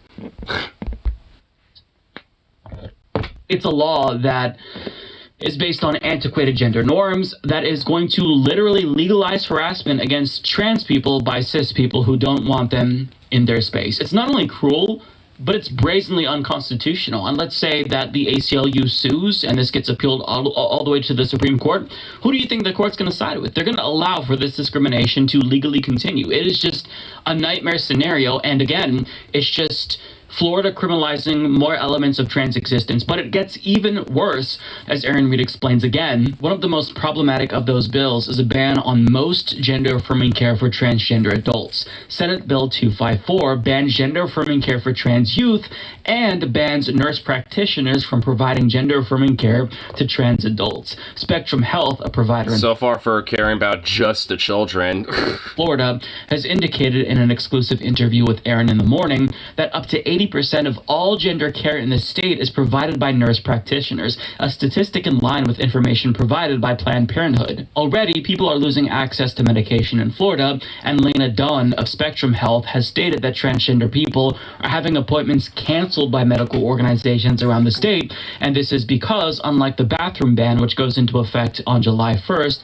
SB 254 has an immediate effective date. Due to penalties provided by SB 254, many medical providers have determined they can no longer provide that care. So this is something that is happening in a supposedly free country. I don't even know what to say about this.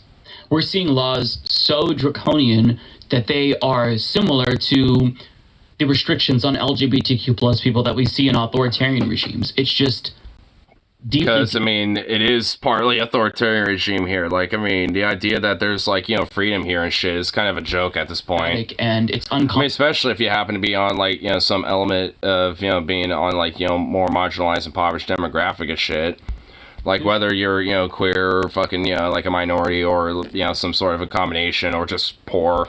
But this is happening regardless.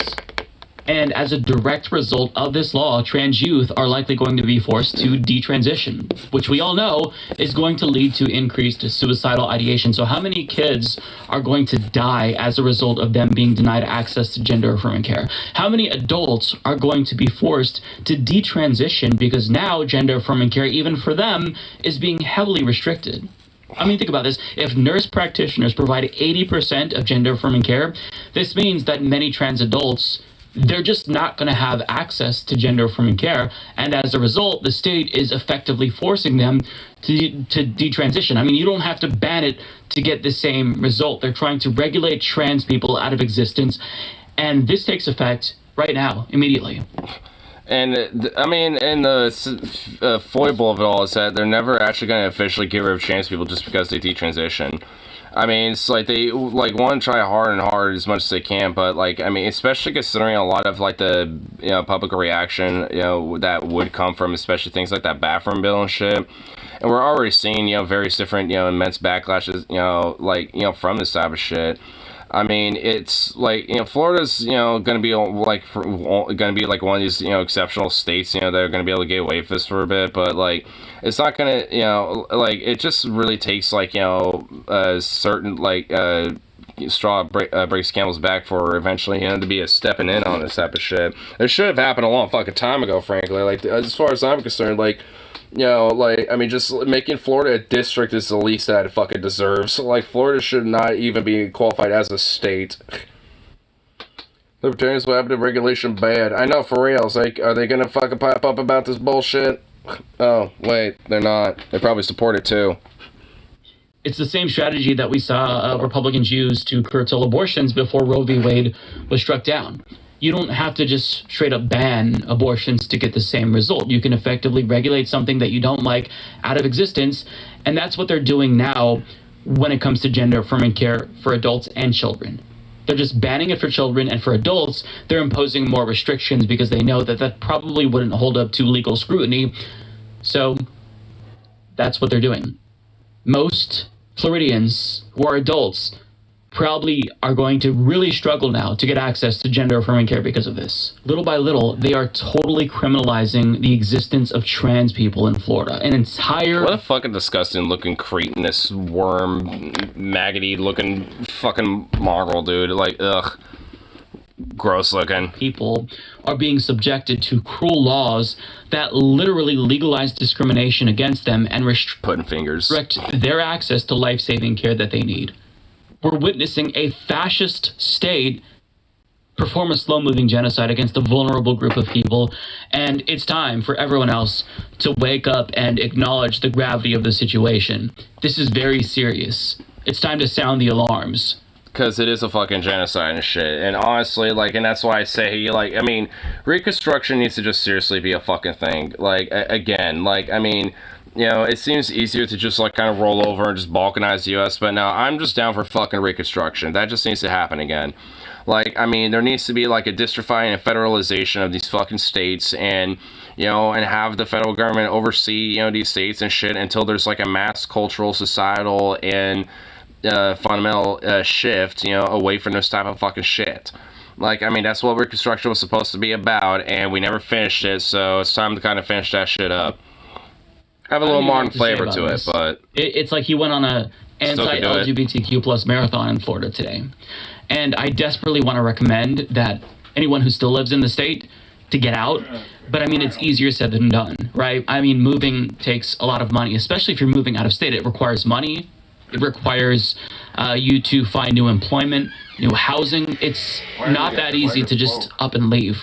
But unfortunately, we're to the point where a lot of trans people in Florida don't even have the choice. Merely existing in Florida is becoming increasingly difficult, if not impossible. So consider helping a trans person that you know in Florida leave. I mean, on a massive scale, I don't know how we facilitate... I mean, honestly, yeah, like, I mean, for anyone that might be trans or queer that lives in Florida, they need to just, like, get the fuck out. By any means necessary, get out. Trans people out of Florida, but we can help on an individual basis. For example, my friend Ashley, she's an amazing person, and she lives in Florida, and she's a trans person, and she deserves better. So she organized a GoFundMe for herself so she can escape, and she's just I mean, she's an amazing person. She's an absolute sweetheart, and she deserves a good life. Also, her Cash App and Venmo is Ashy/22. So if you can, please consider sending her a couple of bucks. And she was kind enough to recommend that other trans people share their GoFundMes as well, which led me to find Sarah's GoFundMe, who is trying to help her and her trans husband get out. So I'll link to both of these GoFundMes down below, or consider helping out a trans person that you know personally get out of Florida. We can't, again, realistically get every single trans person out of these red states using GoFundMe. But again, at the individual level, we can make a quick difference in someone's life by throwing them a couple of bucks. So at the macro level, however, we're going to have to come up with solutions because this is not sustainable. Trans people have to be able to exist. I mean, yeah. But more states are making it very, very difficult for that to happen. So I mean, it's at least, a good start, and it kind of shows, like, how, despite how, like, far, reaching, it is, like, there's still, like, a strong sense of community, that's helped, building out, building up, like, people to try to help get out, and try to, stick together and shit. Just walked 4 miles, it's fucking hot out, oof. Yeah, it's still pretty hot out there. I can make GoFundMe to get out of Florida, even though I'm not trans. So, I mean, yeah, I sure shit would too. Because, I mean, like, and not just for Florida either, but for, for like, in these other states like Texas, Missouri, etc., Alabama, like, I mean, because, like, there's no, like, there shouldn't be any reason, people, like, should have to fucking, like, suffer living in these fucking shithole states.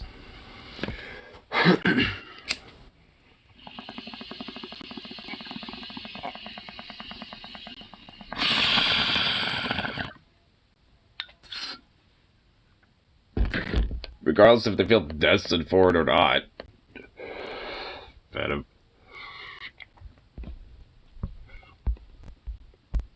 Oh, what's this? Oh, shit. Coming this summer. Working on production of the Working Class of Attorney Writing podcast. We've lined up some incredible, absolutely incredible guests. Absolutely incredible. This show will explore working lives successful across a wide range of careers. Want to make more money, get more influence at work, or just live better life down, then you're going to love the show. YouTube. And so it'll be on YouTube. Hey. Yeah, I like that shit. I like that shit. Yeah. This dude is dope. This guy's a Giga Chad. Like, he's a worker rights attorney and shit. It makes fucking, like, Giga Chad little shorts and shit that are just legit based as fuck. It's like pretty much the only lawyer that I'll actually, like, consistently watch.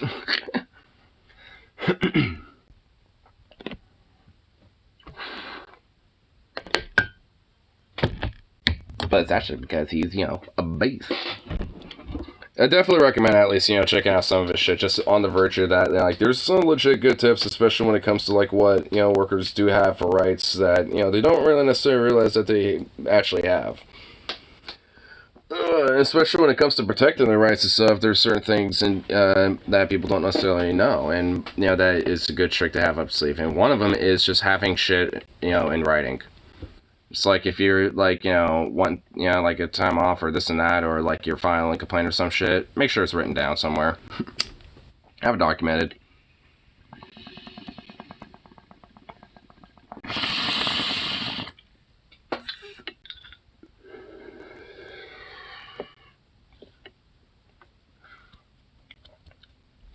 But, anyway.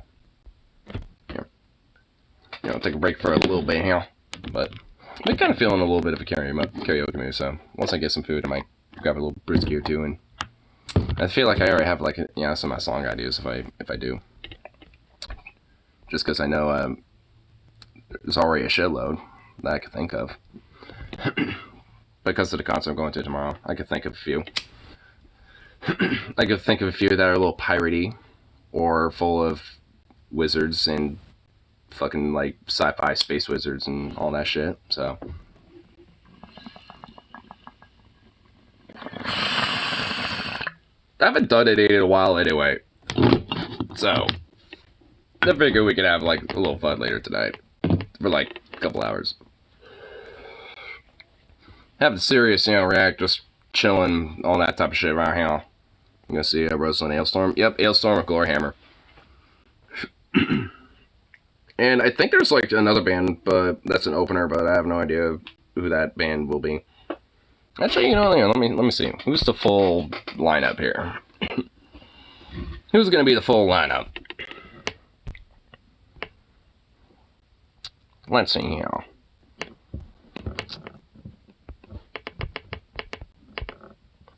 So, yeah, and here we go. Oh yeah. Let's see who's all here.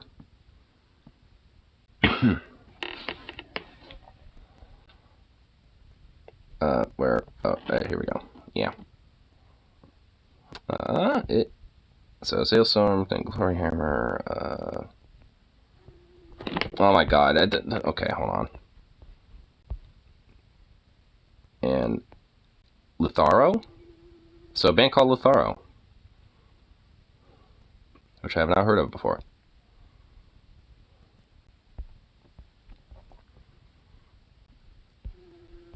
Yeah, so I hear you little fat fuck.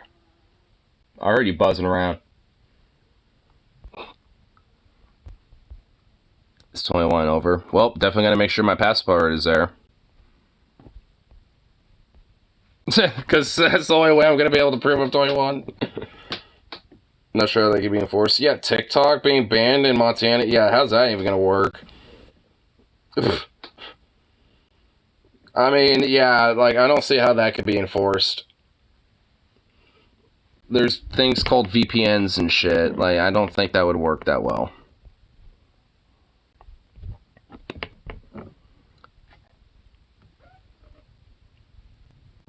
Honestly, passport over a driver's license. Well, hey, my passport's still valid till 2028. So, all in all, my shit's relatively up to date. I don't really need to update it or anything.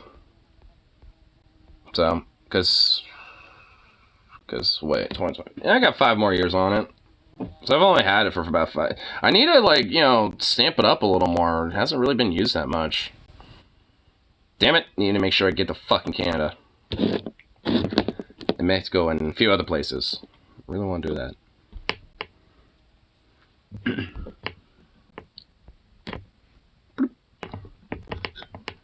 You know what?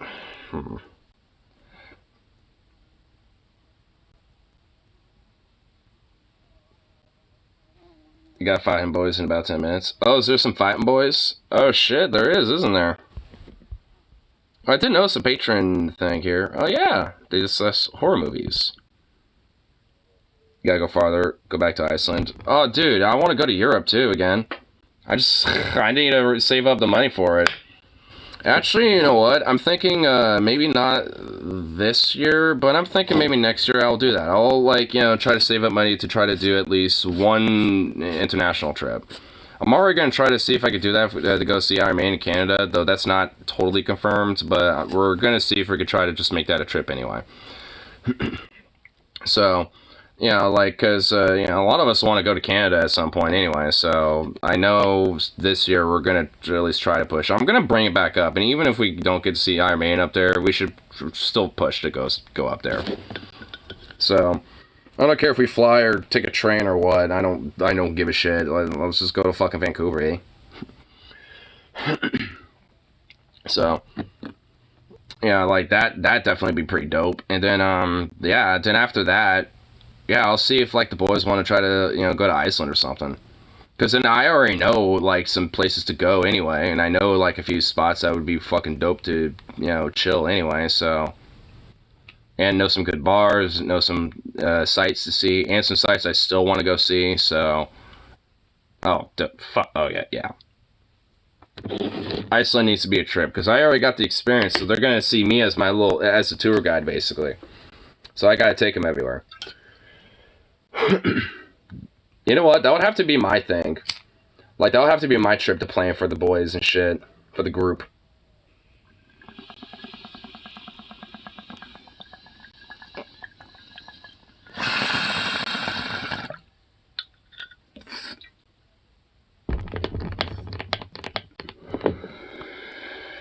Yeah, I'll bring it up in a group chat.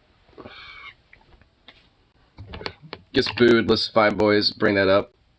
And yeah, see what they say about it. Because actually, it doesn't sound like a bad idea. See if we could try to do a maiden trip, and if not maiden, just go to Canada for this year, at the end of the year. And then sometime next year, around like maybe September or October or something like that, try to go to Iceland. Because I'd certainly be down for that. But anyway, I'll be back a little bit later. Having a couple little brewskis and then having a little fun doing some karaoke and shit. Just because I haven't done it in a while. Might as well have a little fun. Make it a little bit more of a chill sesh. So, peace out and see you all in a couple hours and all that fun stuff. So,